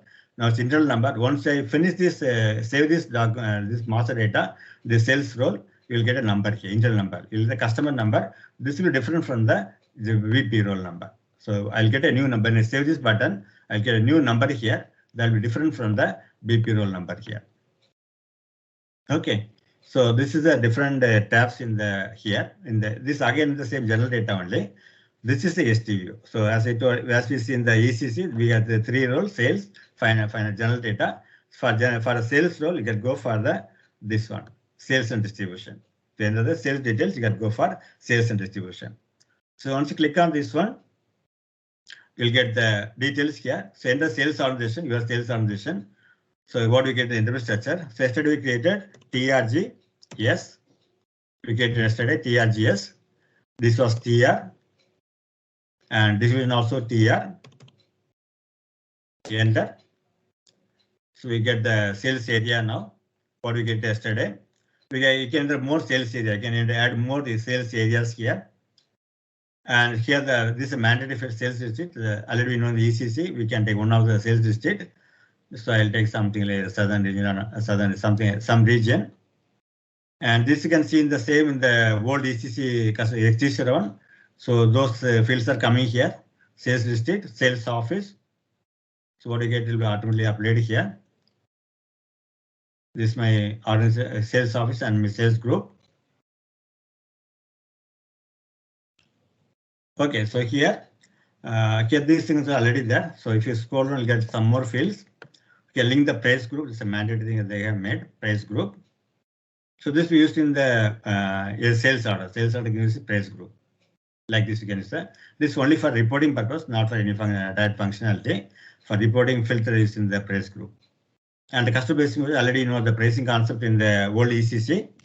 So we can link the price determination using the customer procedure. So by standard, it is by default taking standard. And for the settlement, later also the rebate management in the S4HANA, you have to enable this settlement management. It's a shipping tab. We have delivery priority, like the same you want to see in the X7. Take on delivery priority, delivering plant. So you can use our delivering plant. Shipping conditions, this will be linked with the shipping point, link with the shipping point. So other things are you can leave this one. So enter. And billing, you can fill that in-code terms. So invite data, you can link the calendar. And in-code terms, you can take a FOB. You can by default make here. Then no need for entering the sales order. You can automatically populate in the sales order. So I give FOB and the location. Second location like it's a Bangalore customer, it's a Bangalore. And link the terms of payment here.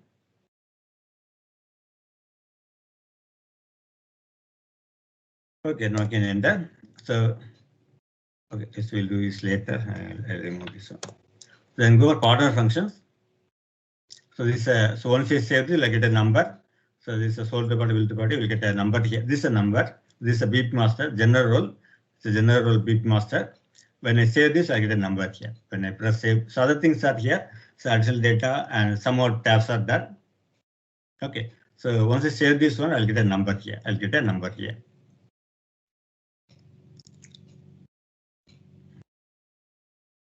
Task relations are equal. So somebody has got a mandatory field. Some student has a mandatory field. It's actually a general mandatory field only. We will link the tax code. We'll take tax exempt.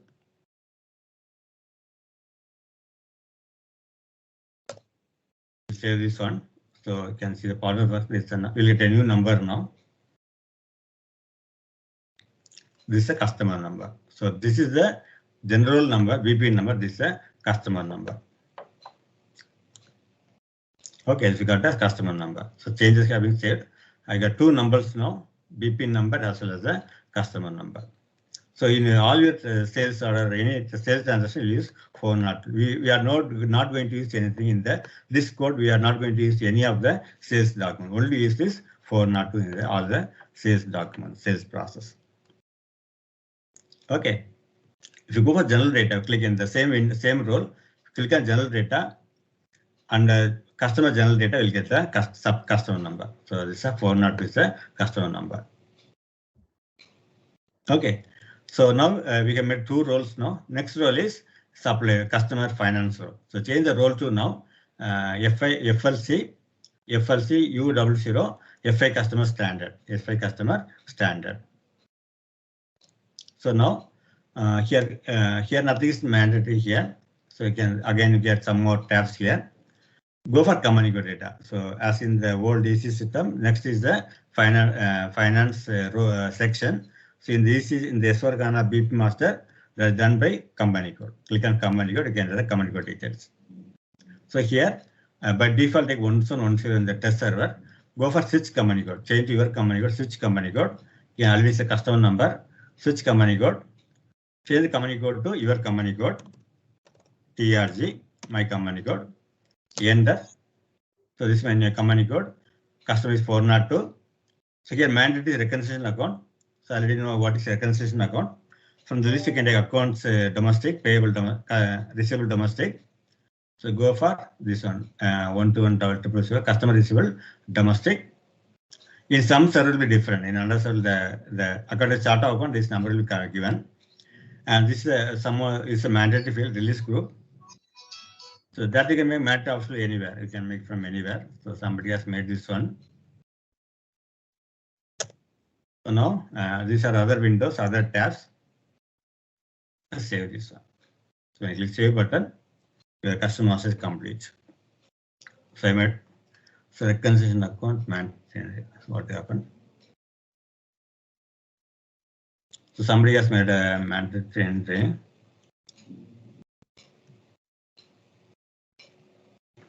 Okay, so somebody has a mandatory entry, but it's already mandatory entry only. So in fact, one more thing I'll show you. So once you make this customer's data, can go find option. So it's not saved here. So one second, I'll show the find mode, then we'll break for that.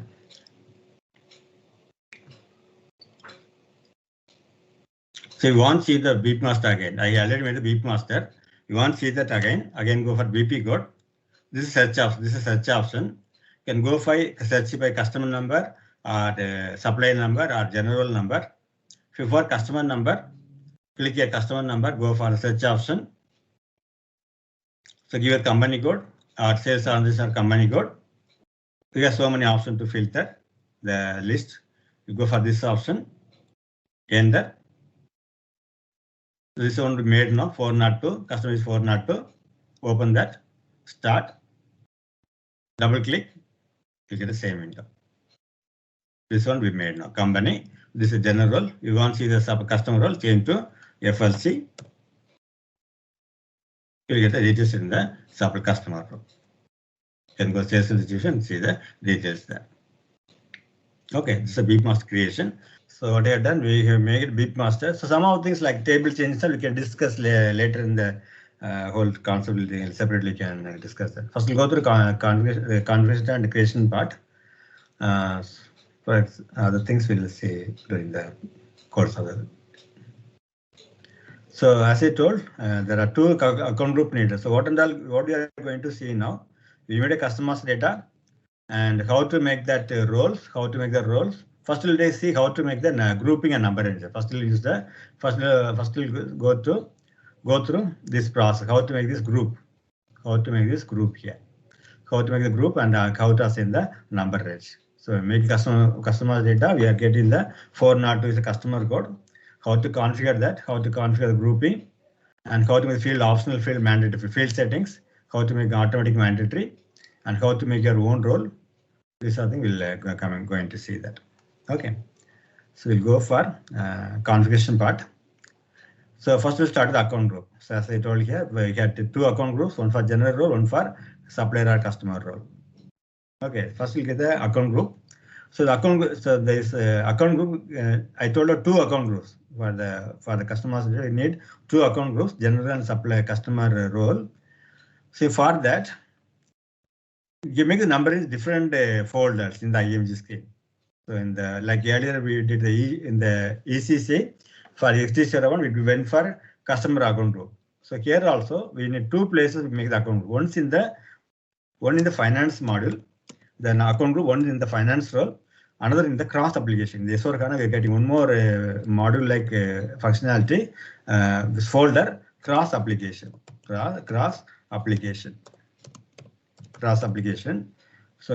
most of the S4HANA things are coming under cross application. So we had to make two number and just two account groups, one for the general role, one for general, one for finance role. Two account group, one for general role, one for finance role. So for the finance will get under finance module, and customer role will get under cross application module. And we link both of them. In the cross application itself. Okay, so we have to make two account groups, one in finance accounting section, one more in the cross application section. So go here, we'll go to IMG. So first we'll start a finance accounting. We'll make the customer group in the finance accounting. So go for financial accounting. Then go for account receivable, accounts payable. Then go for customer accounts. If it is vendor, go for supplier account. Otherwise, go for customer accounts. Master data. The same thing what we are seeing in the ECC in this section. Preparations. Make a new account group with screen load customers. The same window. what you see in the ECC, go for new entries. So give an account group name. So I'll give RKS A, some name. So I'll put some name here. Account group for RKS, something like this one. So other things are not mandatory. Actually, this is only for finance account. We are using that. We are getting the field selection, but these are overshadowed by the main the BP settings. So need not do anything here. Just make the account group a number range. So no need for a field status and all. First make the account. So just make the account group and the name, code and the name. So this for the finance role. We have to make this name, account group name, code and name. Okay. The field settings are there, but they are overpowered by the S4HANA settings. So now go back. This account group for finance. Go back. So this is not needed. We don't need all these things. This is for ECC, old ECC. So go for number range. Next one is number range. Create number range for customer accounts. Like how we saw in the early ECC, same thing only. Create number range for customer accounts. So this is a number range screen. So already you know how to do this one. To make a new number, you can go. So you can see on the stage here. We can get some more tabs here. ECC it was not there. We had the option to get free intervals. Which one the number is not assigned, we can get the free intervals. It's a free intervals. We got the insert line and we have delete line also there. And we external internal. We have the external internal option also. Okay. So if you don't know which is the available number, you can go for free intervals. Click on free intervals. So nothing is there. Okay, summarize that. So these are the number range available. Others are used by other students and other users. So here we can take one of the number range. So I'll take one long number range. I'll take this number range. So this is a free interval. It's available. This number is available. Take one of the interval. If you not take this one, you can go for this of the insert interval. Manually you can make the number range. But here you can find the number range is not occupied already. You can find the free intervals. So for in that case, you can use a free interval. No need for search for the available number range and click that. Go for this free intervals. So you can make alphanumeric also. Also that also. Also the external number as well as that alphanumeric also. So change intervals. Go for free intervals. So I'll take one of the number range, available number range. I'll take this one. Start with 1801. Enter. So number is 09. Interval is 09. Say this one. So made a number range for a finance accounting. Number range is 18012 7999. Okay, so during the practice, you reduce the number range. So other students can. Otherwise, all will be occupied. We will not be able to use the number range. So I'll take reduce this number. So I need only 10 customers. I take 1810 or 1820. So my number range is from 1801 to 1820. When I use this number range interval in the account group, I can make up to this 801 to 820. I can make some 19 customers. I can make this number range. Okay, we'll say this one. So made a new number range. 9. 09 is a new number range. Now come back. Close this one. Assign number range to customer account group. Same concept in the ECC. Assign number range to customer account groups. So go for position. So that is account group is what we made was RMS C and RMS A. What was the name I gave?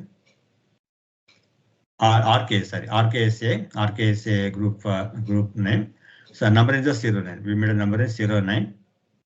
So link 09. This one we made now 1801 to 1820. Say this one. Say enter. So made a new number in 09 assigned to new account group. Okay, this is done. Now come back. The finance account this is the thing we need. Other things are not necessary. One finance accounting, one is customer account group and number range creation assigning the number range. So finance account that much only. You can close finance accounting. Next you can make the customer code in the cross application components. So next you can go for cross application components. So go here, cross application components, that comes under here. S4HANA system, we are having the cross application. You can see the lot of things are the cross application. We have the BP Master SAP Business Partner. We have the single master synchronization. We have the some of the one thing was output. The BRF is done from here only. The output control in the S4HANA BRF that done through from here only. Output control. We have the IDAC monitor. So many things are in the cross application. So these all are new things in the S4HANA.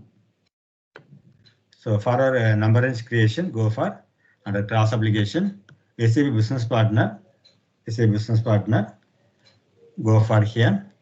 Here again business partner, go for basic settings, go for business part, number ranges account groups, number ranges and groupings. So here make one more group, here make one more group and one more number range. Define number range first. So again you can go for change intervals, you can go for free intervals. Take one of the number range. So I take this one. So my general, this is general number. What we are getting this general number. First, what I get the finance account, that's for finance role and the supplier customer role. This for the general role. What we are getting is for the general role. So 36W012, this number. So I'll reduce the number range. So I make this as so the other students can use the number range. Change the last number to some 20. Make external also.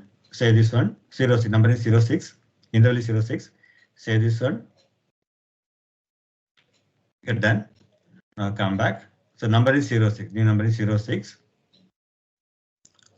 So next is now grouping. So different grouping is now same number ranges. So here go for new entries, click on new entries. So give the grouping some name, again some name.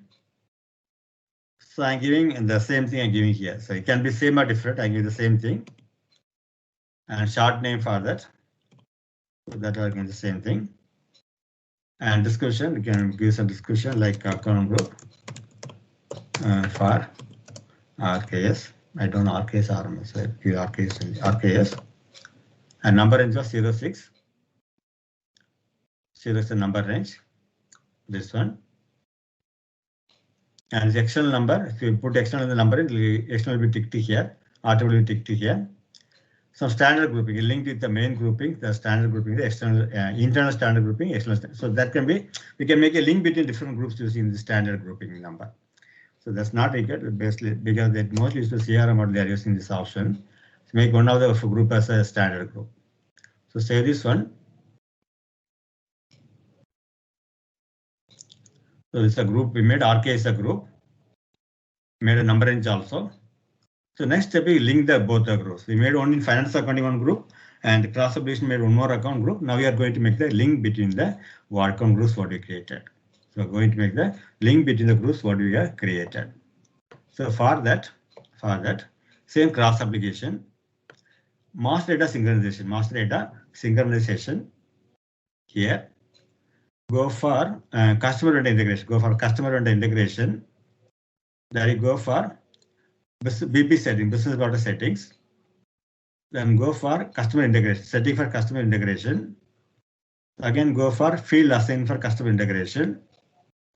Then go for assign keys. Here, different number is assigned for direction BP to a customer. So what is direction BP to customer is? So in the BP master, when you're making the customer BP general role first, that's a BP to customer. So in the BP creation, if I take the first step is making the general role, that is this scenario. BP to customer. Instead of that, so when making the customer's data, first you are taking the customer role, then go for the general role. So that will use the second option. First when you make a customer's data, first itself you are using the standard SD role. Then it is the second option. This is the second option. First is the first general role, then customer. Here first customer role, then general role. So we'll take the first option, assign keys. So here again go for new entries. So give the group what we created in the finance accounting. Both you get link here. So go for the RKS A from the finance accounting. So this RKS A, and what we made a second step. So both you are linking here. So that was RKS A again. Okay. So what is same number? Same number means if you want to maintain the customer and general role, both numbers are same. So what I'm telling is, so when you're making the customer master data, we're getting two numbers, one for general role, one for the customer role. We are having different numbers. We want the same number. You want the same number for the general role as well as the customer role. In that case, you can check this box, same number. But the condition is the number range should be same. For both the groups, number range should be same. Then you can fix the same number. So the general number also will be same number, customer will also be number, and supply master also can be same number. In that case, we take same number. Condition is both the groups are in the same number ranges. So we get the option to search here by customer number or supply number or the general number, BP number. So we get some options, 9 options are there. So if you want the customer number, you can go for this one and go for search option here. When you give the sales data, you'll get the customer number. You'll get a customer number. If you want such a general number, so this is for the customer number. You get the document, you can double click and open. So otherwise, you go for the number, only for number. Then search here by business partner. So then you get to put number manually here. That option is not coming. That list option is not coming. So you can either enter the number manually here. Otherwise, you can go for this option by name. You can go for name wise. If I search by name, then what will be the option will come up? Like KRF, you yeah. So what I created, what name was given? KRF. Yeah, KRF. So here, so I'll close and open. It's already selected. I'll close and open. Go for the name by customer number. Go for by name. So KRF, no? So KRF. KRF star. Yeah, KRF. Yeah, KRF. Yeah, you can put star also. Yeah. So go for start. So same thing is coming. So here we've done this one. So we've done the assignment to the number ranges, assign number assignment direction BP to customer. So this is the thing base setting for the number ranges account groups. How to make the number range groupings? These are the steps. Okay. So I have the user guide also. I'll tell them to share the user guide with you. With the screenshot, everything I had to put in a guide. You can go through that also. So now go for the BP mask creation. We must come to BP creation. Go for BP. Click to BP. So go for we'll go for organization. So I'll tell our person group later. So go for the general role. Now check the grouping. What we made of RKS. So RKS was a group. Take that RKS group. Okay, RKS group. So the other things are same thing only. So we have to only see the number. What number is taken for title. Take one title here. So I'll tell later how to make your own title. So name again, some more name, some other name. So I HGS and go for the address. So somebody has mandatory. I'll remove that mandatory later. So then postal code.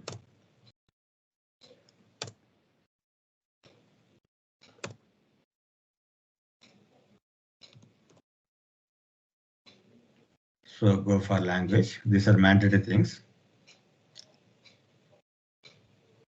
Okay, so this so general role.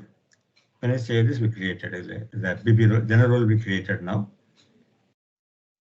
So make created 3600. See the number, what number is created. This for general role. What is done for general role? To go for the what number is given for general role in the number assign number ranges for RKSA, for RMSA. So number range was. So number range was this one 06. So what is 06? This is a number range. 0 is the number range. This is the one 36001. That number only we got here 36001. 36001. Okay. This was a general number. You can see down also message. You can see 36001 created. So now go for the change the role. Go for first display to change. To make change the role, you get go for display to change. Then the same thing. So change the role to FLC customer, SD customer. The different server will be different names. Some changes will be there in the name. So here everything is same. Everything is already there. Go for a sales and distribution. So make the mandatory entity sales area and distribution channel and the division. So enter. So here nothing is mandatory. Go for, so I can maintain the sales office and sales group. Enter. So then check the pricing, customer pricing procedure also, make here standard. The shipping. So there will be writing. And there will be plant. And the shipping conditions. Okay. Okay, these are mandatory things. So he was asking about a legal thing. So what are the legal? This mostly for the sum of the field only for information. So like this legal form itself only for information. There's no functionality anywhere. Only for information. Maybe later when you want some Excel report based on a legal form, you can use this functional. There's nothing particular about this. Only for information purpose. To fill the report later, you can use this field. So we have done this one. Sales and distribution, save this one. Made a custom author data. So save. If you want to see the number, go for general data. So when you are in the FLC user one, go for general data, customer general data. So number is 180. Number is 180. How it came from the finance account settings. What do you mean finance account? From there, this number was taken. So in finance account made this number. So here made the number. Here assign number is vendor account grows, customer account grows. Go for the position. That was RKSA. RKSA 09. So what is 09? So 09 this one only. 1801. Number is 1801. 1801. Okay, this is the numberage concept. So next you change this financial. There's an error coming. The reconciliation account, I'll check that. So change customer finance role. Click on company code. Change the company code, switch company code. By default, 1110 will be there. Change this to your company code. Enter. It's mandatory entry. Let's make one of the entries as a reconciliation account. Receivable domestic. List some list. These are also for information only. Say enter. Okay, then go for that. You can save this. Click over save option. I'm getting error message. I'll check this one. So request mandatory field. So I'm going to check this mandatory optional field in the coming session. So this is a customer's data. We made a customer's data and they created a own number range and they created a own account group. Okay, this is the customer's data. So a table will say discuss separately in the tables and all. First is just a process now. So I told the option now that making the number range assignment, there are two options. When you make the assignment in the cross application, there are two positions there, only for BP to customer to BP. So first you can make the customer's data also, but this number assignment should be made like that for that. As in customer to BP. So first make the customer ID, then go for the BP ID. So in this case, you get the second option, assign the second option. Okay. So when you practice, please check this one and any things we can discuss in the class. So this is a number range account group and number range concept.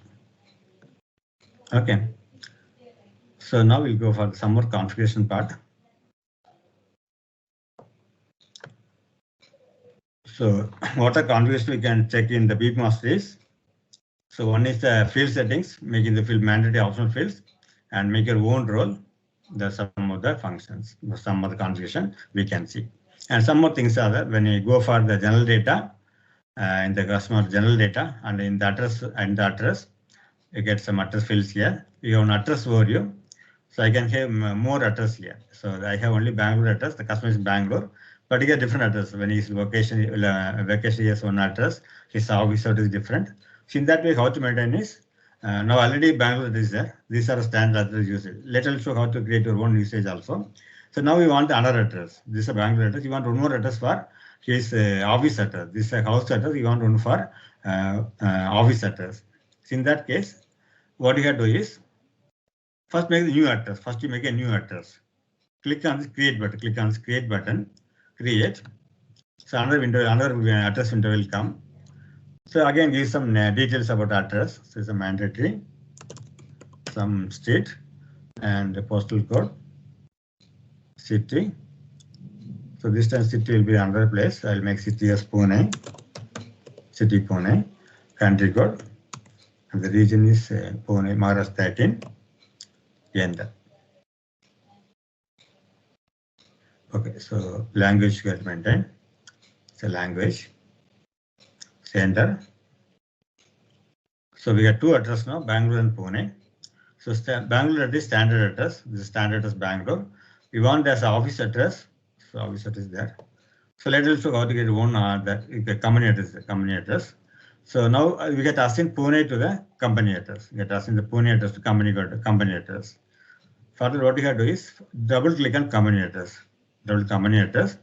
You get both address. Second, I take the second Pune address and enter. So now Pune address, company address Pune. So this is the usual address, house address, and this office address Pune address. Like this, we can maintain different address usages. So in the conversation, we'll see how to create their own usage also. Okay, this is a BP creation and some settings there. So now we'll go for the settings one by one. We can make our own role and we can make our own field settings. So that comes under again in the IMG screen. So what I do is in the BP master under the SD role, under the SD role, sales role. So in the sales role, I go for partner functions. So you do the partner determination in the like earlier. So how we made the partner function in the ECC, the same process in the here also in S4HANA also. You'll get different partner functions here. So in the partner function, make is make a changeable field in the partner functions. Killing different partner function here. Take ordering ship to address, for example, one ship to address made one supplier. So another setting will make another customer's shipping address. Okay, next one is we'll go for the configuration part, some more configurations. So do you want to check your system anything after some 10 minutes? Do you want anybody to want to check the system, try to practice? So first we go for the BP role. So cross-application components. SAP business comes under SAP business partner. So field settings and the role settings coming under cross-application SAP business partner. That go for. So we get the BP roles. So some more other field groupings are here. These are field settings. Some more details are here. So to make a role, BP role. So BP roles are created from here only, different BP roles. These are roles we get in there, general role. And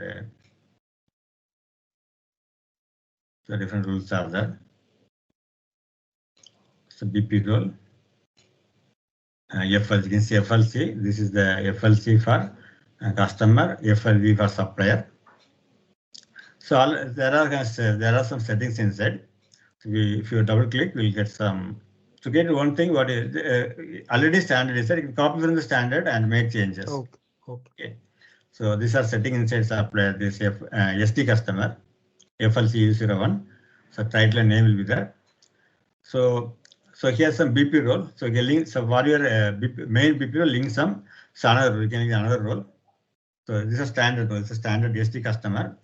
So this can be other students, not by the SAP standard. This will be given by one of the user. This is BPU. So we can see that BPU interface control is BPU. FLC U01. And there are some BP role categories linked with that. So this category again, so actually this it's mostly this BP role used by CRM module consultant to configure some more things for CRM. So not are related to the SD module directly here. Some of the BP functions, not only for SD, is applicable for the supplier as well as the CRM module. So some of them fully relevant for CRM module only. So actually, for SD our configuration, but we are not going to use role category and all. So role category basically you can see some more things are there. So some settings are there. So with the main role, you can link some category. Such is not needed for us as a SD model. So mostly used by CRM consultants. So here, to want to create your own role, you can go for copy option. Go for copy option. Go for copy. Change the code and the name. Change the code and the name. So I make here FL. I'll make here something like that. RMS something like that. So make your own role. So I give RMS BP. And you can change the name also. You can change the name to your own role. It's very simple thing only. It can change the. So if you want to make changes, you can make the changes also. So role category is the standard is FLC is7. So BP role. So you link the role category. So actually, what you can do first, this is a role category for the SD. You can press enter. You copy it now. You can save this one. Okay, so by default, role categories are assigned. So actually, there's the users get changed so many standard settings. So then this one's all actually coming from the. This is standard setting only. So TRO. So my role is. So we made RMS. So you go back. This one we created now. RM. Yes, SBP. This is a new role we created. So here's one not saying that. So RMS. What do you get? RMS. This one. So it's the one we created. So link the main category FLC user one category. So if you go for the BP creation, you'll get your one thing also. Get your one BP role. So you go for organization and BP role. That was RMS. You can see that is already there. So I create one role. So my own role is taken. I can fill the details. So I can one BP role. So let me get one BP role. So that's a category. So when you copy, you can link the categories also. This is a standard setting. So role categories. These are role categories. So you can see different things are used here. So mostly HR also is this data, HR and the CRM. So some of the relevant for the CRM and HR model. Not everything for the can see all the CRM roles. So some of things relevant for SD in S4HANA. Some more related to CRM and HR module. So grouping. So this is also not needed actually. This is also some BP role groupings. So you can link the groupings here. You can make a group of a role group so when you make 3 roles and link the role groupings, so then that link will be there. If you're making different roles here, that will link between all the 3 roles. Those only can make as a master data. For example, see here, somebody has made this one. It has some settings inside. You go for this one, BP roles, you'll get some, let's see, your own roles, BP roles. So that's where as far as SD concerned, we don't need all these things. We need only the general role, supply role, customer role, and the supply customer finance role. So that will not run for fully SD. So there's some more things are, again, role category group is there. So this note also for the, so this basically the technical things. So we have the note view. So you want to some more thing can go for documentation also. So what is not we can go for documentation also. So we can link when you're doing the printout or doing that thing, we can use the text ID. This is text ID. So actually you can see that table name here. But this is what a BUT 000. BP code, the BP table name is BUT 1000. Again, some more things are there. So these are not necessarily to be SD requirement, can be for other models also. Okay, so you can link the node views to the roles also, different roles also. All right, let's test your knowledge. Here is a question for you. Which major component of the Intelligent Enterprise Framework provides analytics for sales order processing? Option A, Digital Boardroom. Option B, Analytics Cloud. Option C, SAP HANA. Option D, SAP Analytics Cloud. Take a moment to think, and when you're ready, choose the correct option. And remember, each choice holds a key to unlocking the answer. Good luck! and type the correct answer in the comment section. Hey guys, just a quick info. We at ZaranTech have launched an amazing SAP S4HANA Sales course tailored for sales professionals like you. We know sales operation can get convoluted with all the systems, data, and process involved. This is why we have designed this training to cut through the complexity and help you out to speed on managing sales in SAP S4HANA. In just few interactive sessions, you will be able to understand the end-to-end order to cash flow, streamline everything from order capture to invoicing, analyze performance in real time with embedded analytics, improve planning with integrated forecast and pipelines.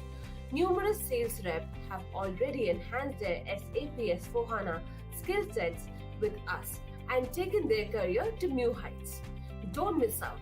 Check out some ravishing testimonial on the YouTube channel. Invest in unlocking your potential with the cutting-edge SAP Sales Training today.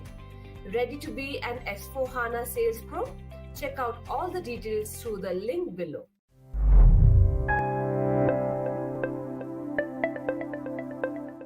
If you like this video, make sure to visit our Vimeo page and follow us to get the latest update. Hi everybody. So today we'll continue with the BP configuration. So some of things are shown in the BP configuration. Then we'll go for material master. Then we'll do some sales transactions. Okay, so we start the session with some more configuration from the BP master. So first I'll start with the number range concept once again. So I will show the external number range. You know already the external number range. The same process like ECC only, but that's a difference. I'll show how to assign the external number when you are going for the supplier role, sorry, customer role. Okay, just show that. Then start with the number range.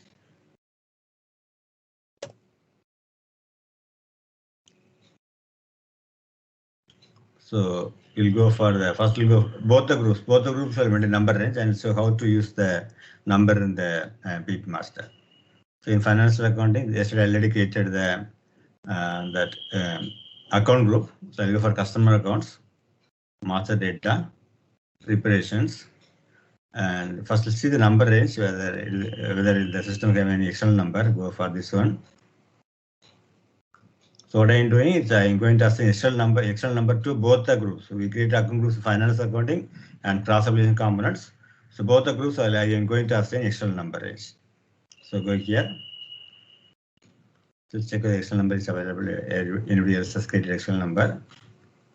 So 1% this external number is there. So I'll take one of the account, so I'll go for the, so this is interval number I'll take. So 10 is not there, so I'll take 10 interval. So I'll go for this one, insert line. So that number range is 112, interval number 112. Number range I'll maintain, for example, ABC 1 till ABC 10. I'll mark as external. So number is interval 12. I'll say this one. Okay, so it's interval XX. So it is interval, the XX interval is overlapping. I'll go for XX. So here. So what I can do is here, I'll reduce this to 810.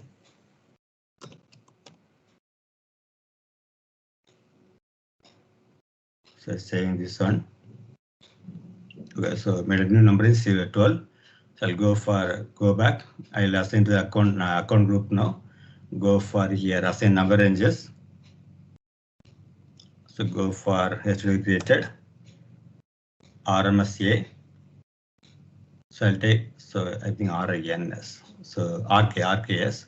So number range is 12. Interval is 12. So we'll take 12 here. This is external number.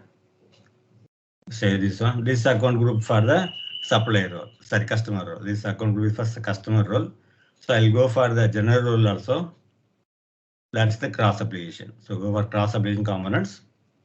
So go for SAP Business Partner, go for Business Partner, then basic settings, the number ranges. Here also we can define new number range. I'll make a sectional number range. So change intervals. So I can search any other. So there's one alphanumeric is there, one is there.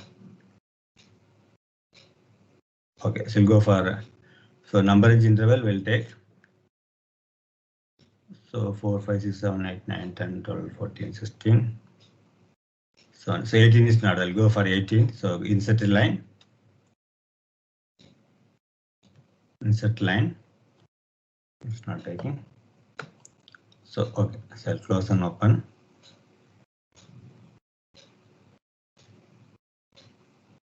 So change interval. So insert interval 18. So here also maintain the same thing, or it can be different or same thing. I'll make it maintain same thing, ABC1 and this ABC10. Okay. So marker external. So maybe this I can change. I'll make BCD. So I'll make this BCD1. Can be same also, just for a thing I'm taking. BCD10. It's external. So now interval is 18. So enter again. So now go back. So assign 18 to sorry. So assign 18 to the account group. Go for assign. So again, RPS. The number is 18. This is 18. So once the external will be automatically ticked here. It will become external automatically. Say this one. Okay, we've done the number external number range for both the groups. We go for the BP creation.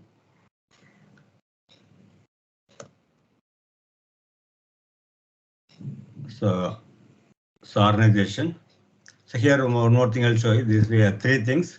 So yesterday with the organization. If you take organization, you'll get the title as like this will be the title. So you can add plan like later I'll show how to get your own title. And if you go for person as a customer, then in the title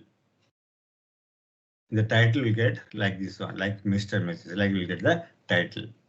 And if you go for group, we'll get a again we'll get some more title here. So the title will be like this one. So this difference. This title change. We take the change the person or organization group here. Go for organization. So take our group, that is RKSA. Okay, now I'll go for the title everything, title company. So I'm giving some other name now, GRS. This one, stored something like this. It's not a mandatory field now. Maintain the other things. So I'll make as Pune. Already that one is already there. Country is 13. Now scroll down.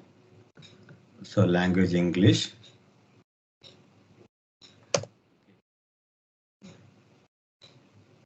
So it's asking if you're asking the number because in the sectional number, this will not give the number. I give the number within ABC1 to ABC10.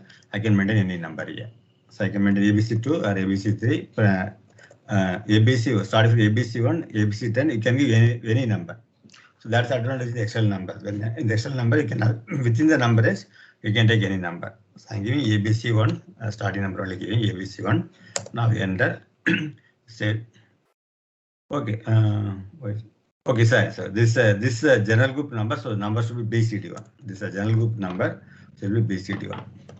BCD1. Enter. Save this one. So we made a general number, Excel number, the customer code is BCD1. This was general role. Now go for display to change mode. Then change the role to FLC. FLC is SD customer. So fax mandatory. So because we assigned yesterday, we are training the field settings. For that our role, I assigned that tag fax mandatory entry. So assign the fax. Put the fax field here, fill the fax field. So fax field. So fax field is not visible here. So we'll increase the fields here. So so I think somebody has made that mandatory entry now. That's sorry, it is suppressed, I think, display mode. Sorry, it is gone now, hide. I think somebody has hidden that fax. Yeah, it is there. Fax is there, but it's not showing as a mandatory entry. So go for the sales. So now if you now we're already in the SD role, so go for sales and distribution. So same thing.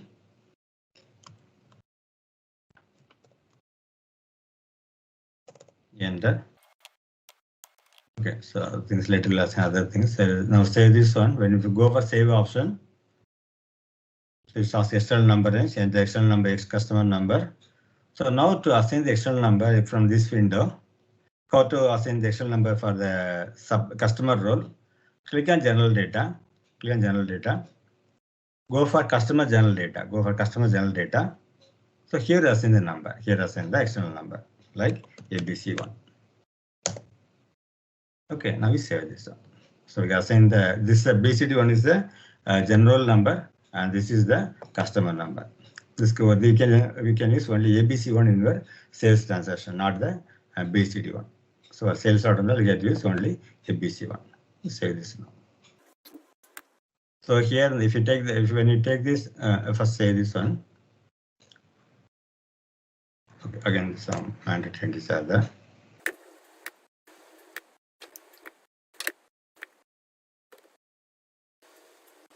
Okay, so when you go for so all the three are the three roles are mandatory. General role, so customer role will enter the customer sales details in the finance accounting. Under the FI customer in company code data, you have you change your company code, switch company code, change to your company code. That is TRG. Yeah. Then this is a mandatory. Like in the ECC, we are the reconciliation account. Same thing here also. So common data, yeah, we can assign the reconciliation account here. That is account receivable, domestic. Customer receivable, domestic. Okay, so like the earlier ECC only, we had maintained the company details in the company code data, like finance details in the company code data. Okay, so let's go something I mentioned here. Save this up. So in the here we'll go for partner function. We change this to here under sales and distribution data. We have to go for partner function. So who on the partners related to this main partner can link the partner. So like if you're more than one, also you can assign the partner functions. So if you're going to do two different sold to party, take both of these. So first you take the sold to party. So if you haven't maintained, so it's not coming. So the sold to party for a ship to party as a sold to party. So you can give any number of partners here for sold. If you are making different ship to parties there, so you can make a different customer master data. So ship to party data can link here to the same ship to party SH. So once you save this, you'll get a number. Okay, 1 second. So recursion account problem is coming. So yeah, now this got sent and now it got saved. So I got a number now. So this general customer general data, I get the number ABC1. So now in the partner function,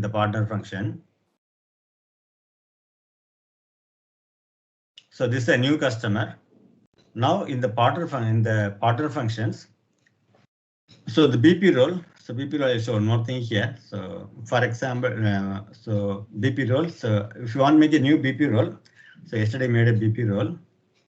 So what we made yesterday, I think we made SG is something I made, I think. So TRG.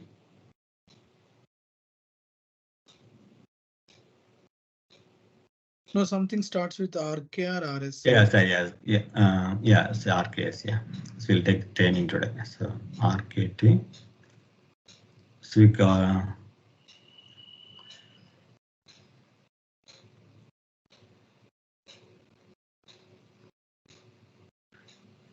I think we have not created any BP role. yeah. Yeah, so I'll show that again. So first in the BP role, in the different BP role, first you make a category. First you can make category. So these all are standard things. So we should not change anything. Any change standard setting here. You can only put copying options. You can go for either new interest. You can copy option. Don't make any changes in the standard role. So first we'll make a role category. First make a role category. So here go for BP role category. Can do from here or can go from here also. Can go from the main window also. Can go from here also. So we can click here for the BP roles. First make a role category. First you make a role category. For example, go for new entries. Can go for new. So I already created anything. So I'll make a new only. So go for new entries. So give some role category. For example, I'm giving our this TRG. So we make TRG GN. General, we make TRG role category TRGGN. Some name for that. Title we can give. So what title? 1 second. We'll just take this text from the standard one.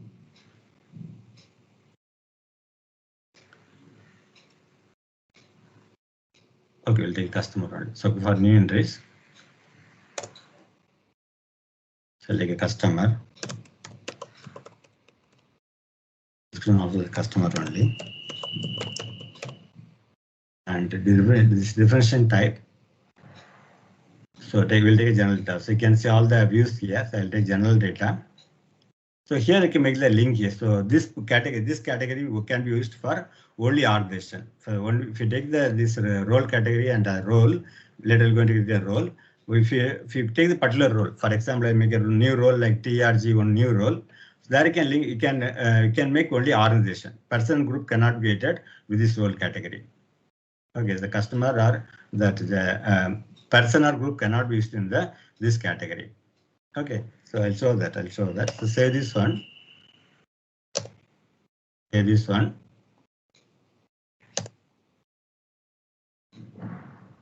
Okay, now we'll go for BP role. Now we'll for BP role. So now we can copy from the existing ones. We'll take general role. This one will take now general role. Go for copy option. Now change this to your own role. So I'm giving TRG GEN. So you can link the role category what you created earlier step. That was TRG GEN. So we'll link that one. This is a TRG customer. So I'll link this one. So don't change BPU. Please do not change it. BPU is a standard. Don't change the BPU here. Now say this one. So we made a new role. TRG GN. We'll go for customer master data. So again, go for BP. Okay, so go for organization or can take anything there. So now change the role to, we'll change the role to TRG. So one we created now. So click create here. So now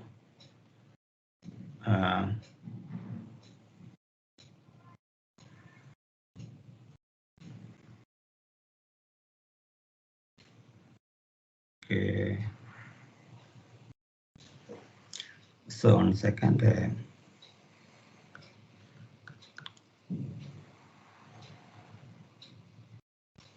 See the role category. This one. Now we take only organization, the general data.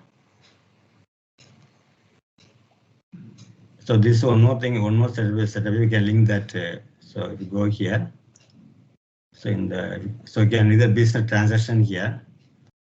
Like the transaction is a BUPA. That's a transaction type is BUPA in the S4HANA. For business what usage BPS. You can make this as a transaction allowed. This is not the thing. So I actually wanted one more thing. I'm not finding that. 1 second. So TRGGN.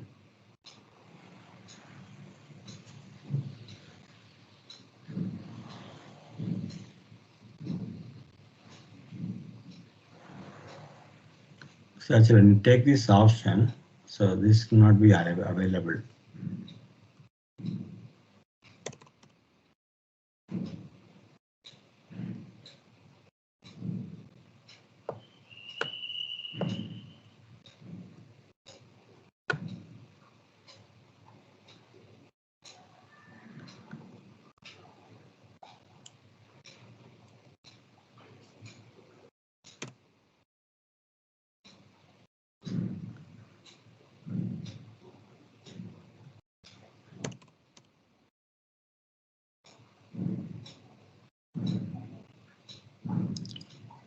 So STRG.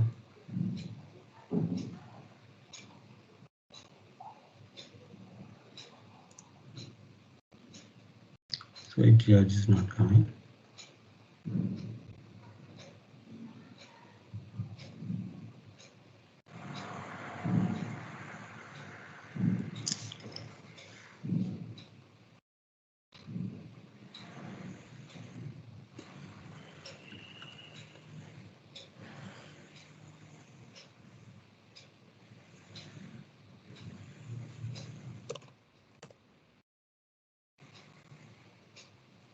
Normalization.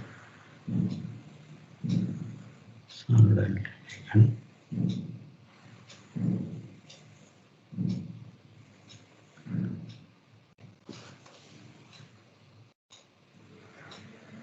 So in the customer and general data, during general data.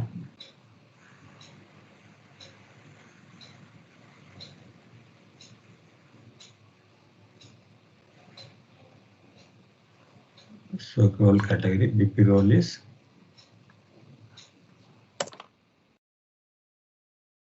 is already there. In the business general data, you take that so BP role.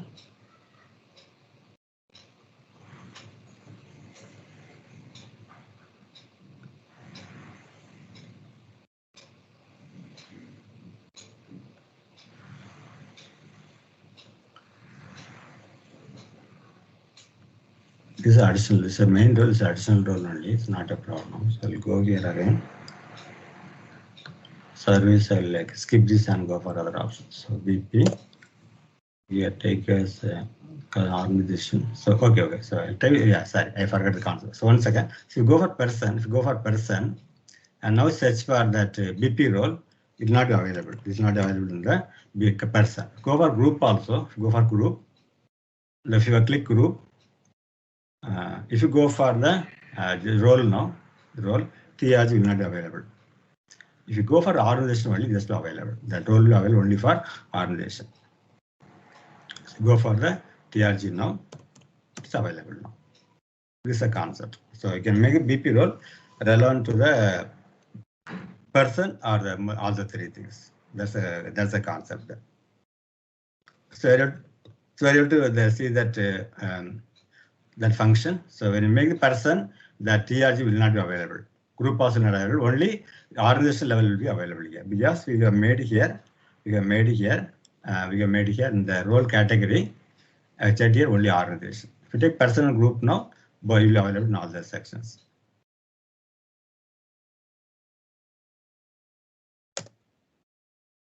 So you go to the application, you can see all the reviews.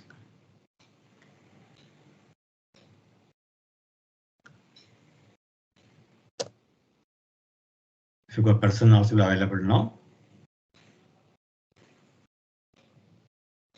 It's available now. Okay, so this is a concept. Okay. So like this, make a group. We can get the role and so role you can role and that category you can make here. And where we link this BP role with BP grouping, like so. No, this you are going to link with an BP grouping. So okay, that you are telling BP grouping. So that can be made from here. This grouping is there. So in this function, if you take the GRG, this BP role, so you can link. You can add some more roles here. You can make some more roles here. What are grouping? So grouping can be done from here. We have different BP role groupings is there. So there you can link them, make the groupings here. For example, like this, you make a group here. You can go for new entries. For example, take this one. It's my own thing. I'll show you here this one. So this is a group I made, role group I made here. Okay, so all the name everything can give here, and it contains the grouping. Role group is BP. We link the BP roles here. So the role group we can link the BP roles here. Okay, then this will we get the grouping. We will link the grouping category. So these are some grouping categories there. So you can link like this one. So you make a group, and in the group you can maintain different your own BP roles. Can we add this BP role that what the one you created right just now? Yeah. Okay. So what you can do further, what you can do is we'll go here BP groupings and go for new entries. Click on new entries. Okay. So here first make the category. First you make a category. First you make a category here. Like this, make a category. Go for new entries. First in the grouping category, I'll give TRG, GRP. Some title, so can give some text again. So just put the same code again. So so I can maintain something like group for TRG. So title. So the same thing I maintain for the description also. Okay. Say this one. Say this one. Okay. Now go for groupings, role groupings. Go for new entries. Go for new entries. So again, it's a grouping. So again, TRG, GRP. Again, some title, some description like so role grouping for TRG. So same thing written here also. Link the category create this previous step. That is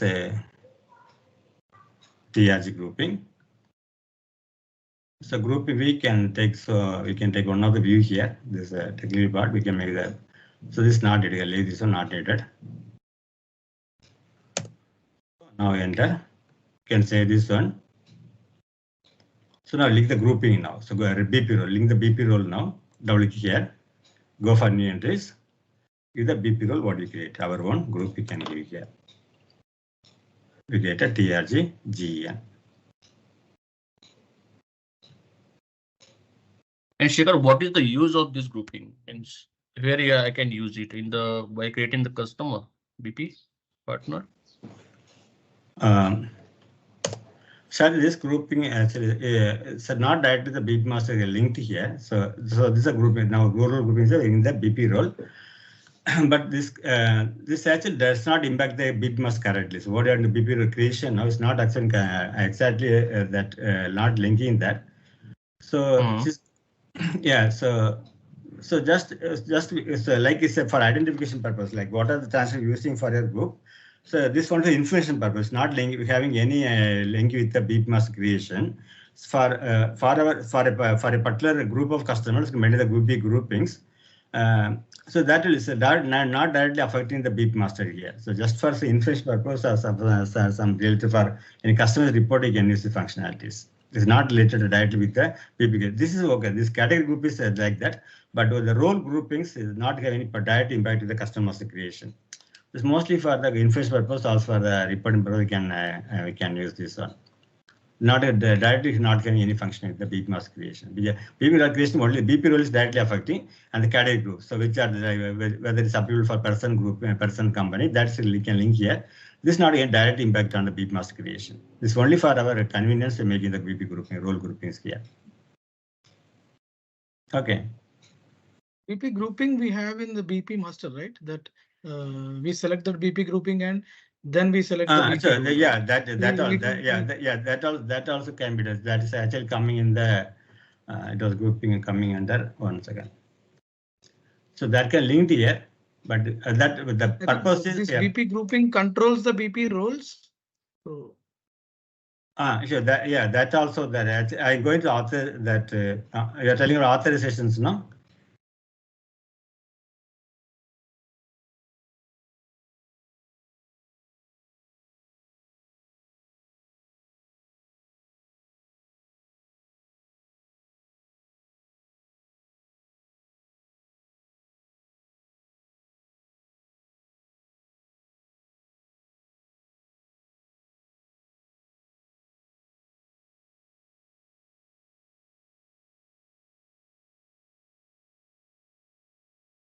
Alright, let's test your knowledge, and here is a question for you. Which feature integration enables better collaboration between sales and procurement teams? Option A, Ariba integration. Option B, IBP integration. Option C, Customer Sync for S4HANA. Option D, SuccessFactor integration. Take a moment to think, and when you're ready, choose the correct option. Remember, each choice holds a key to unlocking the answer. So good luck and type the correct answer in the comment section. So group we got summary that was in data. So we got a group here. Telling about this grouping now.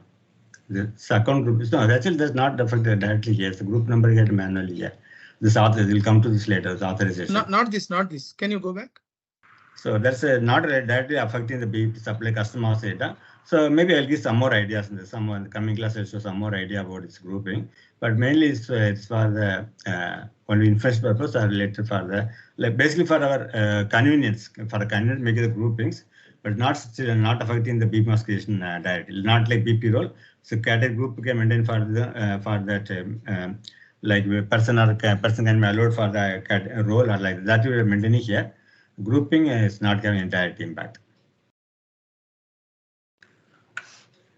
Okay, so this now notes, this node part. So again, this we can define nodes. We can make the view here. So this also later. So this one, so there are some technical glitches there. So this nodes and removing this screen configuration, these two things I'll show in the coming class. This I'm skipping now. This nodes, that's a technical glitch in the server. I have to check with the vendor. So this nodes view and screen configuration will come. I'll show later once more. Coming class I'll show the screen configuration. So again we can. So screen configuration is a technical part. I'll explain it later. Coming class I'll explain this one. So this two I'm skipping now. This two I'm skipping. We'll go for this one. So roles I'll not roles. These are roles. I'll make the roles configuration. This is a coming class. Check this one. Grouping already seen. Numbering assign number ranges. So next to BP types. That also we saw yesterday. So we made the field configuration, field setting according to the BP type. So yesterday I showed how to make a group partner type. Yesterday we created this one. We created which one? We created. Okay, you can make a new BP type here. So this BP type will use in the master data. In the master data. So during the select existing customer.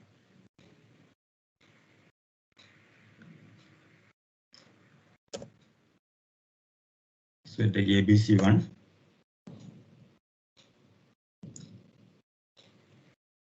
So in the general role, you can display the change mode. General role, under control, we have the BP type. We have the BP type here. So this is a possible BP types. It's a possible BP types. We want to make a new BP type here in the configuration part. Different BP types. So yesterday created, actually created yesterday in manager. So you want one more BP role, go partner type, go for new entries.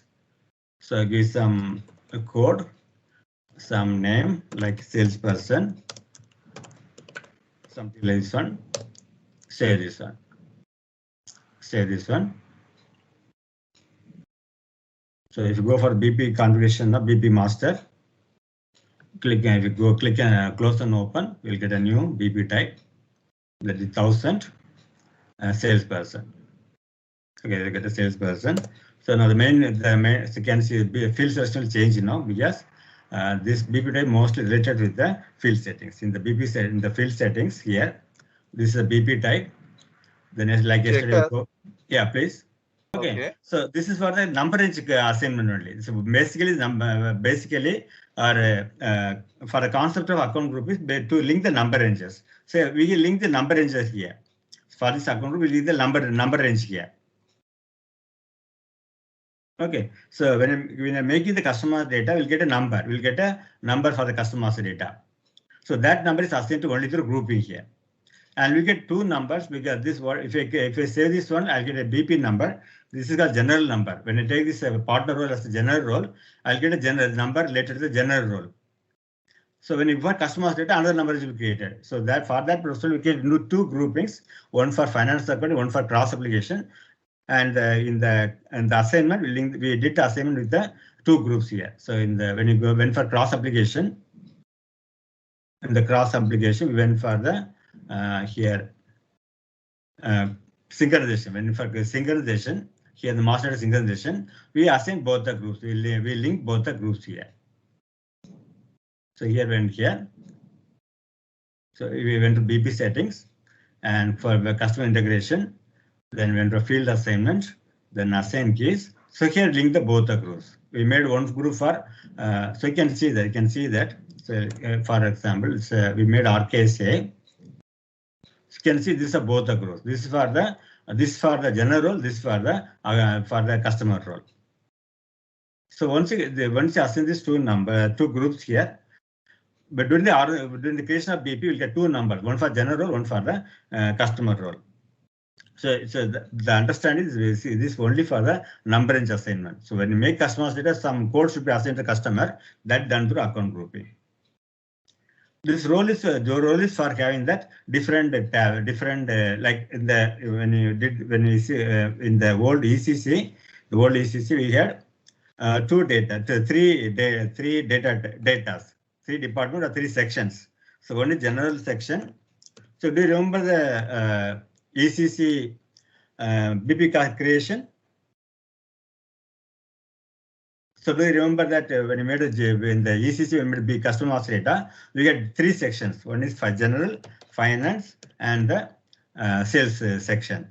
So same concept here also, but here the thing is the same. So here same person can be customer vendor. So for example, ECC for purchase, we have general function, general section, then again finance section, supplier finance section, and we get the purchase section also. So this is the thing we saw in the ECC. So the problem was if the same person is maintained, we had to make separate master data for the customer supplier ECC. So in the S4HANA, in the BP transaction, first make general role. So that's common for the customer and supplier. If the person is same person, the customer supplier is same person, they'll make a general data. In the general data will make a BP code. It's a new code for the, this is for general code. General code is G enter. And for the customer role, will make a new number like CUS1. So this is the general role number. This is common for the customer and supplier. So you can see here. So whatever address giving here, that's common for the customer as well as supplier. If the person is same person, if you are making the customer supplier role as a supplier role, this number is common for both the customer and supplier master data. Okay, and separately two more numbers will be given for the customer and supplier. For customer, there will be a separate number like this CS1. For supplier, number will be VN1. So you have to follow that. Any doubt? Still any doubt? So this role is maintained to take the particular roles. The role can be purchase role, finance role, or sales role like that, general role like that. So when I change the role to FLC, that's a supplier role, it's a customer role. So you will get a different window here. So you can see one more. The tab will come sales and distribution. When you change the role here, the button will change here. If you change finance role, again you'll get a change in the tab here. So now we went to company code tab. Okay, so basically to differentiate different functions in the BP master, we are using the role here. This is only for number range concept. This is only for the number range assignment. This for the functionality in the BP master. Hey guys, just a quick info. We at ZaranTech have launched an amazing SAP S4HANA Sales course tailored for sales professionals like you. We know sales operation can get convoluted with all the systems, data, and process involved. This is why we have designed this training to cut through the complexity and help you out to speed on managing sales in SAP S4HANA. In just few interactive sessions, you will be able to understand the end-to-end order to cash flow, streamline everything from order capture to invoicing, analyze performance in real time with embedded analytics, improve planning with integrated forecast and pipelines. Numerous sales reps have already enhanced their SAP S4HANA skill sets with us and taken their career to new heights. Don't miss out. Check out some ravishing testimonial on the YouTube channel. Invest in unlocking your potential with the cutting edge SAP Sales Training today. Ready to be an S4HANA Sales Pro? Check out all the details through the link below.